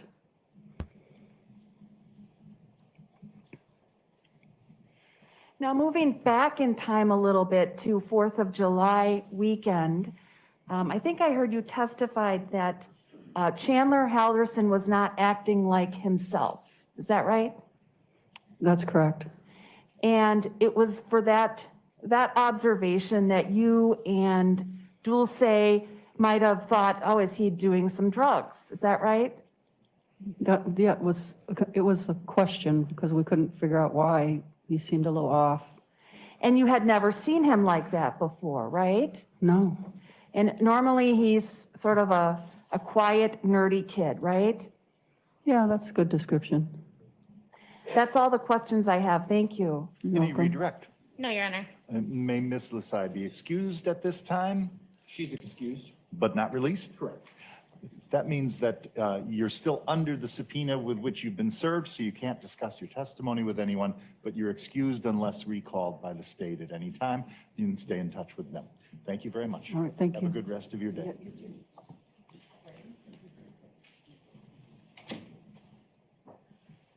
The state calls Brent Baberstock to the stand. Yep.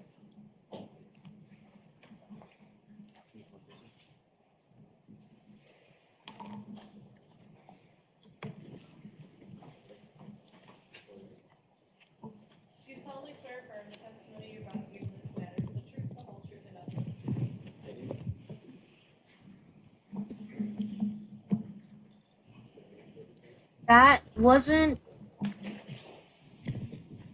That was his Detective, you girlfriend's anticipated my question. parents' house, If you're willing and able right? to safely and responsibly testify without a mask, please do so.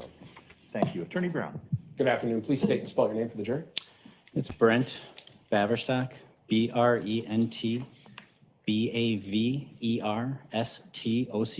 What do you do for a living, sir? I'm a detective with the Dane County Sheriff's Office. In your role as a detective with the Dane County Sheriff's Office, were you asked to follow up in the investigation of two missing people, Bart Halderson and Krista Halderson, in the early part of July of 2021? Yes. Initially, what was your role in the investigation? I was not initially a part of the first response to it. However, maybe shortly before noon on July 8th, Detective Liz Allen came to my office. She said she had just had a phone call with the mother of Catherine Melander, who was the girlfriend of Chandler Halderson. And during that phone call, she intended to do initially just a phone interview, just kind of get some background information, but some things on that phone call alerted her to believe that we needed to follow up with a in-person interview. So she came to my office and asked me to sit in on that interview because we try to interview people, with at least two detectives there to support each other. Sure. And missed it too. I feel like I missed the beginning of that person. And just briefly, if you could describe Dulce's kind of emotional state during some of that interview. I don't know how. Well, we got to the location where we agreed to interview her, which is she was in the middle of some classes, trying to improve her education. And we sat in a But they said that in opening. They said that in the opening that he'd gone over there with his girlfriend. No, she hasn't testified yet, Michelle. In the opening statement, they said that they had gone over there to swim and that they were very nice and they liked him and they said, come back anytime. And he came back the next day by himself, which they thought was odd. And then he was doing stuff out in the woods. So I assumed that that is the person that was on the stand. But her last name was Lasay. Well, maybe her husband was his girlfriend's stepdad. I don't know. Because she didn't even say her name or anything. I don't know if it skipped if something happened to the video and it skipped that part, because he said the attorney's name, the judge said the attorney's name, and then Uncle Ant. Okay, maybe it was Uncle Ant.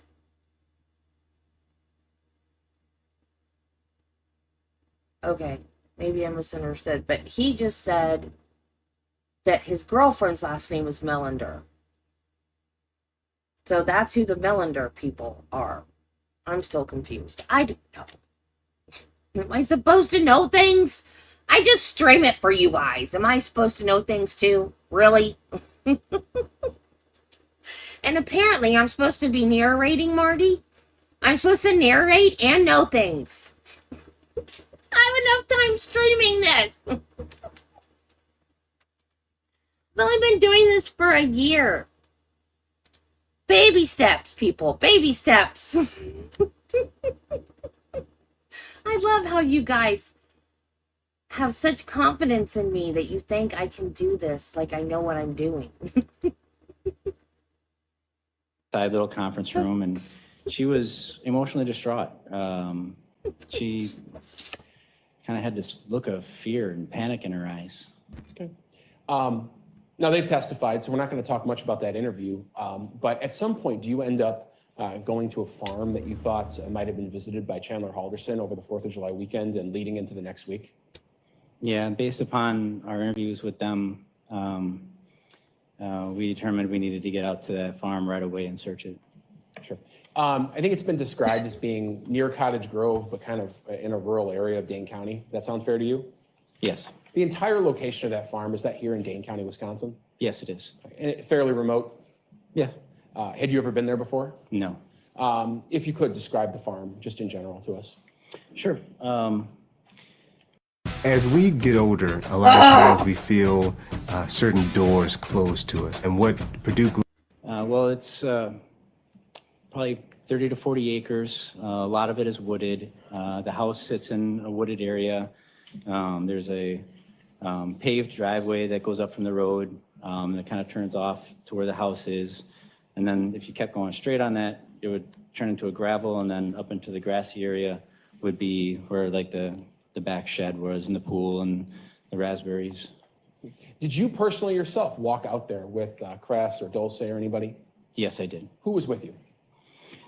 Well, I had first gone there, responded out there pretty quickly. There were a lot of red flags that popped up during my interview with Crescent, and I called to the command post to Detective Sims, and I talked to her. I'm like, I need some more people. We need to get out here. We need to search this place right away. But we were pretty stretched thin at that point. We had sent a team up to, a team was headed up to the cabin to do some more investigation up there. I'm like, we need some more people. We need to get out there and search it. So she was able to provide at least another detective, Detective Tim Blank, along with me and Detective Liz Allen. And then while I was on the way, I contacted Barry Ehrman from the Dane County Medical Examiner's Office and asked him to respond with his cadaver dog to help us do the search. Sure. I got there and nobody was there. I had expected Kress and Dulce to beat me there. I went to the house, knocked on the door, and nobody answered. And I got worried that they may went up and started searching on their own. So I went up there. I went up into the grassy area. Like you can see, you have a photo of the farm there. So I could see whether or not anybody was back by there. And, I noticed, during my contact with Kress, she did talk that she had recently seen vultures circling over the property. Your Honor, I'm going to object as hearsay. Sure. Sustained. Did you yourself at some point see some birds over the woods? Yes. And what were those birds? Turkey vultures. And did that raise red flags to you? Oh, yeah. Why? Most birds really don't have a sense of smell except for turkey vultures. Turkey vultures actually, when a body or an animal or creature dies, it starts going through some changes. The microorganisms on there start producing different gases, and it emanates an odor. Turkey vultures can smell that. And when they do, they'll start circling the area to locate where it's coming from. And were those turkey vultures over the wooded area at the farm? When I got there, yeah. Did you find Crest and Dulce as you walked back there? Eventually, I walked up there, I didn't see them, and then Crest came out of the back sliding patio door and met me. And then I asked her if she could show me again where she had seen I like that Chandler, name. back by the woods. And we walked back up to the area of the shed, and she showed me. When you say she showed you, did she point physically? Yes, she did. All right. And so what I'm going to have you do, and because she's already testified, you can't say what she said, but you saw her point at a location? Yes. Can you please stand up for 1 second and point on that map to the location that Crest pointed out to you as where she saw Chandler? Sure. Thank you. Have you seen the Jungle Book, Judy? We walked up and came over this area. We're your friends. We're your friends. Your Honor, objection, hearsay again. I'm sorry, I missed the part of We're the your objection. friends. Hearsay again about what someone told him. And maybe I'll ask a better question.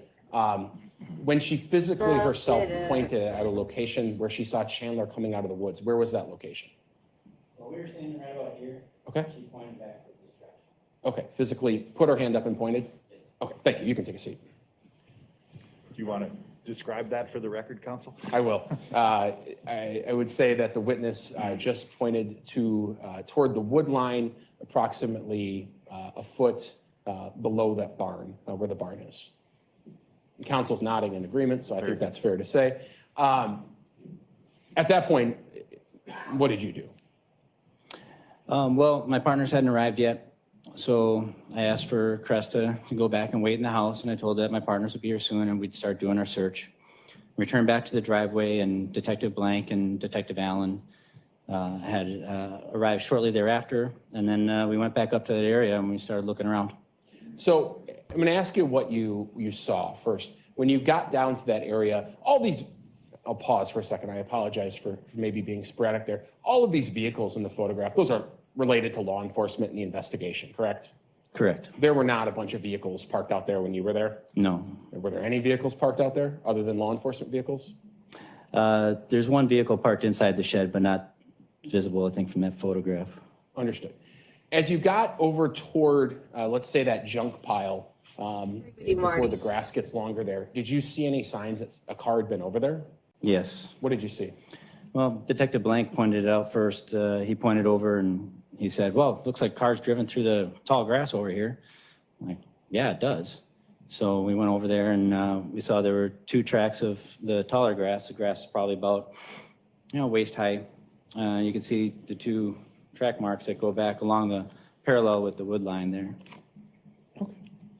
And at that point or shortly thereafter, you and other detectives began maybe searching a little bit closer into where those tire tracks went? Yeah, we began to follow them. They went back probably about to an area where there were some white wooden boxes that are old beehives. They're just kind of stored along the tree line. And that's before you entered the woods, correct? That's before I entered the woods. Okay, so we're going to pause there, and I'm going to have you look at a couple of exhibits first, so we're all on the same page. Exhibits 75 through 81. Just page through those and give me just, in general, what am I looking at there? Okay. 75 is the driveway entrance for the residents to the farm. Okay. You can keep going. Okay. 76 is just going up further along the driveway. You can see it starts to split at the end there. This little angle to the right here goes towards the house, and the one that continues straight on is the one that continues to where it becomes gravel and goes up towards the field. Here's where if you were to take that little fork in the driveway and go right, you would see the house. And that's number 77. Number 78 is the back side of the house, but if you drive in to the driveway, so the garage would be on the right side of this picture. So this would be facing back towards like the pool area. Sure. And that's number 78. 79 is the gravel driveway where the paved portion turns into gravel and then continues up towards the pool. Okay. That's 79. 80? 80 is after the gravel driveway ends, and we're now heading to just the grassy area to where you see the raspberry garden here and then the pool. Okay. And then 81, this is the area in which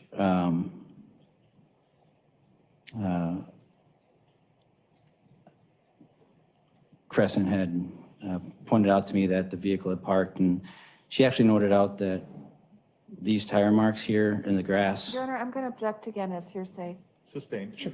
But is 81 that area that was pointed out? Correct. All right, I'll take those exhibits. I'll move to publish 75 through 81. I think they haven't been moved into evidence yet. I'll move them into evidence. Any No objection? objection. They are received, you may publish. And if you could put the HDMI 2 on, I'm going to display these off my computer so there's no glare. Exhibit number 75, we're looking at the driveway coming from the street up to the house. Is that correct? That is correct. We'll just page through these. 76, that's that driveway going up right before the split. Correct. 77, coming up toward the house. Yep, that's the split to the right, looking at the house. 78, a view of the house. Correct. That's the lawnmower we might have heard about, people driving around. Yes. And if we're looking at this house, beyond it is the pool and the shed and that grassy area, correct? If you were standing at that patio door and looking away from the house would be the pool. Okay. 79, the gravel driveway as it goes up towards the pool in that area. Correct. 80, now we're up kind of in that grassy area. Yep, that's where the gravel ends and it's just the open area. And 81, I think you described this as generally kind of the start of the area that was pointed out to you. Yeah, it's the mowed area just to the south of the big shed. Sure. I'm going to do this a little bit differently now. I'm going to show you what's been marked in this case as exhibits number 82 through 107. Just by yourself, page through those. And the question at the end is going to be, are these photographs of essentially that area leading up to what you found and the items that you found in the woods? I'm going to ask you, and then we're going to look at them all together, okay? Okay. So you can just look through those and let me know if that's what we're looking at. Is that 82 to 107, Council? Correct. Thank you.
Question, are those photographs of leading out to the area that was pointed out to you and then ultimately your search into the woods and maybe what you found?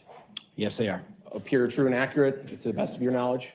Yes, they are. I would move 82 through 107. No objection. They are received. All right, we're going to do this together. We're going to walk through them. So you see, And Detective, you can see the same exhibit on the computer monitor if you wish to. Okay. And that might help pick up the microphone better as we go through this. so we'll start with 82. What are we looking at there and what did you personally observe when you were out there? So there's the mowed section of the grass, which is just south of the barn. There's a stack of old logs sitting there, but to the right is where we could see what appeared to be two tire marks going into the deeper grass. Did you follow those tire marks? Yes, I did. Excuse me, 83, just a different view of those tire marks. Yeah. 84, what are we looking at there? Just a continuation of the tire marks. where the tire marks end, there was another area of depressed grass, which would have been, if we're looking at the two tire marks, where they stop, there's another area of depressed grass in all different directions at the end of it, sitting right there. Okay.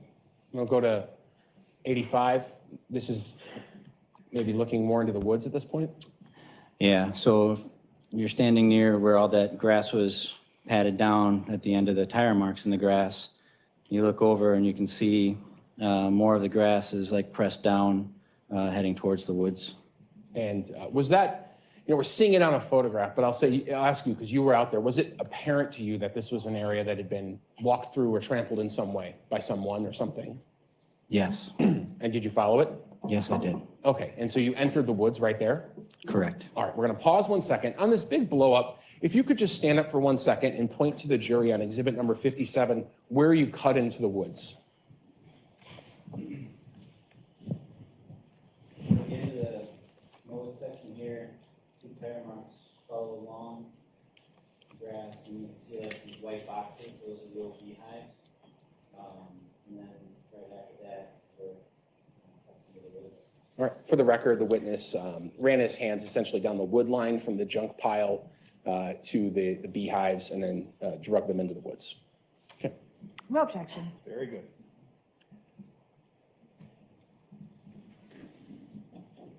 '86 photograph of that trampled area. '87, what are we looking at there? So, picture doesn't show it as much, but there's, again, you can see the vegetation in the ground there, but it was very directional as far as this area. To see like this log, the vegetation had been trampled down. So it's hard to tell from this picture, but there's actually a downward slope here. You know, if the trees weren't here, it'd be a good little sledding hill for little kids, but there's like a downward slope that goes down into, you can see like a little brush pile down there. Okay. 88, what are we looking at there? More of the trampled grass that goes to this log that goes across. And then you can see, get the green moss on the log, but there's areas where the green moss had been scraped off as if something had scraped it off. Did you notice anything ultimately beyond that log at this point? Yeah, the pile of sticks on the other side of the log, and there was just something that wasn't natural under the sticks. Did you go check it out? Yeah, I got as close as I had to. 89, the photo just moving a little bit closer. Yep, and again, you see the scrapes on the log there, just under the moss, and then you can see the pile of sticks there, and there's something underneath it. Couldn't quite tell what it was right away, so I stepped over the log and got a little bit of a closer look. And what did you find? I didn't know what it was at first. What do you mean by that? It took me a while to process what I was seeing, you know. Then it became obvious that I was looking at a human torso. Okay. So we're going to move in a little bit closer to photograph 90. And again, we're starting to maybe be able to see that, what you saw that day? Yes. Under those sticks.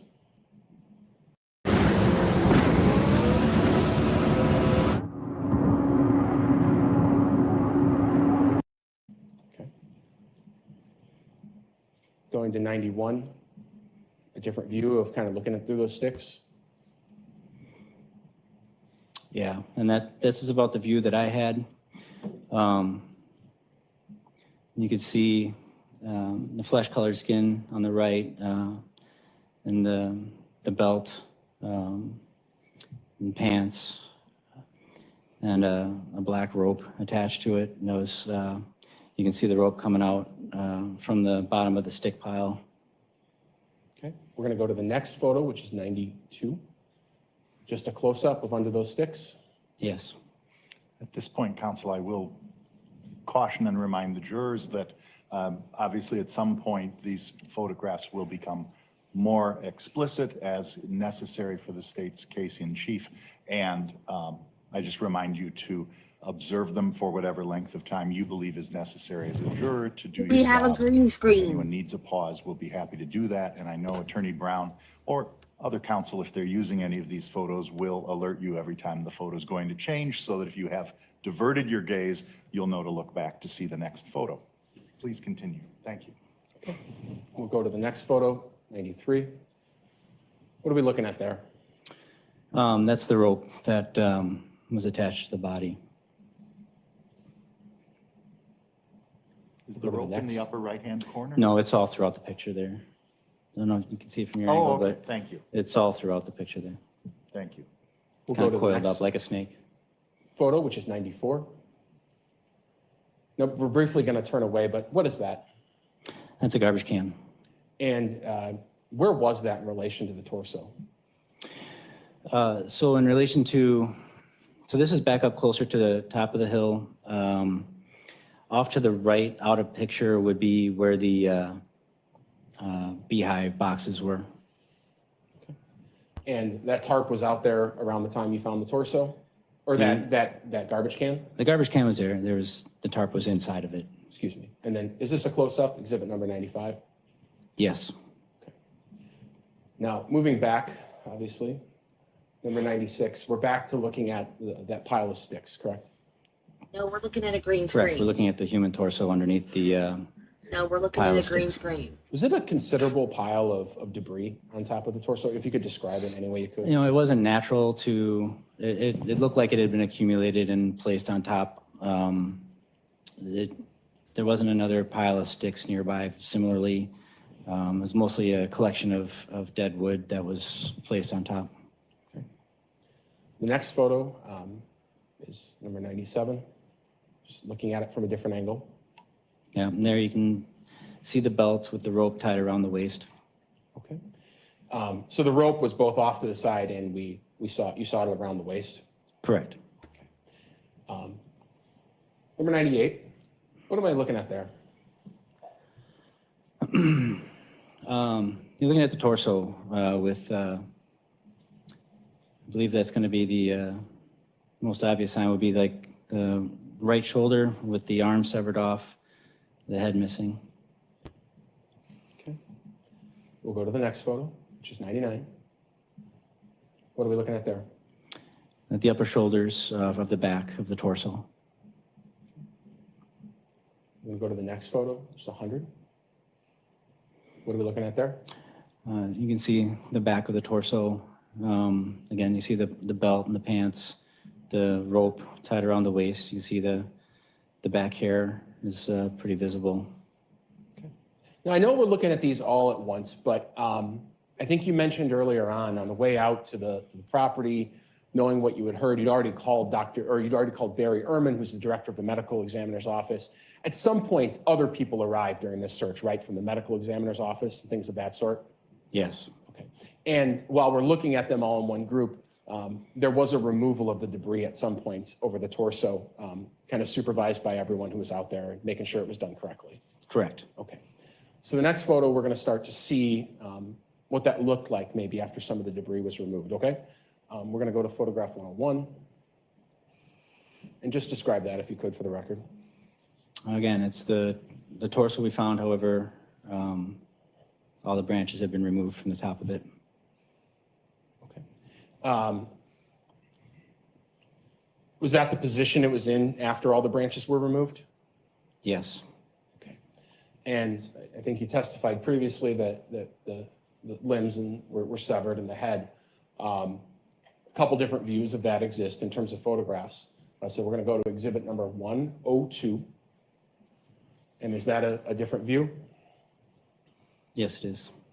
Okay. Now, anatomically, standing, how the body is it facing down? If the head were still present, would it be facing down? Are we looking at that person's back? Yes, the chest would be toward the ground at this point. Back is facing upward. Okay. We're going to go to the next photograph, which is 103. And what is that? That is a defect in the back, which would indicate, at least from the number of times that I've seen it personally, that there was a wound there. Okay. Consistent with a bullet wound? Yeah, and I'm going to object at this point as to foundation and expertise. I'll sustain. I think the description of a defect is appropriate based upon what we have as a foundation. Sure. We'll hear from the medical examiners later, Detective, but I'm going to go back one photograph to 102. Is that defect present in that Detective photograph know what a as well? bullet hole Yes, it looks is. like? And if you could just again, you know how it works with court, we're taking I a record. mean, Could you describe physically find on out. the That's his torso where that job. defect is on that person? In the center of the back, probably, 8 inches above the belt line, So 6 to 8 inches. Understood. We'll go back to 103, which we've already looked at. We're going to look at the next photograph, which is 104. What are we looking at there? We're looking at what would be the buttocks of the torso, the belt, and the pants, which appeared to have been cut at the top left of the screen, as well as some red staining along the pants, and the rope again tied around the waist. And I'll go to number 105. Here we see someone manipulating that clothing. Someone involved in the investigation, obviously. Yes. Okay. What are we looking at there?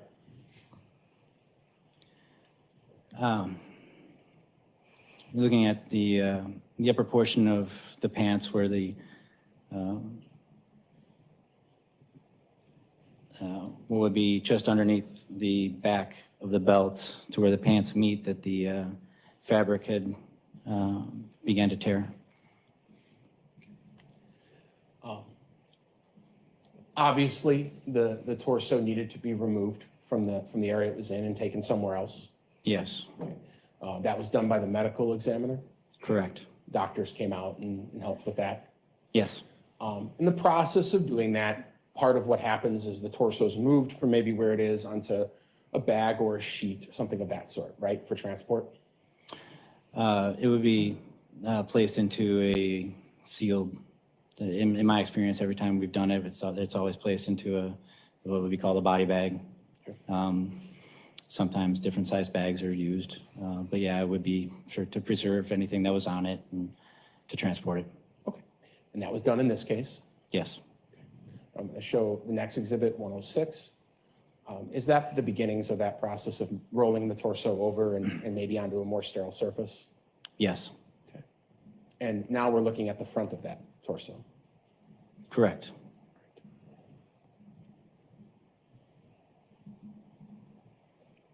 And I'm going to go to the last exhibit, 107. After the torso was rolled over, something was found underneath it. Black item, correct? Yeah, you could see it even when the torso, it was sticking out from underneath it. It was a black T-shirt. You can see the many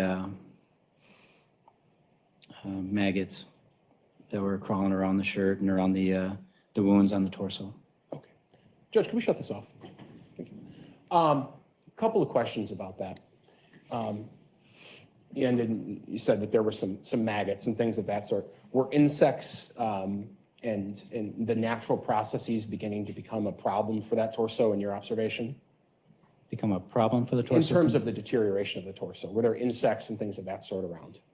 Well, typically we'll call in a forensic entomologist, but it's part of the decomposition process when any animal or any living tissue is exposed to the elements. Flies will come, they'll lay their eggs. Within a certain amount of time, those eggs will hatch into maggots, and the maggots will feed and begin to consume and continue on with the process of breaking down the body. We're coming to an end, but fair to say that while you may have been the first one to come upon this, a lot of people ultimately descended on this farm and got involved in the investigation at that point. Yes. Okay. And in fact, we're probably going to hear from you again in this case, aren't we? Well, probably, I would think so. Okay. I have no further questions for now for the detective. Cross-examination. Nothing for now, thank you. May the witness be excused but not released. Yes. Thank you so much. Detective, thank you. Have a good remainder of your day. Sir. Attorney Brown? I think it would be a fair place to break for lunch. I think we can do that. Ladies and gentlemen, it's a little early, but I always think that it's either better to be well before noon or afternoon. But I don't know what your plans will be. It is almost 11:20, and let's plan on being back at about 12:45, so we can start shortly after that. It's a little bit more than an hour, but I want to make sure you have enough time. If something causes you to run late that you run into, we'll be here, we'll wait. Thank you for everything this morning. And again, I remind you, leave what you have seen and heard here. Don't discuss it with anyone or overhear or take part in any discussions or do any steps to research or learn any more information while you're away from the courtroom. And I hope enjoying some time. Thank you.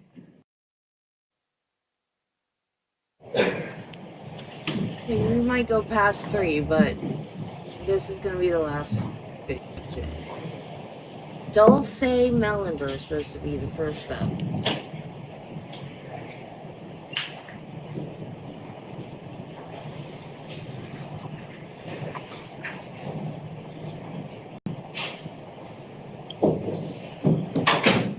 How does it remind you of an AA meeting? Thank you. Please be seated, everyone. Isn't it the same thing every judge says?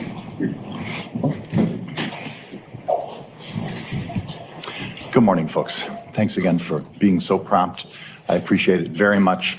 I wanted to, and I must once again, ask whether anyone in between the time I saw you at the end of the day yesterday and this morning were exposed intentionally or unintentionally to any information about the case, participated in or had discussions or were overhearing discussions about the case or sought any information via any media whatsoever. I see no hands. Thank you very much. We're going to proceed today then with the state's case in chief. Attorney Brown. Steakhouse Dulce Melander. I like that name. It means, dulce means sweet in Spanish. Oh, just the way he says it.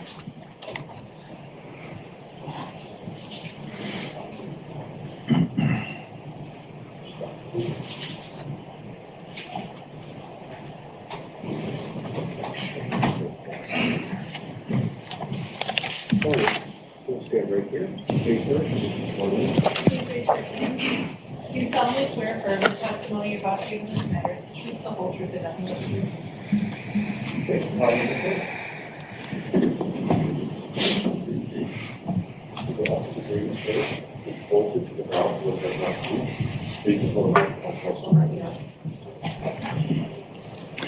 Ms. Melander, good morning. Good morning. Thank you. I have to ask you 2 questions. First, I didn't hear myself. I don't know if the court reporter heard. Did you say yes to the oath that you swore? Oh, I did. Thank you. I say yes. Thank you. With the masks and with being nervous, I'm sure it was hard to tell. I wanted to make sure the record reflected that. Secondly, you just took off your mask. Are you comfortable and do you think you can safely and responsibly testify without wearing a mask? I just feel like I don't hear me then. I appreciate that. And if you can do so, if you're okay being unmasked, we will all, except for whoever's asking questions, be unmasked. So we have that layer of protection. If that's all right with you, please proceed without your mask So is on. this the girlfriend's mom? And I'll remask myself as I'm not going to do any more talking. Attorney Brown. All right. Good morning. What we're going to start with is I'm going to have you tell us your name and spell it out because the court reporter is writing everything down. My name is Dulce Melander, and DulceMellenter. And Dulce, do you have a daughter named Catherine? Yes, I do. And does she go by the name Cat? Yes. And for a while, back last year and maybe a little before, was Cat dating someone named Chandler Halderson? Yes. And you got to know Chandler Halderson pretty well yourself, didn't you? Yes. Yes. Approximately, and it's okay if it's just kind of a range, how long do you think your daughter was dating Chandler? Around 2 years. And you would see Chandler pretty frequently? Yeah, kind of, yes. Okay. So there's this thing we're going to do now where the judge in 1 second is going to have everyone that is wearing a mask take them off just briefly. That's over here. And I'm going to ask you, do you see Chandler in the courtroom? So wait 1 second. I would ask if everyone who's not in the jury box would lower their mask for the count of 3 so that the witness can observe everyone's faces. 1, 2, 3. Go ahead and replace your masks, please. Ms. Melander, do you see Chandler in the courtroom? Yes. Can you tell me where he's sitting and kind of describe what his clothes are today? He is wearing a blue tie and kind of white. And is he sitting to my left over here? Yes. I'd ask the record reflect identification. It will.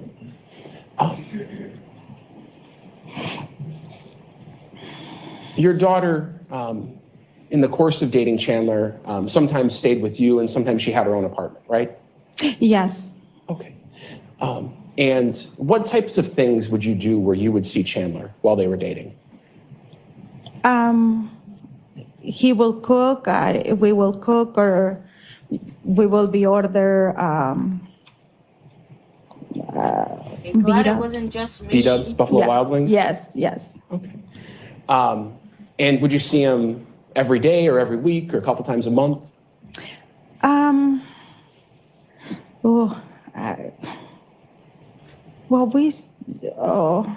Repeat the question again. How often would you see him? Often when Catherine wasn't home, yes. Were you aware from Chandler if he had a job back in 2021 before all this happened? He was working at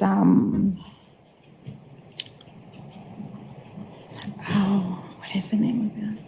Can you give me a second? Yeah. He was working at the swimming.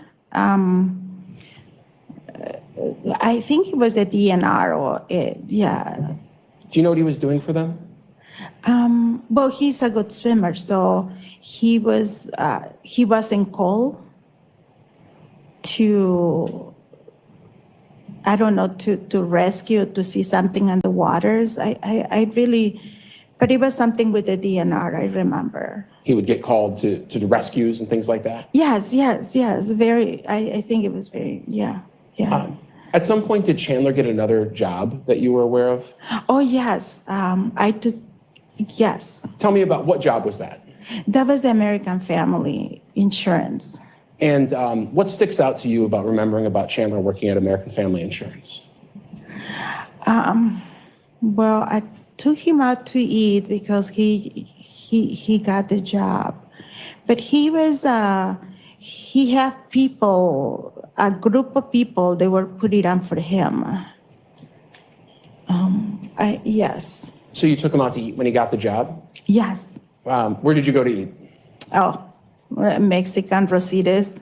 He likes the tacos. And was this kind of a celebratory dinner? Did people dress up and things like that? Yeah, he was dressed up really nice. And did Mr. Halderson or did Chandler tell you about the job that he was getting at American Family Insurance? Briefly. It was something about computers. You know, he's a computer guy. Sure. And he was dating your daughter at this time? Oh, yeah. Were you happy that your daughter's boyfriend had a job? Yes. Was that important to you? Objection. Yes. Overruled. The answer can stand. What did that mean? No, it was all legal nonsense. We'll just, it's all right. So after the time you take him out to celebrate getting the American Family job, you get Mexican food. Did Chandler ever talk to you much about his job at American Family Insurance? Yeah, he was working at home. Okay. That's about it. Plus, Marty.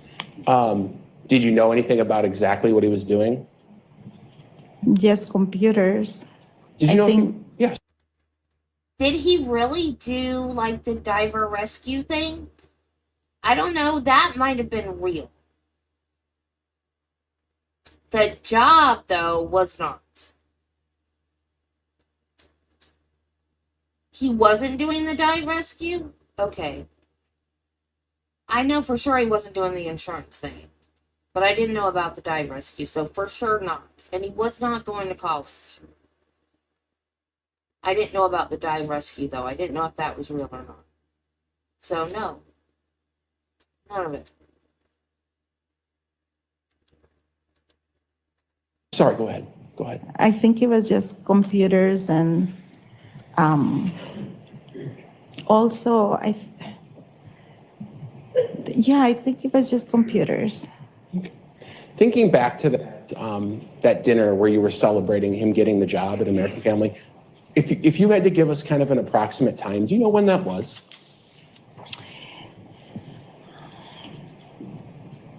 I think it was afternoon, mid-afternoon maybe. I don't quite remember. What time of the year? Oh, Do you know if it was in the spring?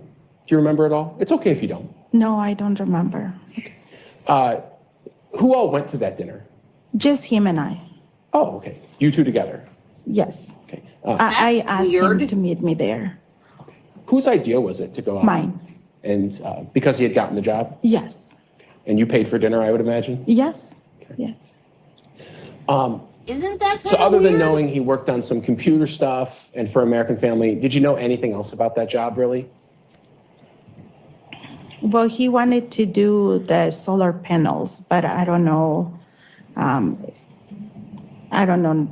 The American Family was getting him for the solar panels, but I know he was very good in computers. Was Chandler around this time, was he going to school anywhere while he was working at American Family?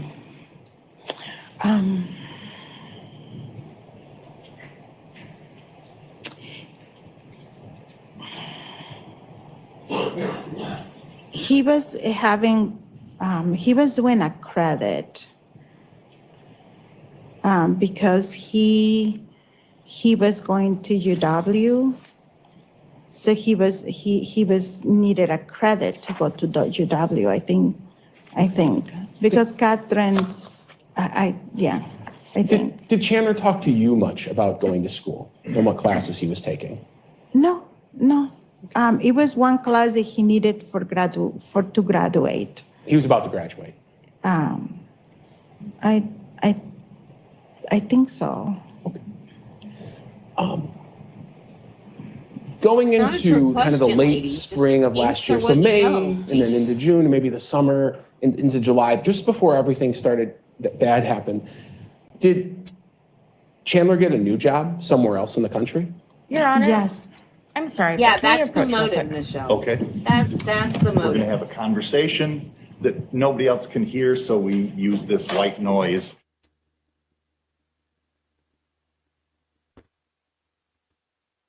Yeah.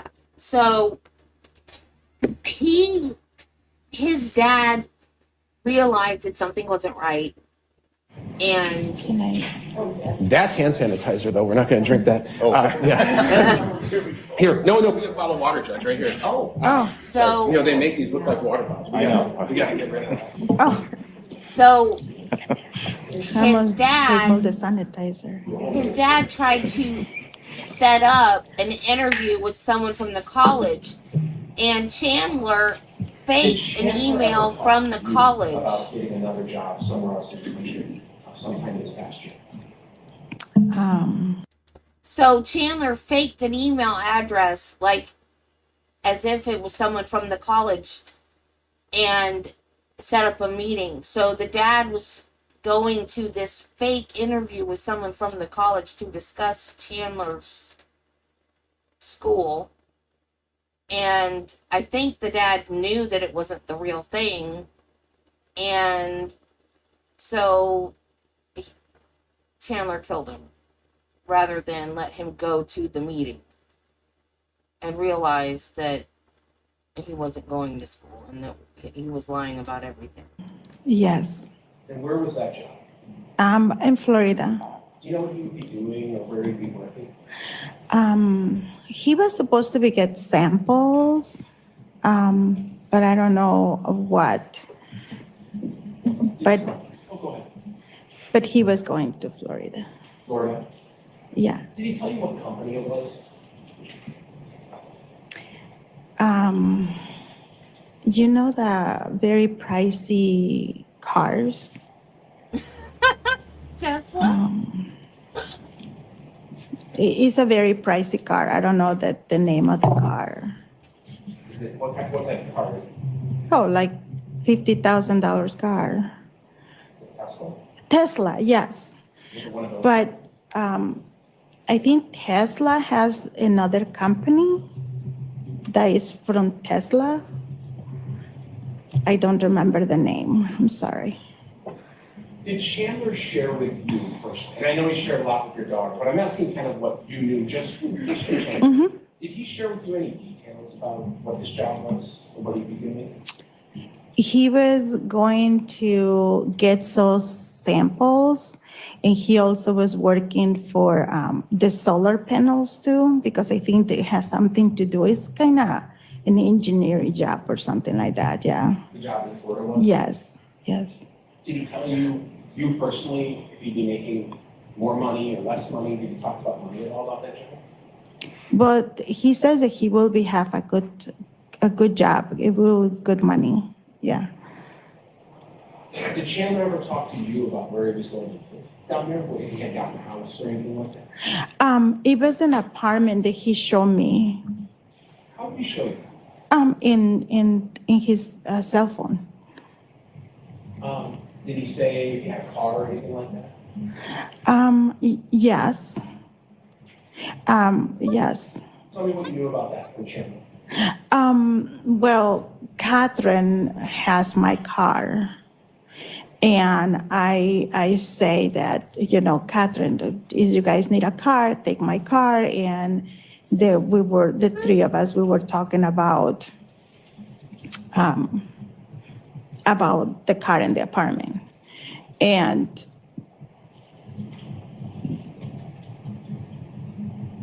What is she doing? I'm sorry, it's just a bed burp. And he says that his cars over there, they are very cheap because older people they're kind of, they don't drive anymore, or they're past, and then they have cars in there. So he was ordering the car. And I say that I will sign my car for them can sell it and then can buy maybe 2 cars. Oh, and then he was saying, oh, I will take care of it. So you mentioned your daughter. Was your daughter going to go to Florida from what you knew? Yes. And did Chandler talk to you about that? About having Catherine go with him? The day that he brought Catherine home because she have an injury in her back, he did. He basically asked me. Your permission? Yeah. What did you think about that? I was very worried. Why? She's my only daughter. I was uncertain. You were uncertain. Yes. I'm going to start asking you questions about kind of the 4th of July weekend, okay? You remember the 4th of July weekend that we mentioned last year? Oh, yes, yes. On the 4th of July weekend, there were some plans to get together, right? With Catherine and Chandler and other people, right? Yes. You were living here in Madison at the time, right? Yes. But is it your fiance? Yes. Chris. Yes. Has a farm, kind of in a rural area of Dayton, right? Yes. So it's Chris's farm, but you're engaged with this. Yes. We got engaged in May. In May? Yes. And Chris lives in that farm with her, the elderly farm. Yes. You go out there. I live part-time there, yes. Judge, sorry again, but can we approach?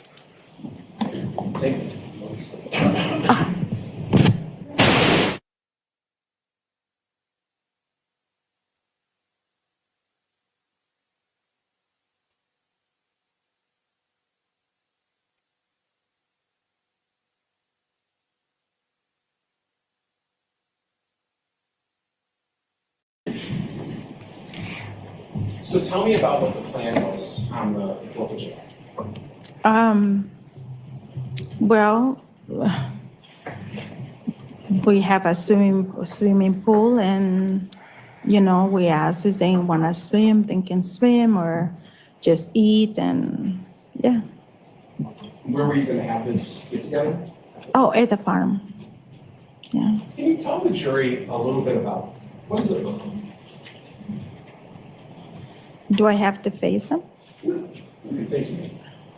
But do pull the microphone a little bit closer because the fans seem fairly noisy right now. Go ahead. It's like a paradise. It's peaceful. It's green. And it's flowers that you don't see.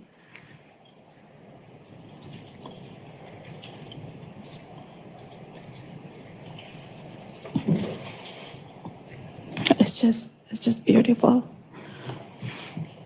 So the 4th of July weekend, who all went to the farm for this evening?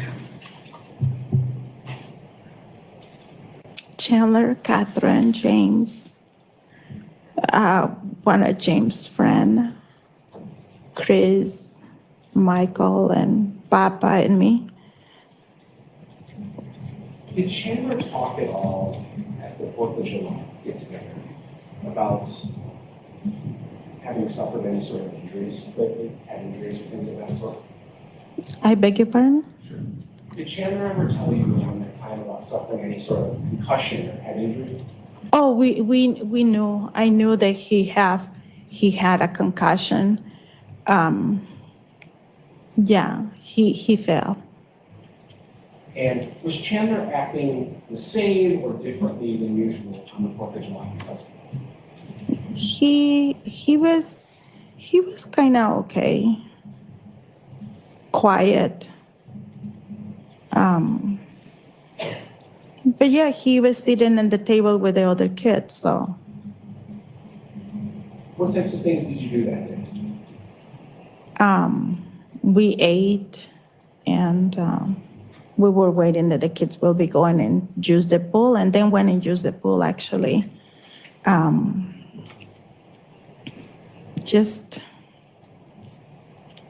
Just happy that the kids were home. And the kids used the pool? Yeah. Did Chandler- Catherine and James' friend used the pool, yes. I don't know if Chandler got into the pool, but I think Chandler always was cleaning the debris. Yeah. Cleaning the pool? Yeah, yeah.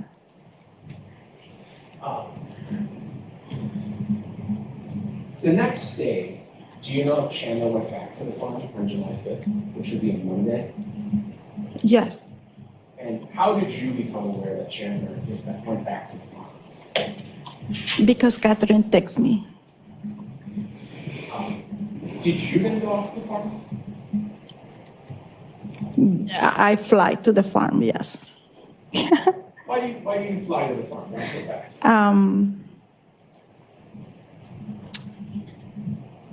I was just worried.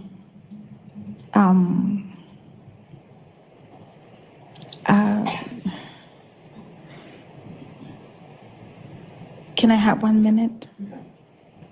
There's another bottle of water around the corner. Oh. I know those are small. Do you want to take them? Yes. Do you need a break?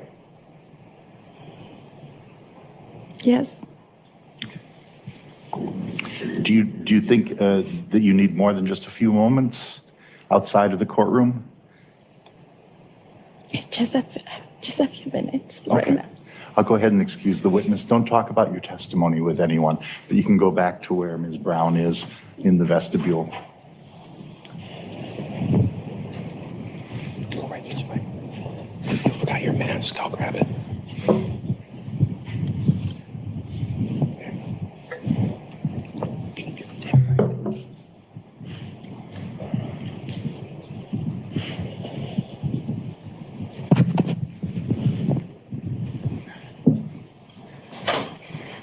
If it's all right with the jury, we'll just stay. You can stand up if you need to or stretch, but I think if we excuse ourselves and come back, we'll lose additional time, as you know better than I, how long it can take. You just gonna sit here and wait for her to collect herself?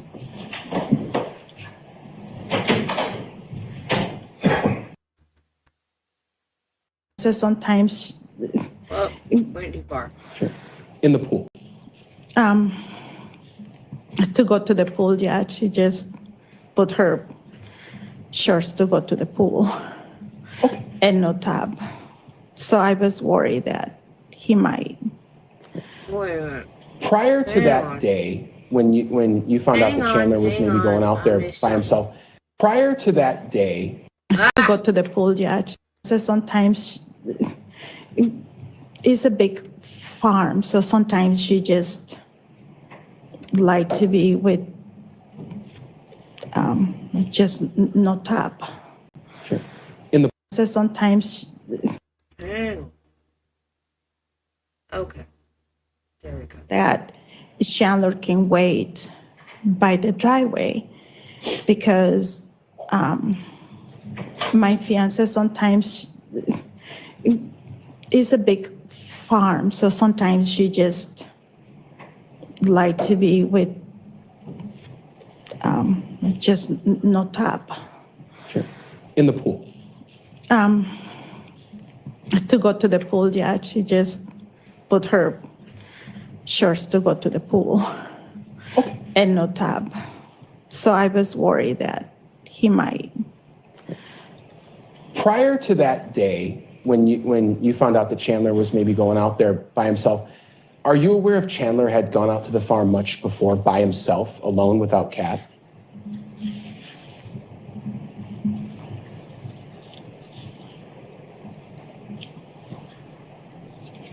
So the better question is, do you know if Chandler usually went out there by himself? Oh, no. No, Chandler will never go to the farm without Catherine. So this would have been the first time that you're aware of? Yes. So you drive out to the farm. You flew out there, I think you said. Yes, because I was worried that Chandler will had the shock of his life seeing my partner. When you get there, do you talk to your partner, Chris? When I got there, it was Chandler and Chris talking on the porch. You know what they were talking about? Did you overhear it?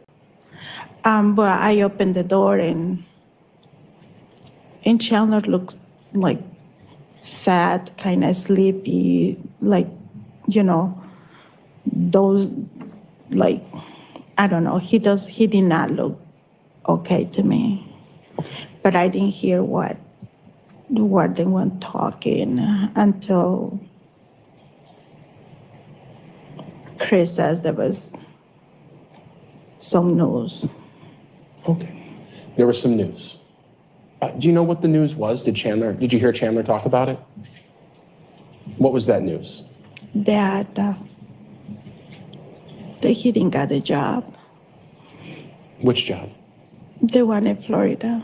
Okay. Do you know why he didn't get that job? Because he couldn't, he was supposed to be there, but his brother got sick, so he couldn't go. And the next time he fell and couldn't go, and I think they couldn't hold the job anymore because he can't go, he couldn't fly to Florida. Because of the fall? Mm-hmm. Okay. The concussion, his concussion was really bad. Okay. What did Chandler ask to do, or what happened next at the farm? Well, we were very supportive. We were like, he lost a good job, and I was worried about him putting on money for the apartment, and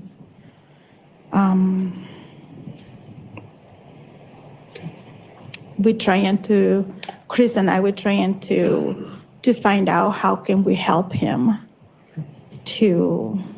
because he looked really, really like They said I couldn't get an online degree to further my career. But thanks to WGU, I was able to get my degree with the same accreditations as the large universities. Down and Did you all stay together, or did some point Chandler go somewhere else on the farm? we were talking, and then after that he basically excused himself to go swimming. And did he go by himself, or did you go with him at that point? No, he went by himself. What did you and Crest do while Chandler was swimming? We were trying to figure it out how to help them, how to help him. He just got a concussion. I was very upset with Krista because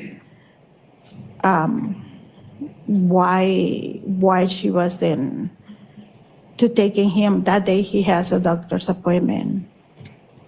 He thought his mom should have been there. Yeah, so we were talking about, as a mom, I was very upset with his mom. How long, at some point, did you go down to the pool to check on Chandler with Crest? Yeah, I was asking Chris what we're gonna have for dinner. I bring chicken, and she was very upset, and it was a while. How long do you think it was before you went down to check on Chandler at the pool? I don't know, probably half an hour maybe, or a little bit longer, because I don't know. I'm sorry. That's okay. But did you go alone, or did you and Crest go together? No, we go together. Oh yeah, of course. And how did you get down to that area? We use a little car where we mow the lawn. A lawnmower? Yeah, a lawnmower. So I basically inherited the lawnmower that Papa used to use, and so we, like a two grannies going to. You were both on the lawnmower? Yes. Okay. Yes. And did you drive down toward the pool? Well, we drove to the pool. Yes. Tell me about where you went as you were driving. What do you mean? Yeah, where did you go first when you started driving down to the pool? Well, we went to the pool. It's on a little hill. So we went, and we didn't see Chandler swimming. We didn't see anything. So we turned right, and, we saw the car, and I thought he was sleeping. Where was the car in relation to the pool? Was it close or farther away? Oh. Would it help if I showed you a map? Oh, yes. A photo? Sure. Oh, a photo, yeah. I have a huge photo of the farm. Oh. Okay. I'm going to show you. I told you it was big. It's number 57. Is that the farm? From above? From like an airplane?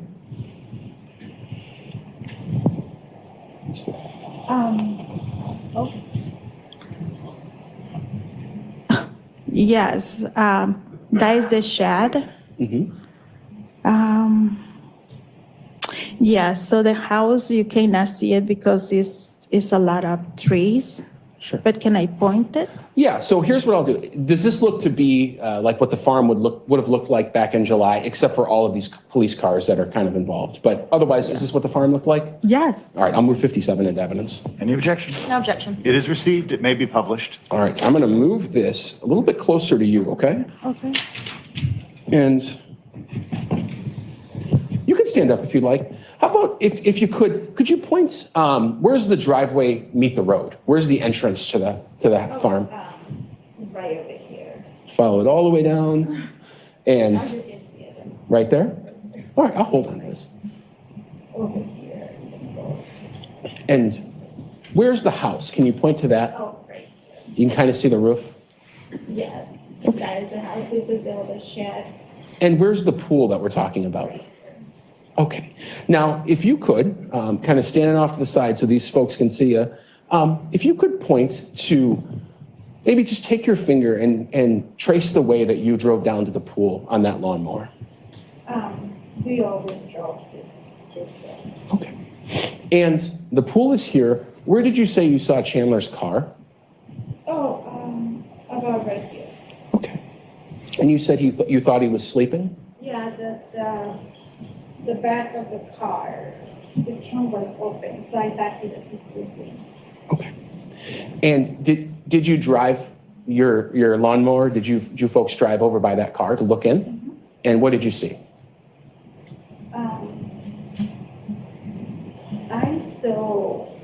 I saw something that was a little bit metal. That looks like, when you put a car and it's like a little. Like a ramp?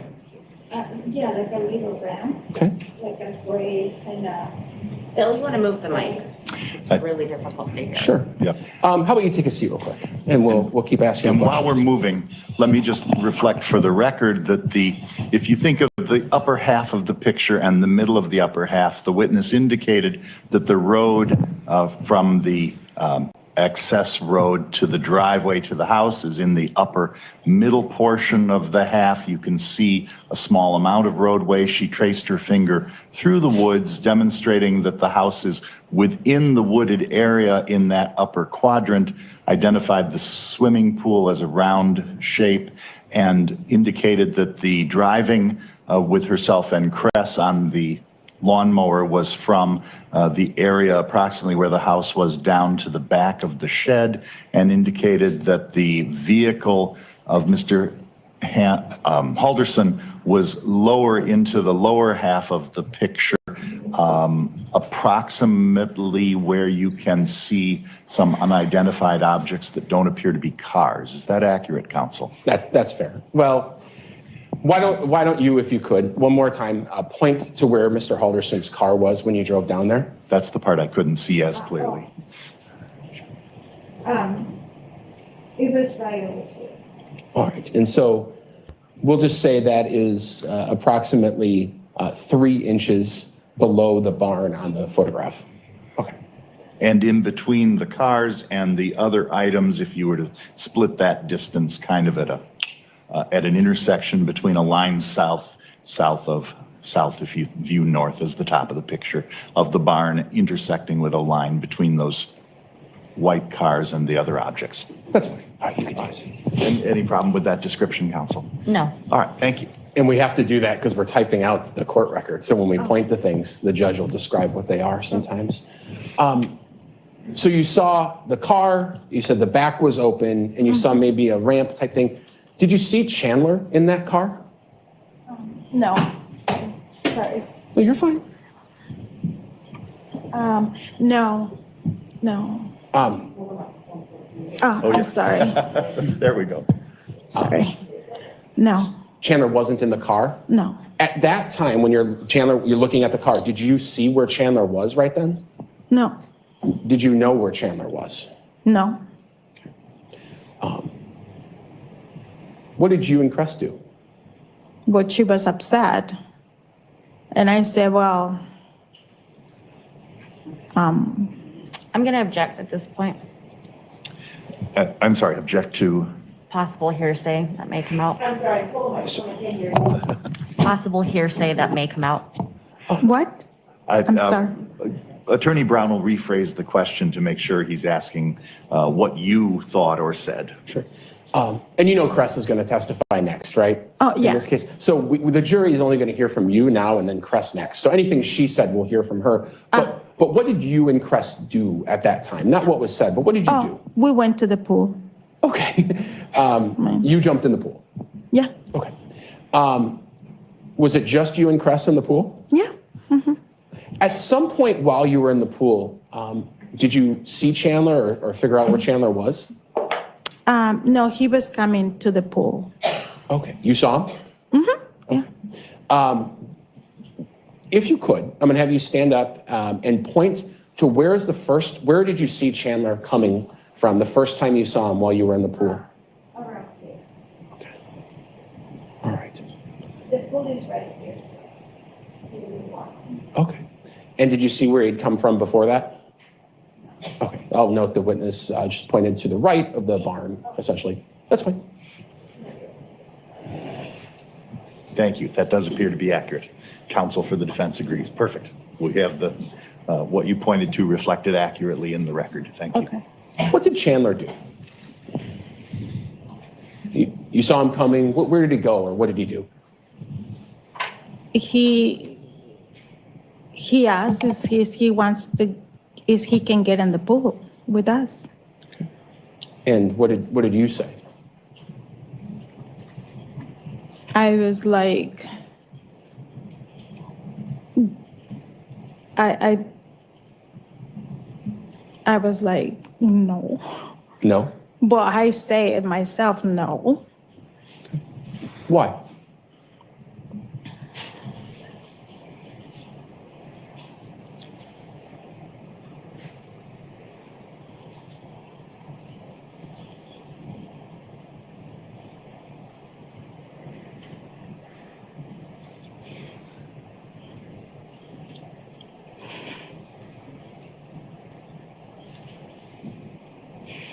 Because Chris didn't have clothes on the top. She didn't have a top on. Okay. Did Chandler, what happened next? Did Chandler go away? Did he get in the pool? What happened? He got in the pool. Okay. What did Chandler do once he got in the pool? He was just, he was looking,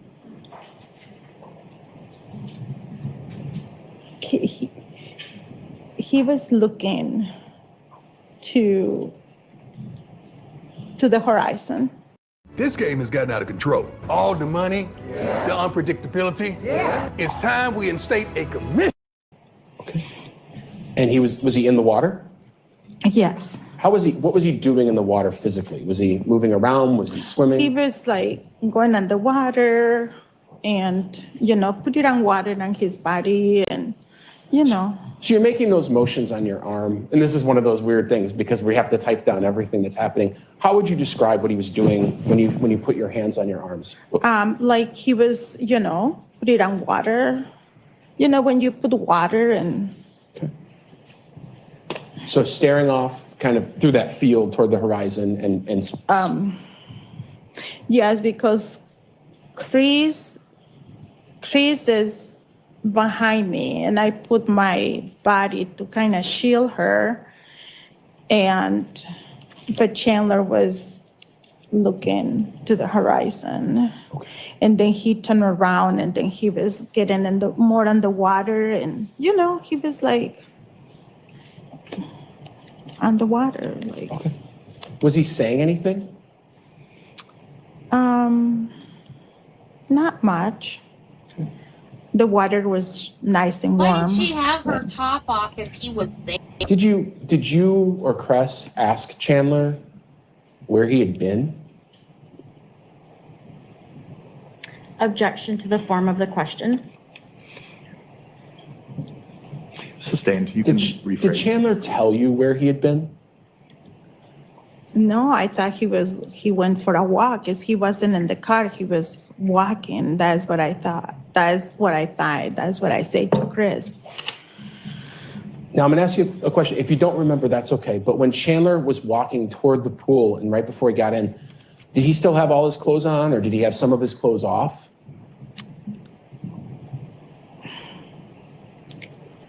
He had his shorts on. And he didn't have his, I think his shirt was off. Okay. I think so. Okay. So tell me if I'm remembering this correctly. So you see him coming from next to the barn. As you see him, he's wearing his shorts, but not his shirt. He gets in the pool. He stares off kind of toward the horizon and he is splashing water onto himself. Mm-hmm. Yes? Yes. Okay. Did he tell you anything at all about what he was going to do next or what his plans were that day? Yes, he was going to my place because Catherine was making his favorite. And we asked what was his favorite. And he says McDonald's. He's going to go get McDonald's. McDonald's. And I say, Catherine is a lazy. She should not make McDonald's. You thought your daughter would cook something making better. I'm like, McDonald's? yeah. I mean, they know we She's cook good making food McDonald's. in the house. Okay. Sure. Sure. How long is were you in the weird. pool with Chandler? You and Cress and Chandler, how long did that last? I don't know. Probably, I don't remember how long, but I mean, we were still, I think maybe 15 minutes, maybe. Do you know how it ended? Did everyone get out at the same time, or did No. How did it end with Chandler at least being there? Chandler, after Chandler, went and swim for a little bit. He didn't swim because he didn't even wet his hair. After he went and just splashed himself, then he get out of the pool and then I feel more comfortable, and so. Chandler left at that point? Yes. Well, he has to go back to pick up his car. Sure. And did you see him after that, or did he leave at that point, after he got his car?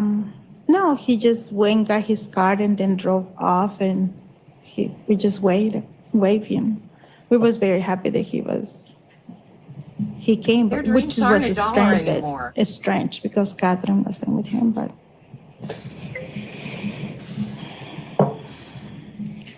At any point the day before the 4th of July when you were out there, or this day, the July 5th, Monday, so Sunday or Monday when you see Chandler, does he tell you that his parents are anywhere, at a cabin or anything like that? Yes, he says that they were going up north. They went up north. But that was Sunday. Okay. They already left, and I already knew because, I already knew. Did Chandler ever express any concern to you about where his parents were? That he was worried about them at all?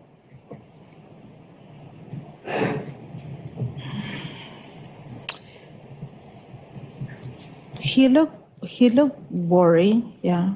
He looked worried? But maybe, did he say anything about that, or just looked worried? No, he didn't say too much about it. Been too worried. But on Tuesday, He's in that the was different. Pool, trying not to look at a woman's boobies.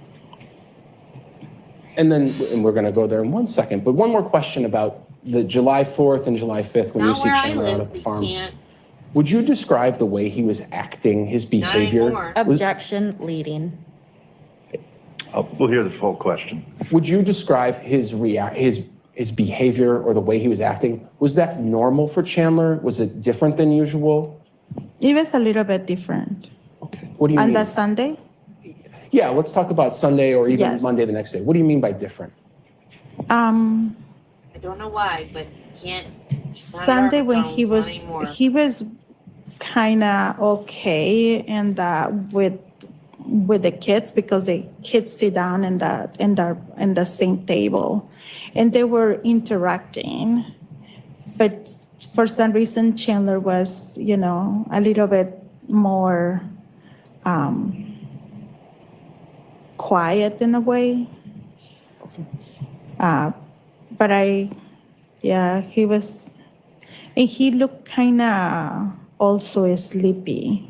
I think he On was the 4th trying of July? to clean himself Yeah. off What about the next day? Tired. The next day, after disposing of his parents. I'm sorry, Ugh. I just thought that Chandler was so depressed that he probably took his mom's pills because she had cancer. So Objection. Speculation. What? May we approach? Okay. Hold on 1 second. We're going to talk again.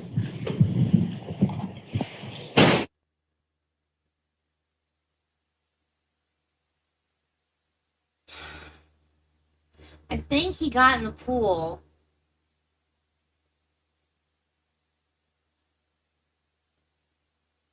to clean himself off?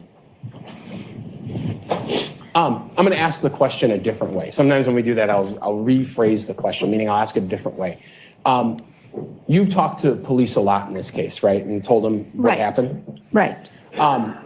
Fair to say that you described that day, the 5th, when Chandler was out there, that he was acting kind of dopey and just way different than usual, maybe? Right. Okay. Now, after this day is over and Chandler leaves, that's the 5th. So you saw him on July 4th, 4th of July, everyone's out. July 5th, he's out using the pool. You see him a couple days later, right? Tell me about that. The next day? Yeah. Well, it was Tuesday, so we had beat-ups. Sure. Is that your normal thing? Yeah. You have some Buffalo Wild Wings that day? Yeah. That's a family thing. Yes, Chandler, James, and Catherine and I, we like beat-ups. So we always buy what my son likes, what Catherine likes, what Chandler likes, and what I like. And it's just the 4 of us. And that was on Tuesday? Yes. Because it's buy one, get one free, isn't it? I think so, yeah. I think so too. Talking about? And you've mentioned James a couple times. James is your son? Yes, that's correct. And this was at your house? Yes. Okay. Did Chandler say anything? And now, again, I'm only looking for things Chandler said to you, not James or Catherine. They're, that's a different thing. But did Chandler say anything to you when you guys were doing the Buffalo Wild Wings night about his parents or where they were? Oh. He was just worried because his parents he wasn't here from his parents yet. Okay. Did he tell you anything more about that? No. How was he acting on this day? Tired. Sad in a way, maybe. Okay. At some point, did you find out that Bart and Krista Halderson were missing? Like the people were looking for them and they didn't know where they were? Well, 2 times it was brought up that they were missing. And on Tuesday, I questioned myself how they're missing. And I questioned saying, I will say that I didn't hear from my parents, or my parents hasn't called me, or I would not say missing unless I know they were missing. Okay.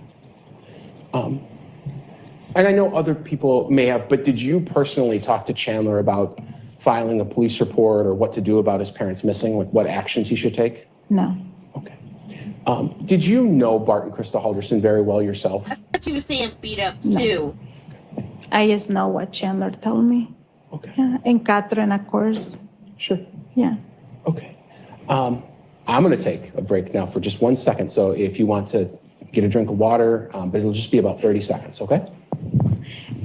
Can I use the bathroom? Sure. Counsel, the witness would like to use the restroom, so I'm going to excuse her to go do that as you consult, and then she'll come right back.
I know.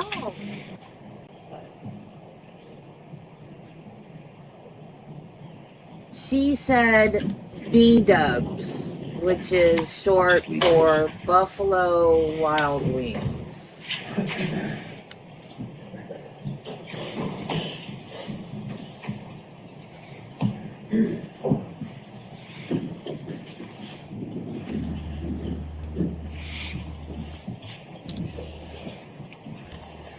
All right, thank you.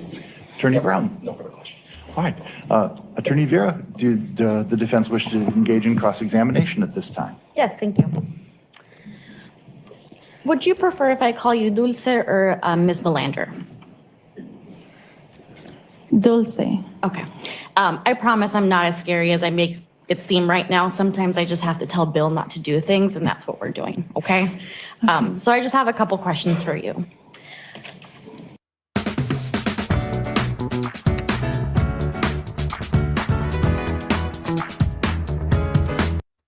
And I know you may not like this topic, but I just want to clear up some points.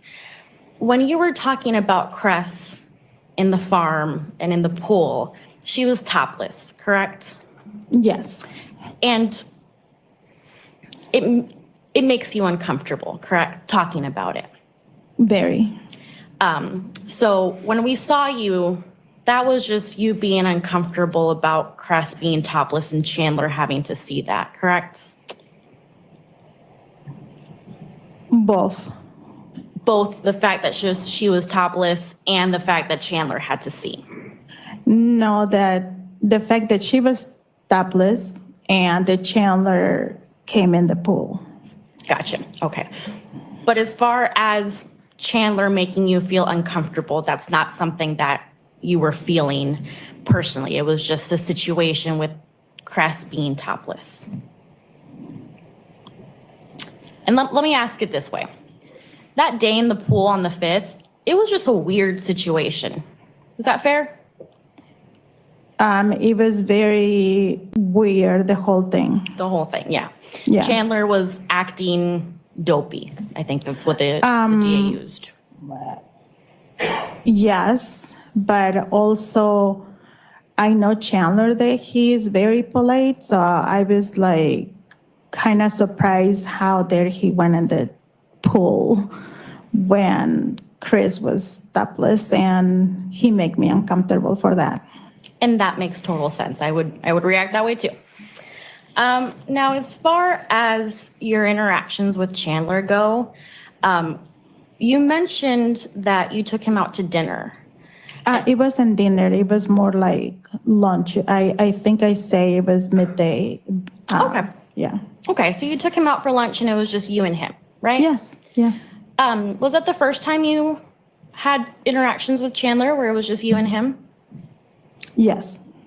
And most of the times he's with Kat, correct? Yes. And you also mentioned something about whenever it's him and Kat and you guys cook. Is that correct? Didn't cook. Yeah. Chandler is, yes. Does Chandler help out? Chandler likes to make good salmon. So yeah, Catherine and Chandler, they didn't cook. So they they leave a mess, but yeah. As they do. Yeah. So they cook, you take advantage, but then you have to clean. Is that fair? Well, I have to clean, yeah. Is the food worth it at least? I beg your pardon? Is the food worth the cleaning? Sorry, is the food worth the cleaning that you have to do? Oh, yes, Chandler is a good cook. And I have the same problem you do, or sometimes I need to speak into the mic, so that's why I'm sitting down right now. Okay. So in general, your interactions with Chandler and Kat, they're good, yes? In some ways, yes. And Chandler is a quiet person, correct? Yes. And we'll see your daughter later, but she brings out some of Chandler's funniness, if you will. Yes. He can be funny. He can be funny, but normally he's just quiet. He's a quiet guy. Well, I think is when they were together. I mean, he was kind of funny. Yeah, he was. Yeah, yeah. in a way, yeah. I mean, yes, we're all funny in a way. I get that. Yeah. Yeah. I don't have any other questions for you. Thank you so much. Any redirect? No. May this witness be excused and released? Excused. Okay. You're excused from testifying any further today, or at least this morning. But the state is maintaining you under subpoena, which means you can't discuss your testimony with anyone else. And they'll let you know when you're released from the subpoena itself, all right? Okay. Thank you. And you can take the water with you. Thank you very much. Yeah, I don't have no water. Oh, if it's all gone, that's fine too. Thank you.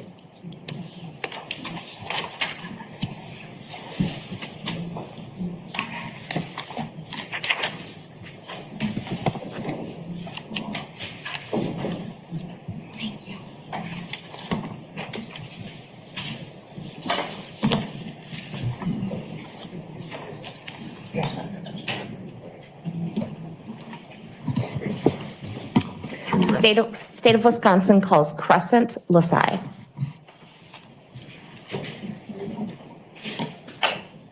I already watched her. Is this? Oh, maybe the victims were out of order. Maybe that's what happened. Do solemnly swear affirm the testimony you're about to give in this matter is the truth, the whole truth, and nothing but the truth. Okay, the videos must have been out of order, guys. I'm sorry.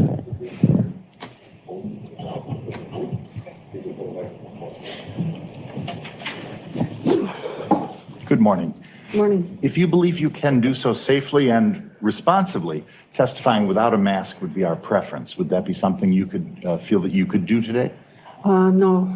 All right. If you prefer to maintain your mask, I understand. Pull the microphone much closer because it does muffle our sound naturally. Okay. And And if she has the I right have kind of trouble mask hearing you on. and I'm really close to you, I'll ask you to do even closer just so everybody who's a little further away can hear. And as you can hear, the blowers are on this morning, so it muffles sound a little bit. Thank you. Okay. Please proceed, Attorney Raymond. Thank you. Could you please state your full name, both first and last for the record, and then spell both your first and last name? Crescent LaSalle, CRESENTL''SAI. And Ms. LaSalle, do you know somebody by the name of Dulce Melander? Yes, I do. How do you know her? She's my girlfriend. Okay. And does she refer to you often as Cress? Yes, everyone mostly does. And you Okay. can as well.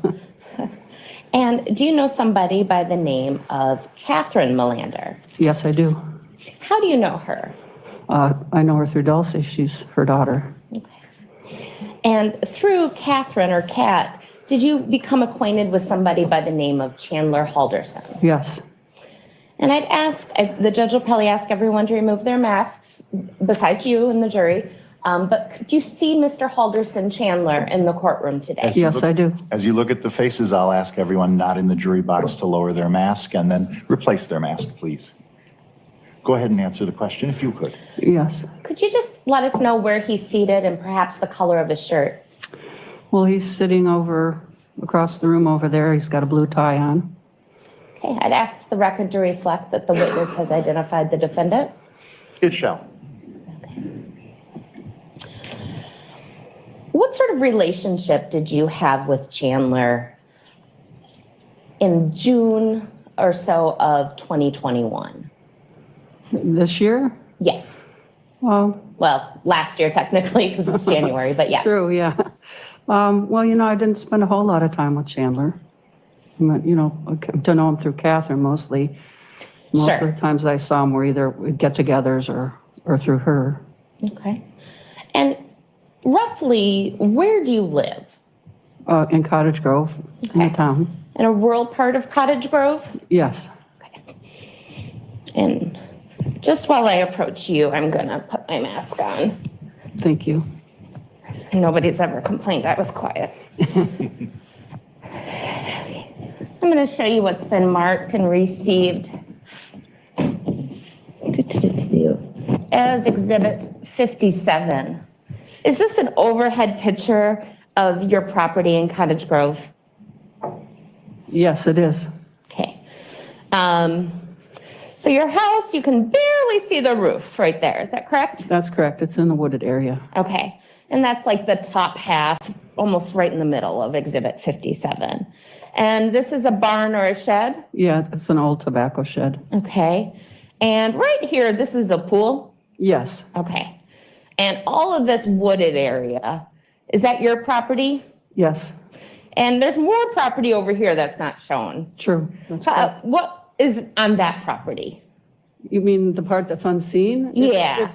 It's all grassy area. It's in a CRP program, a set-aside program, so it's just for wildlife. So it's like wildflowers. Some people might describe it as like a briar, like little bushes. Yeah, there's actually wild raspberries and things that can grow in there, right?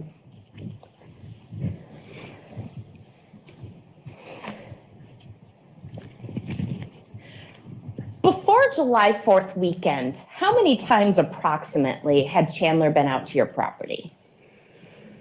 I couldn't say exactly. I could give you an estimate. Sure, an estimate is just fine. Like 10 or 12 times maybe. Okay.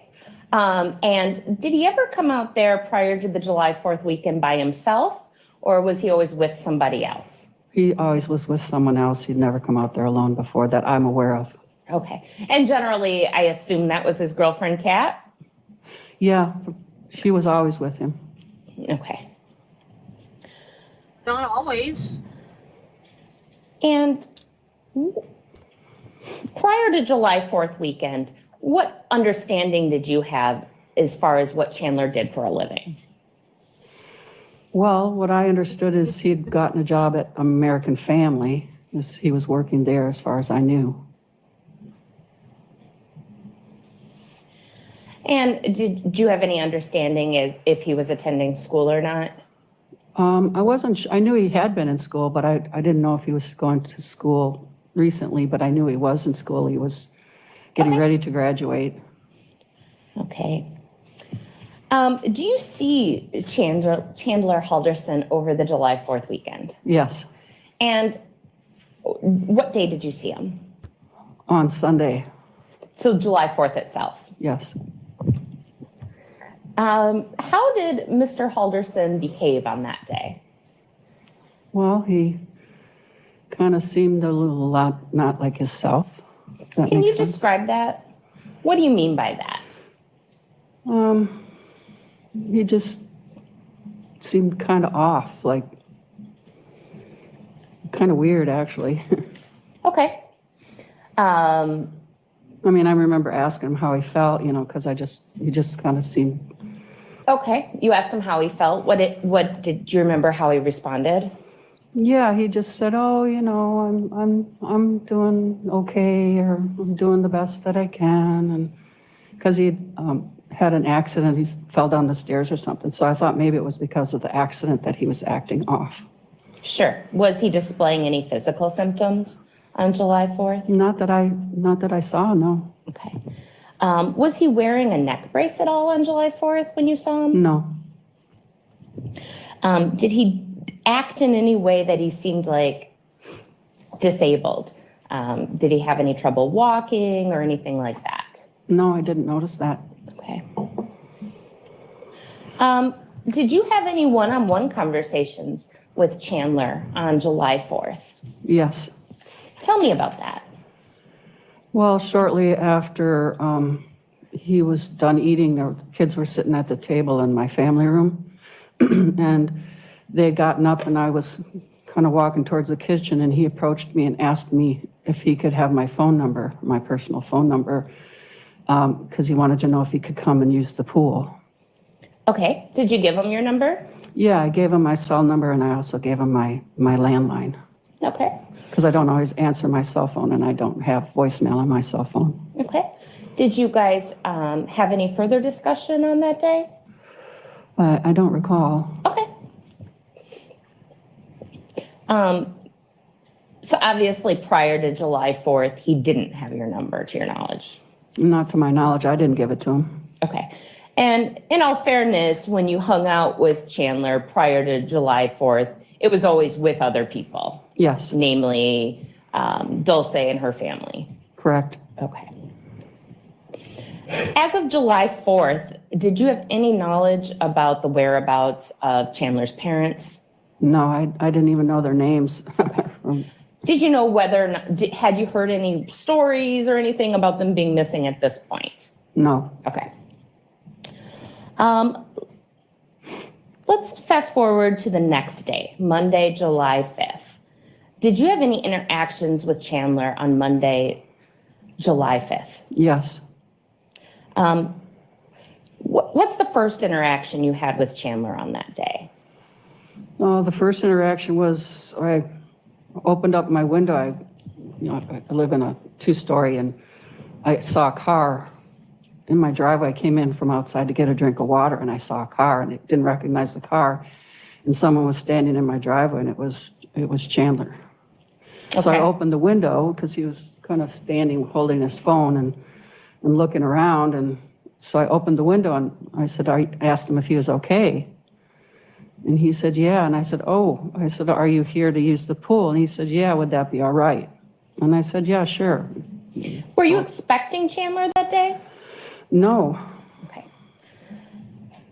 All right. So do you remember about what time he showed up to use your pool? Just approximate, if you remember. It was in the afternoon. I just remember coming in. It was really hot that day. I was working on a project. And so I came in to get a drink of water. So it was probably mid-afternoon-ish, I would say. Okay. And what was Chandler like when you talked to him right there about using the pool? Was there anything noteworthy?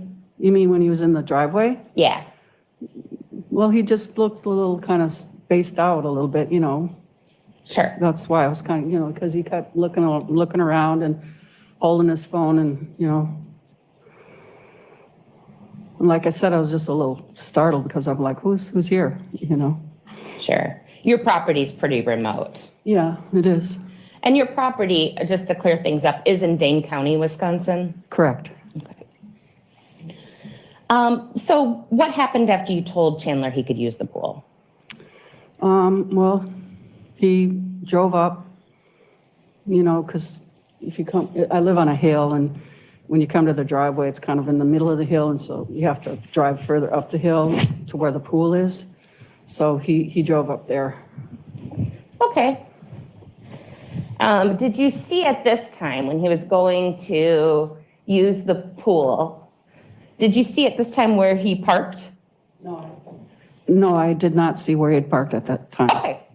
All right. So do you guys have any further discussion before he goes to use the pool? He did come down to where I was working on my project, which was putting on a ramp on my deck. I was putting a ramp so that my father and my brother could get up and down the deck in their, on the scooter and the wheelchairs. Okay. And so when I was working on that, he'd come down, there's a hill that leads down to my house, and he'd come walking down that hill. And then we had a conversation. What did you guys talk about? Well, he was telling me about his accident. He said he was at a doctor's appointment. And so he was talking to me about what the doctor had said and what was going on. Did he tell you when that appointment had been? I don't remember. Okay. What did he say occurred? Well, he told me that he had damage, and I asked him where, and he said in this area of his head, in the back of his head. And all right, so you put your hand right above the top of your neck. Back here, yeah. Okay. The back of his head. And did he elaborate on what that damage was? Well, he said it wasn't good, that they might have to do some surgery or something, and that he said he was having trouble with numbers, and he said he got lost. He had to use a GPS. He's just said his mind was kind of messed up and wasn't thinking so well. Okay. Did you guys discuss anything besides just his physical health? Yeah, I asked him, how he was overall doing, and about his job, because he said he was getting a new job in Florida, and I asked him about that, and What did he say? Well, he said that he probably wasn't going to get the job, that some manager had told him that it wasn't going to work out because of his injury, that he wasn't able to work. And then I'd asked him about maybe he could go back to American Family, and he said no, he didn't. He said that wouldn't happen, he wouldn't be able to do that. So he seemed concerned about, you know, maybe not having a job and what was he going to kind of do. And I asked him, you know, would he talk to his parents? You know, maybe could he talk to them, or, you know, things like that, just to try to reassure him, because he just seemed upset about this news that he had gotten from the doctor. Sure. And what did he respond to that? To what? I'm sorry, to talk to the idea of talking to his parents about his job and health. And he said, no, they're still up north. And I just says, well, you know, maybe it would help you to talk to them. And his response is, he says, no, they'll just be mad. And which seemed odd to me, why his parents would be upset with him, that he was hurt and couldn't work. You know, it just seemed odd to me. Okay. How long do you think this conversation took place? Oof, I don't know, maybe 20 minutes or so. Okay. I'm not sure. All right. What happened after the conversation? Well, I think, I'm trying to remember, Dulce showed up. She'd come, I wasn't expecting her, but she had come to the house, and she came through the house. We were sitting on the deck, and she came and was like, what's going on? And I said, oh, well, I'm just chatting with Chandler here. And I guess he doesn't have such good news. And then she came out and sat down and asked what was going on. And then we started to kind of go back over what him and I had talked about to explain to her what was happening. Sure. And the jury's already had the opportunity to hear from Dulce, so I don't need you to repeat anything that she said. Okay. But what kind of happened next in the events of? Well, then he that went day? to go use the pool, because before he'd come down and I'd asked him, you know, how was the pool? He didn't answer. And so he said he was going to go back to use the pool. And then Dulce and I continued to talk because we just felt something was a little odd, you know, so we were concerned, and her and I had a conversation about him of what was going on. Okay. And then what happened after that? Well, I kind of got irritated. It was so hot and I wanted to go swimming, and I was waiting for him to be done using the pool so I could go jump in the pool. And so I was getting impatient and waiting, you know, wondering what was taking him so long.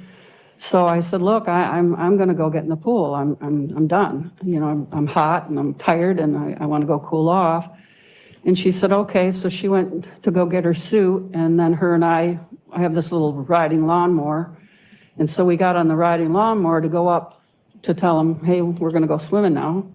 And when we got up there, he wasn't in the pool, and the cover was still on the pool. And Okay, so hold on. The pool has a cover. yeah, I have like a solar. It heats up. It helps get the water warm, so it just lays flat on the top. Sure. So it's got like a little bubble. And obviously you have to remove said cover to get into the pool. Yeah, there's times I got lazy where I could fold it over just to get in, but I usually like to take it off so I could have the whole Was it pool. folded over so somebody could get in at all? No. All right. So the covers on the pool, is Chandler in sight when you're over by the pool? No. Okay. And just, is it Exhibit 57? Here's the pool, the round blue. This is an aerial photo, so it almost just looks like a dot. Right, that's the pool area. Okay. So what do you do next? Well, when we drove up and you could kind of see no one was in the pool, and I didn't see, I was looking for him, and then when I looked to my right, when we came up the hill, I had the doors open in the shed, and I could see through the shed that his car was parked on the other side of the shed. All right. Can you approach Exhibit 57 here and kind of point to where you saw Chandler's vehicle? We came up, there's a hill here, and we came up, and you could see through the doors. You could. The car was parked right about here. Okay. Thank you. So he was parked kind of near, this is some wood and an oil drum. Yeah, there's a pile of timber logs, and then it's like my scrap junk pile for metal and things. Fair. And it's kind of near the wooded line here. Okay. All right. So I'm not the best estimator, Judge. I would say 4 inches south of the barn, maybe 1 inch above the oil tank. on Exhibit 57 is the area that the witness pointed? That seems to be a fair description, yes. Okay. I'm going to have you sit down just so we can hear you nice and loud on that microphone. Okay. So what do? You see his, oh, well, hold on one second. Do you remember what kind of vehicle he was driving that day? It was like a little station wagon, like a hatchback. It might have been a Subaru, I'm not sure. Okay. Do you know, was the hatch open, closed, something else? The back hatch, the back was open. Okay. All right, so that's where you observed the car, the back hatch. Or if you're not a car person like me, you say the trunk was open. What do? Well, yeah, because we go and he's not in the pool and we see the car and then I'm like, what the heck is going on? What is he doing? And I said, well, I'm going to go over and Dulcie was like, we were like, what's he doing? You know, what is going on? Sure. So we drove over to see if he was in the back of the car. Was he sleeping? What was he doing? Was he smoking weed or something? We didn't know. So we drove over there and with the mower and approached, and I drove to the back of the car because the back end was backed towards me. Okay, so the back end was facing closer to the barn or the oil drum? Towards me. The front end was facing the shed. Oh, towards you right now? Yes, towards me so right toward now. the woods, towards the wood Yeah, so line, it's facing this way. the trunk hatch Was is up. So Okay. we drove in the mower and drove to the back of the car because I thought maybe he was in the back of the car taking a nap or I don't know. And we look in there and there wasn't anything in the car that we could see. Okay, and at this point, you see the car, it's empty, or there's no Chandler in it. Do you see Chandler anywhere on your property? No, because then we stopped and we're like, what the heck? We're looking around, what's he doing? Where is he? And you know, Dulcie was kind of upset at that moment because she's thinking maybe he's doing drugs or something. She was really upset, thinking maybe he's doing drugs or something. What the hell's he doing? So I said, I don't know, but I'm done. I'm going to get in the pool. I just was hot and irritated and just didn't want to deal with it. And so I said, I'm going to the pool. So we left and drove and parked the mower by the pool. Okay, so you took your mower, drove back over by the pool, and parked, and then proceeded and got in the pool. Okay, so you're in the pool. When is the next time you see Chandler? Do you want me to show you on that map? Absolutely, I would love that. Well, why don't you do it and then I'll say it again so it's in the mic. We were in the pool, and I would say it was right approximately in this area. He was walking this way towards us, coming towards us. I thought maybe he was going to the car, but then he went past the car and kept coming towards us. Okay, so why don't you sit and I'll try to say it again in the mic. So you saw him, you kind of pointed, there's some white, I don't know what that is. It might I don't just know. be a Oh, those wood. are old beehives. Oh, okay, I got so- a bunch of beehives that I cleaning out my shed, and they were old, and I just threw them out there. Okay, was he kind of coming from that area? Yeah, he was walking like that direction, like towards that way, yeah, coming All that right, way. and his car was here, but he walked past his car, you said? Yes. And then walked over by the pool? Right. Okay. Do you remember what he was wearing? Like baggy shorts.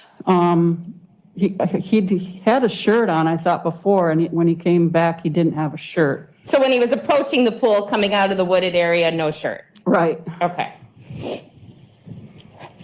All right, so he's approaching the pool. Does he actually get up to the pool? Yeah, he came up to the pool. And I said, hey, Chandler, I don't have a shirt on. Sure. Because I go shirtless in my pool. That's kind of why I was waiting for him to leave, because I wanted to have the privacy to get in my pool. Sure. Okay. You tell him you don't have a shirt on. What happens next? And he said, well, if it would be all right, I'd like to get in the pool. I'm kind of sticky and I'm hot. And I remember looking at Dulce because I want to be respectful. And I said, well, I don't have a problem with it, Dulce, if you don't. And she just kind of was shrugged and, you know, I kind of could tell she didn't really like it, but she just kind of turned and was sort of like, whatever. And so I said, okay. And so then I kind of turned and he got in the pool. And he went to the east side of the pool and we kind of went to the west side of the pool. Okay, and was he actively swimming? Or something No, he else? just kind of dipped up and down and kind of was like washing, like himself off. He said it was kind of scratchy on his walk and he's itchy and sticky, so he was just kind of like. So you did a motion with your hands and you said the word wash. Yeah, like he'd dunk down and then he'd kind of like, be doing like this and dunk down and kind of. Okay, kind of washing himself, rinsing himself off. Yeah, and then it was odd because he just seemed really different when he got in the pool from when he was talking to us before. Different how? Well, he seemed more lucid, like he just seemed more present. Did you say present or pleasant? Present, like focused. Thank you. You're welcome. Okay, what happened next?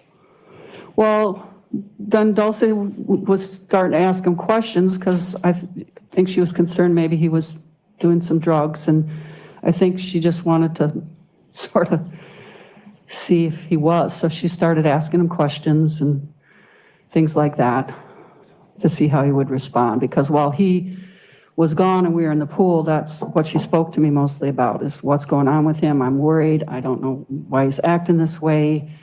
What's he doing? And so. Just to clear this up though, no paraphernalia or any evidence of drugs was ever found? None, ever. Okay.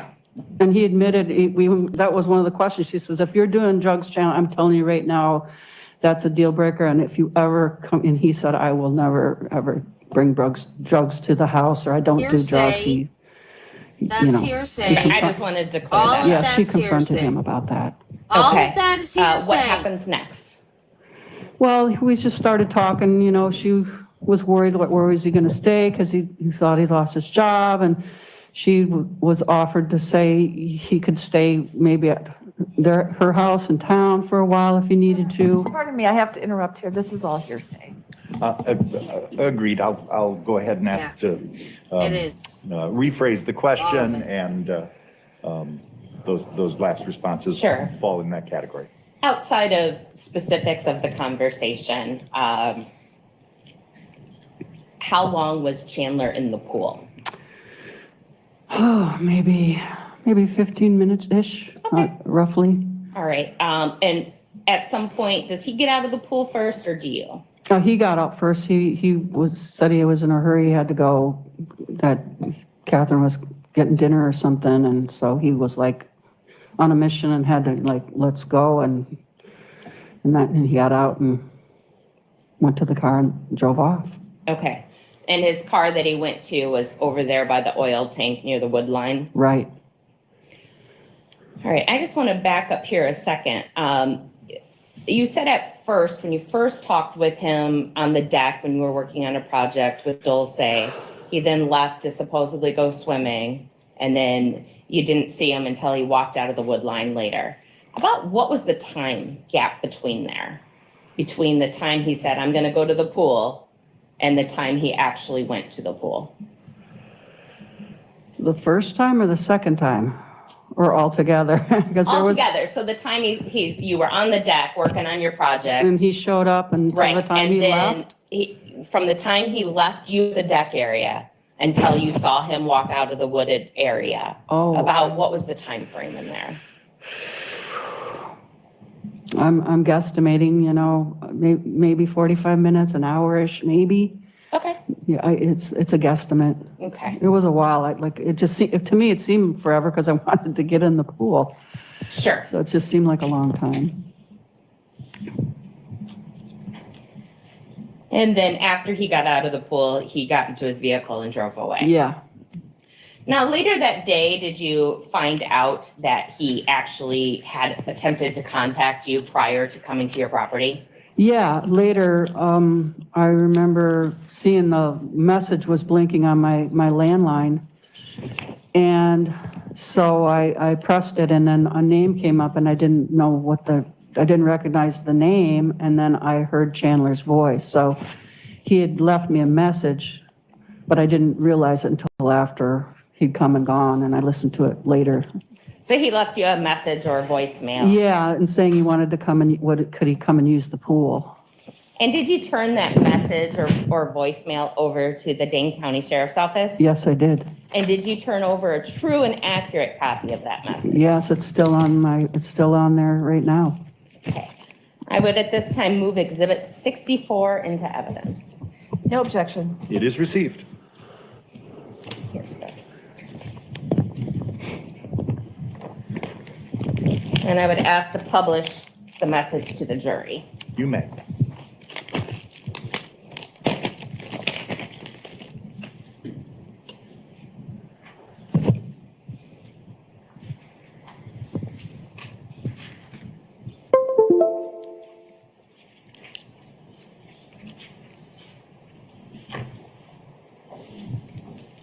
Is this supposed to be going on?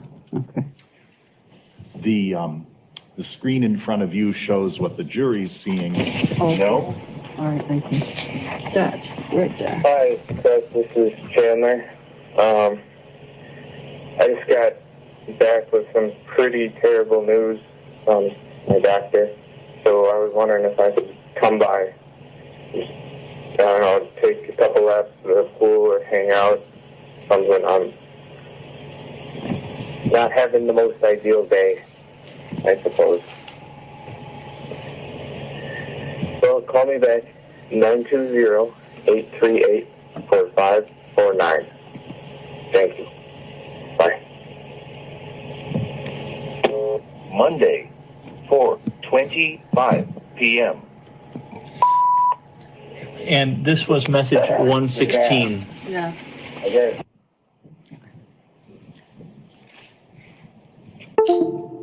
Okay. On July 7th, the next day, that Tuesday, did you receive any communication from Chandler? Not directly from Chandler, no. But I'd heard otherwise that he was trying to come out, and I was having trouble with my phone for some reason, wasn't working my landline, and I was kind of feeling stressed and didn't really want to deal with anybody at the farm that day. All right, and so did Chandler end up coming out on the 7th? No. Or, I'm sorry, that's the 7th, okay. Later in the course of this investigation, various items were found on your property that you were made aware of. Is that fair? Yes.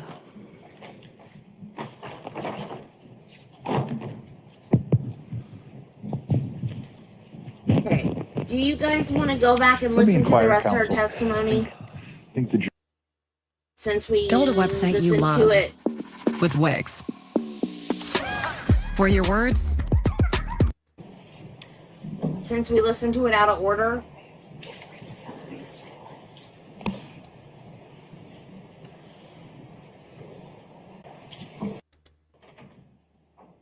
I don't care. I'm listening to it again. You guys can stay if you want to go. Thank you all. Please be seated. I didn't mean it like that.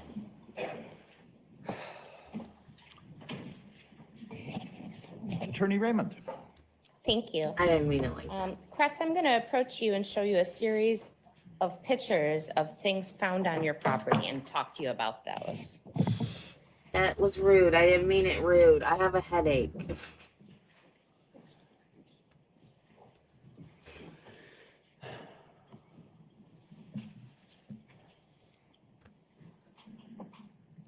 First, I'm going to show you what is marked as exhibits 58 through 63. I'm sorry. The videos were out of order. Through those? Yeah, you absolutely.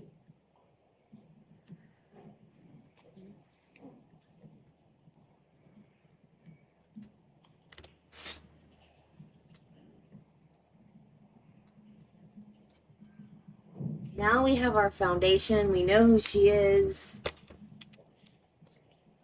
And so, A couple of questions here. well, we'll talk about it later. And we're going to have testimony about this later, but Exhibit 58 is a garbage can found in the woods. Did you keep a Rubbermaid or a black rubber garbage can in your woods? No. And Exhibit 59, what is that a picture of? That's an old, I don't know if it's fuel oil or gas. It's for scrap and just haven't took it to the salvage yard yet. Okay. Did you keep any tools in Exhibit 59? In there? Yes. No. What is picture 60? That's the entrance to my driveway, and I don't recognize the car. There's a bag, and that's where I keep my recycling and my trash. And that bag appears to be a Target bag. I think so, I'm not sure. And 61 is a close-up of the same. Right. Um, 62 and 63 are some items that were found in that Target bag. Did those items belong to your house? No, Did you throw those items away? no, And your father is 94, you said. yes, Only other person that lives there. right. Well, my brother, but he was at assisted living at the time. Okay. So your father, it would take great effort to go and throw anything away outside. No, he couldn't. State at this time would move exhibits 58 through 63 into evidence. Any objection? None. They are received. And I will ask you about these in a minute, but if you want to just look through those in the meantime, I'm going to publish 58 through 63 to the jury.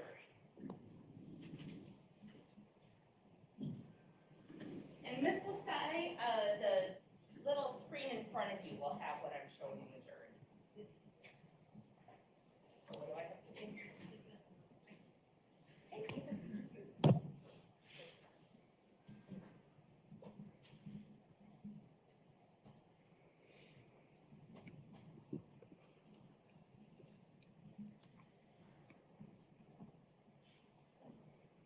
Well, the clerk is working on that. That second group of photos that I showed you, how would you describe those as a group? As an older adult, I didn't want to spend all my time binge watching television, so I said, let me go back to school. I have a As a group, well, this is the tobacco shed that you called the barn. It's the shed. Looks better now, though. Why does it look better now? Well, yeah, because I cleaned it out. I got a big dumpster. Been meaning to do it for some years now. I didn't get through it because I got a little upset there for a second. That's okay. But 66 through 70 are pictures of your barn before you cleaned it out. That's correct. And 71 through 74 are pictures of something that you later found in your barn during the clean out. That's right. Okay. I would move to admit pictures 66 through 74. Any objection? No, Your Honor. They are received.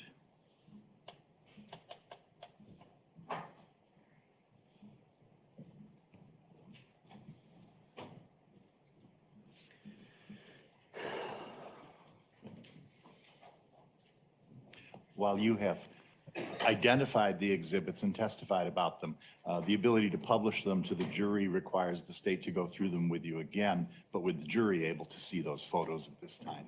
Okay, thank you. It's never perfect because of the glare, but Chris, this is the garbage can picture, exhibit 58 that I showed you that was found in the woods, but it was not yours. No.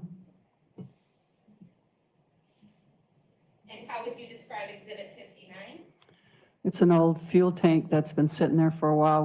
We're going to take it to salvage, and you have to cut a hole in there so that they know you don't fill it with concrete or something, so they want to look in there. Okay. And again, you didn't keep anything such as tools inside of it. No. And exhibit 60, is that a picture at the end of your driveway? Right. And is this where you keep the garbage cans? Yeah, that's where I put the trash and the recycling.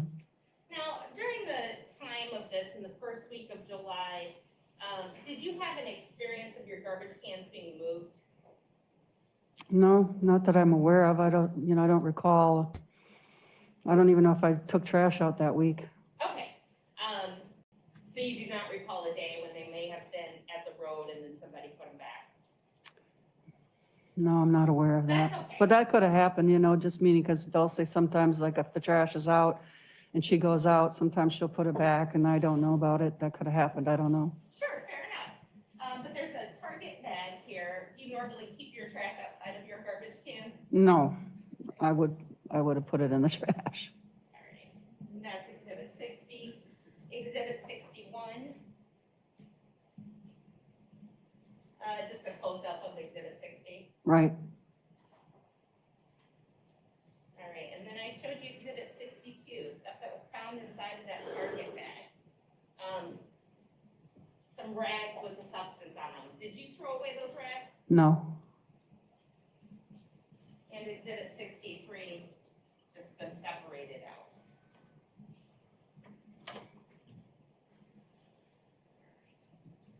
Moving on, exhibit 66.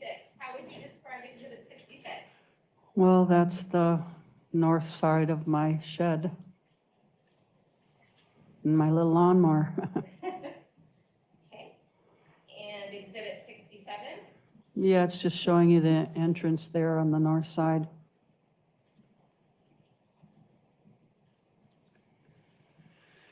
Exhibit 68. Yep, that's the messy shed.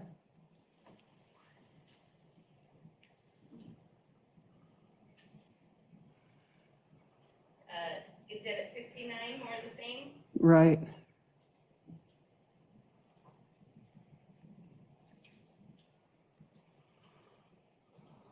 Exhibit 70, there's an item here along the back wall, kind of by some boards. Yeah, there's a bird bath there. Can you tell it all from this angle what was behind the bird bath? Well, there's a rifle there. And at some point, you discover a rifle in your barn. Yes. Do you keep guns in your barn? Not normally. My dad, sometimes he'd keep a pellet gun up there, but he hasn't been walking for a few years, so. So what did you do when you, well, first off, when did you first see this gun? Well, I was organizing along the wall, you know, like I say, I was cleaning out my shed and I wanted to go through these like garden tools because making sure I still use them, were they broken, when I was going to throw them away. So and then I was organizing, putting lumber where the lumber goes, the recycling where the recycling goes. And so I lifted up a board and I saw a barrel of a gun and I thought, right away I thought, what's my dad, what the heck has he got his pellet gun over here? So I picked it up by the barrel and looked at it and I right away recognized it wasn't a gun that I'd ever saw or seen ever before. And just to be clear for the jury, this gun, before you lifted it up, was behind a board? Yes, it was behind us, there was like maybe 4 or 5 different boards there.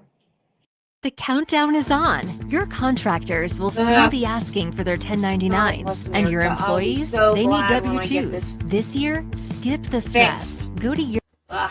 So upon realizing... I don't understand what happened. Came from, what do you do?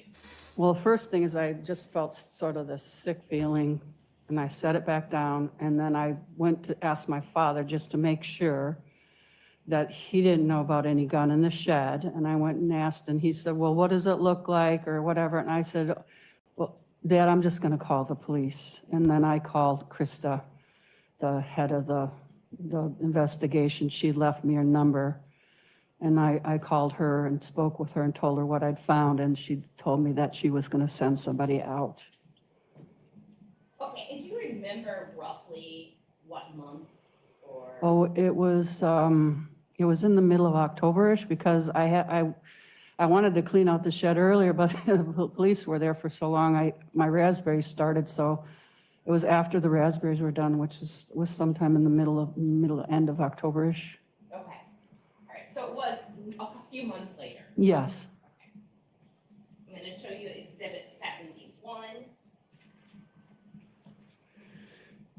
Is that a picture of the gun that you found in your barn?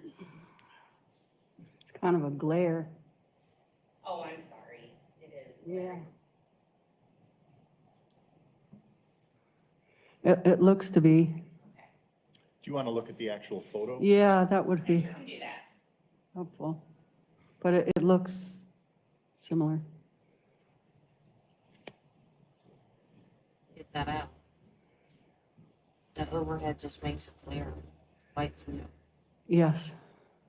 Ms. Raymond, if you want to show that to the jury as you walk back towards the Elmo.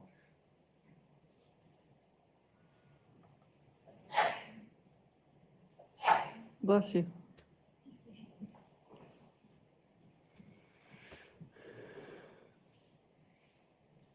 I don't know why And exhibit they didn't 72, take let's see if I can get that to be a little better. they didn't take the payment out this month. I don't know why. And now I have no money in the Yes. bank. They should already taken the payment out though before I ran out of money.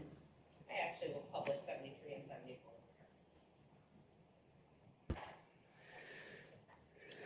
So did the police then in October, after you found the gun, come and retrieve the gun?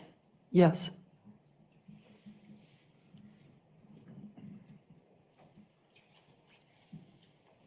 And in July, when Chandler was on your farm, did you have your barn or your shed locked at all? No. No further questions. Cross-examination. Thank you. Good morning. Hi. Picking up where you just left off, do you ever lock or close up that shed or barn? I haven't for some years. When I used to go to Florida in the winter, I would close it and lock it, but I haven't been there for a while. So, no. And is it fair to say that before you got the garbage bin and did the major cleaning of the shed, you didn't know exactly every item that was in there, right? No, not every single item, no. And you testified that there was a delay in getting the garbage bin and cleaning out that shed because the police were there for a while. That's correct. How long were they there in possession of your property or on your property? Ooh, seemed like forever. A couple of weeks at least, maybe longer. And they had closed off that area to you? Yes, they got kind of upset every time I come up with a lawnmower because, I couldn't even mow my lawn, and it was frustrating, but they pretty much kept me by my house. They didn't really want me anywhere around. And was it your understanding that they were searching that area at that time? Yeah, they were searching my whole property. They served me with a warrant.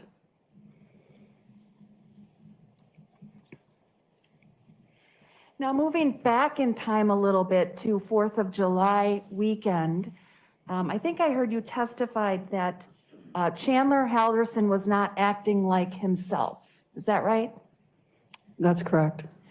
And it was for that observation that you and Dulce might have thought, oh, is he doing some drugs? Is that right? Yeah, it was a question because we couldn't figure out why he seemed a little off. And you had never seen him like that before, right? No. And normally he's sort of a quiet, nerdy kid, right? Yeah, that's a good description. That's all the questions I have. Thank you. Any redirect? No, Your Honor. May Ms. Lasai be excused at this time, She's excused. but not released? Correct. That means that you're still under the subpoena with which you've been served, so you can't discuss your testimony with anyone, but you're excused unless recalled by the state at any time. You can stay in touch with them. Thank you very much. All right, thank Have you. a good rest of your day. Okay. Yeah, that was weird because the videos were out of order, so we watched the second half of her testimony first, and then Dulce got up there. Well, okay, so we thought Dulce was a man, so we thought that was the girlfriend's father, and she kept saying, she was saying Chris, but I thought she was saying Chris, so I was thinking she was talking about Chris, her boyfriend, as in Christopher. And then when she was talking about someone taking their top off in the pool, I thought she was talking about her daughter taking her top off. And that she was worried about Chandler seeing her daughter without her top off. I was just so confused about the whole thing. But now it makes sense. So, he went with his girlfriend to her mom's girlfriend's house. and they were all in the pool together, I guess. So I guess Cress didn't have her top off that day. And then he came back the next day and wanted to get in the pool. And I think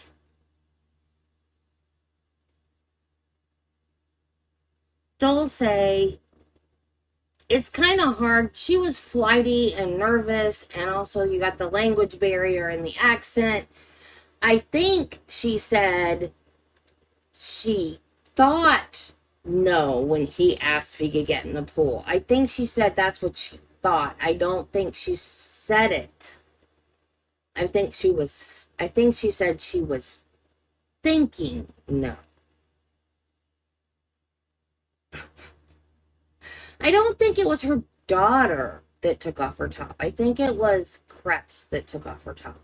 But did she take the top off when they were all there swimming? Like when the daughter was there swimming too? Because if it wasn't awkward one day when everybody was there, why was it awkward the other day when it was just Chandler and the two of them? And if you know that he's there, why are you going to take your top off?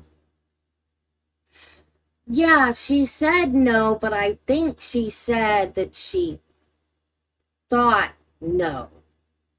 I think she said that she thought no, but she didn't say it. That's what I thought she said. That she thought no, but didn't say it.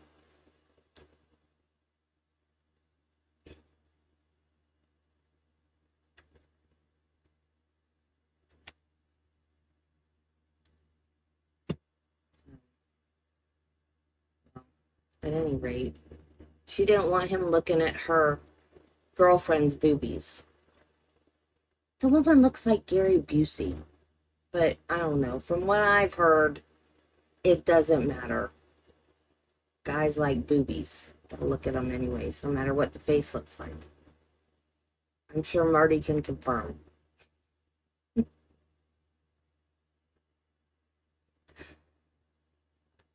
And yeah, it sounds like he just got in the pool to like wash himself off after he disposed of his parents' bodies on Cress's property.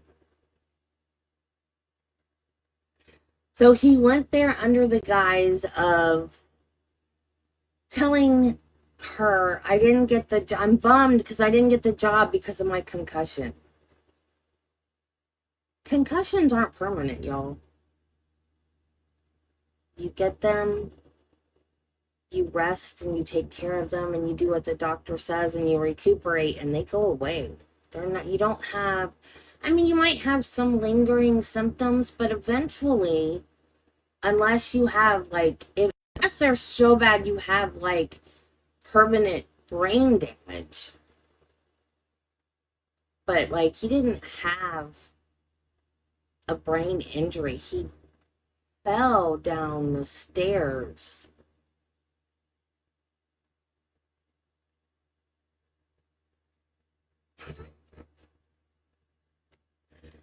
Well, I guess if you look rough when you get arrested.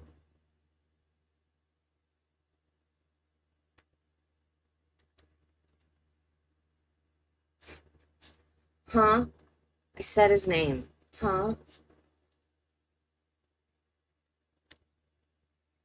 Guys like to look at boobies no matter what the face looks like. Is that true, Marty?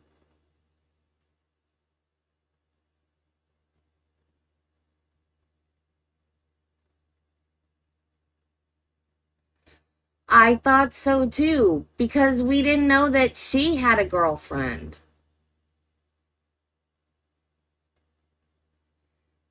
Yeah, it's a bruised brain, but the bruise heals.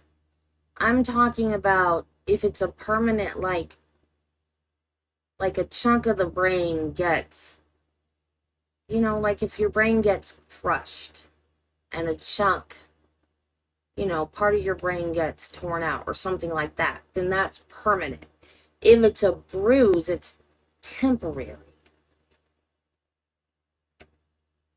And it heals. And then you don't have lasting effects from the concussion. There's degrees of concussions. If you just hit your head and you bruise your brain, it heals and then you're normal again. Like, you don't not get a job because you have a concussion. Unless your head has been crushed in and, like, you have a plate in your head for the rest of your life or something. Some women do, I don't. Not me.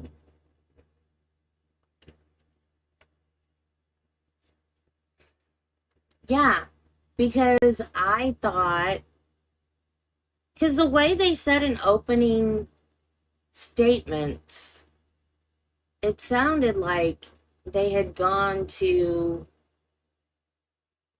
the girlfriend's mom and dad's house. I forgot how he worded it, but it made it sound like he was at her parents' house. So I'm thinking a mom and dad. And so I was confused until I finally figured it out that the partner was another female. And that's when I realized that it was the partner that swims in the pool without her top on.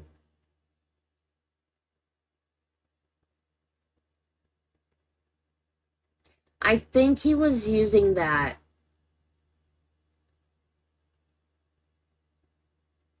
I think the concussion was an excuse for why he didn't get the job in Florida. I think that was going to be his cover for why he didn't get the job in Florida. How that was going to help him with the other stuff, I don't know. Or, no, actually,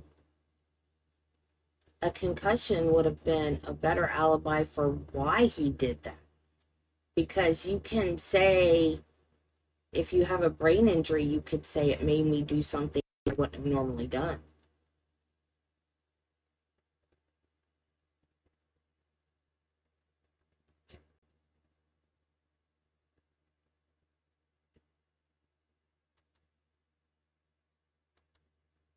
The pool belongs to Chandler's girlfriend's mom's girlfriend. Nobody's sharing it. It belongs to Crescent Lasai.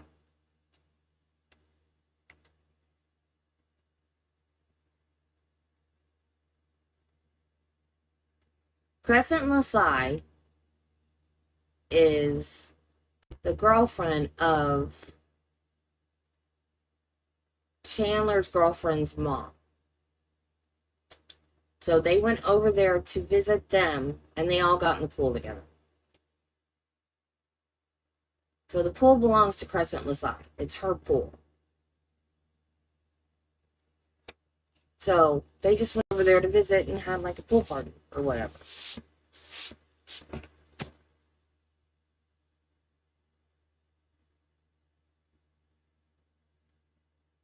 So that's the deal with the pool.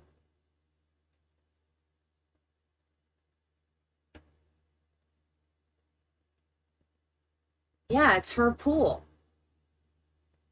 Crescent Lasai, it's her pool.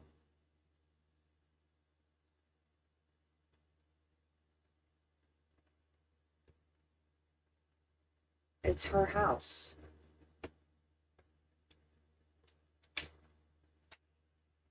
She's the girlfriend of Dulce, I forgot their last name, Melander, something like that. And she's the mom of Chandler's girlfriend. I don't remember her name. And she's supposed to testify. And Ken said that she was at Chandler's house with him the night that he killed them. So I can't wait to hear her testimony.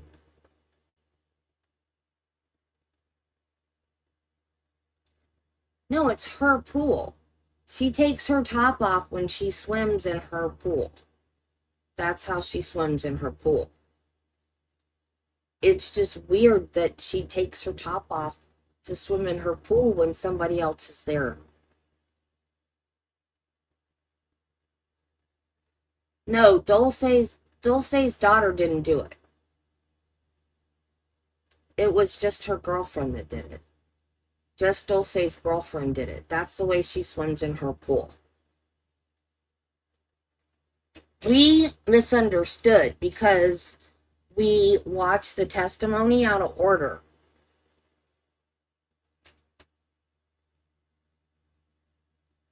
No, there's only one pool. I don't know, Marty. I don't know how long after he killed them he dismembered them. We kind of haven't really got to the night. They're telling us that he said they were missing and how he disposed of their bodies, but he hasn't really gotten to when and how he killed them yet.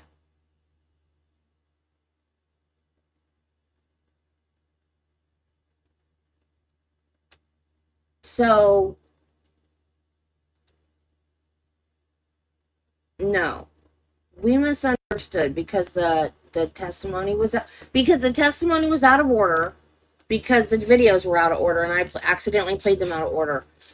So, and we also didn't know that they were lesbians, so we thought that her partner was a man. So what happened is that Chandler, so his parents supposedly went to the cabin. The parade they were going to watch for 4th of July was actually going to be done on the 2nd of July. So they were supposedly gone to the cabin. So Chandler and his girlfriend went to spend 4th of July with his girlfriend's mom and her girlfriend at their farmhouse where they have a pool. Cool! Cool.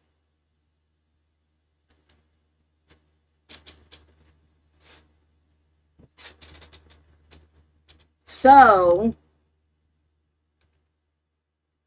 they were swimming. They were all in the pool together. I don't know if her girlfriend took her top off that time or not. I would think not, because everybody was there and they were having like a 4th of July pool party thing. And then they liked Chandler. They told him to come back whenever they wanted to. I don't understand your question, Marty. So they told him to come back whenever they wanted to. And then he came back and told her that his girlfriend's mom wasn't there, but the partner was there. And he told her that he didn't get the job in Florida because of his concussion. They are jumping around a lot. So because of the concussion, oh, now I understand your question. So, Marty just made me lose my train of thought. So then he comes back the next day to say, I didn't get the job. I'm bummed out. Can I use your pool? But he doesn't use the pool. He goes out in the woods and he disposes of the body. But he tells them that he's just taking a walk. And then they keep waiting and waiting for him to leave because she wants to get in the pool, and she wants to get in the pool topless. I don't know. Oh, wait, I think in opening statements they said that he really did fall and he had a slight concussion, and the doctor said, here's a neck brace if you feel like you need it. But he didn't really need it. I think that's what they said in opening. So he didn't really need it, but he was just like, here if you think you might need it. But he's milking it. So basically, it wasn't a big deal.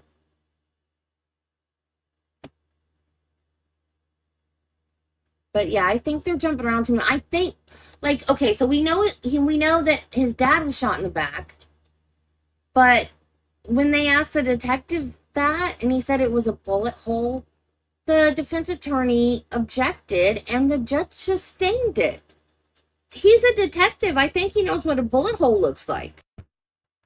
So I think they need to go back and tell what is the theory of how he killed them. Like, they got to have a theory of how it happened. Are we just going to go, he reported them missing and then he disposed of their bodies in the woods? We don't get a middle part? They have to have a theory. What's the middle part? So, I don't know. But Ken says that his girlfriend testifies, and she was there the night that he killed them. And he said that her testimony is wild. And I don't know if she's testifying for the defense or the prosecution. So maybe we'll get the answer of the night he did it from her. I don't know. I didn't watch this trial when it happened. So I don't know. But I think part of the confusion is my fault because they're doing it out of order. And I apologize for that. But yeah. Yeah, we haven't heard from the ME yet. So. Okay, guys, have a great weekend. I will see you Monday morning at 8. Now, Monday we have to stop at 2 because I have a doctor's appointment to try to figure out what is going on with my right knee, ankle, foot.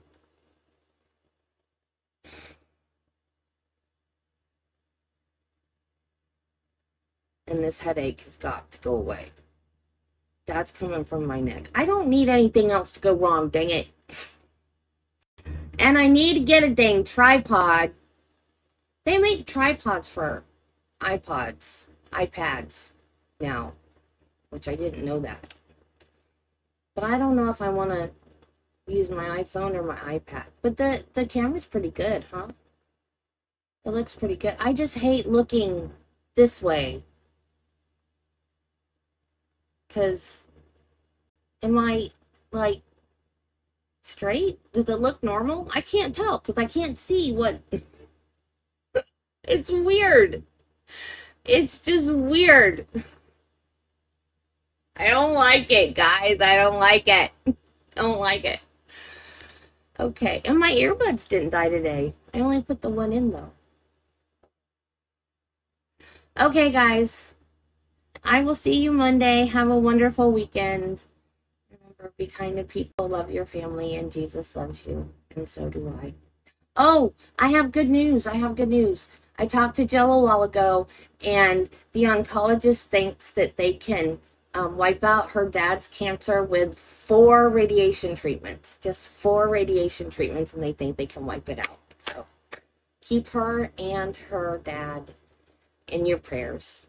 So we have good news. Bye. Have a great weekend.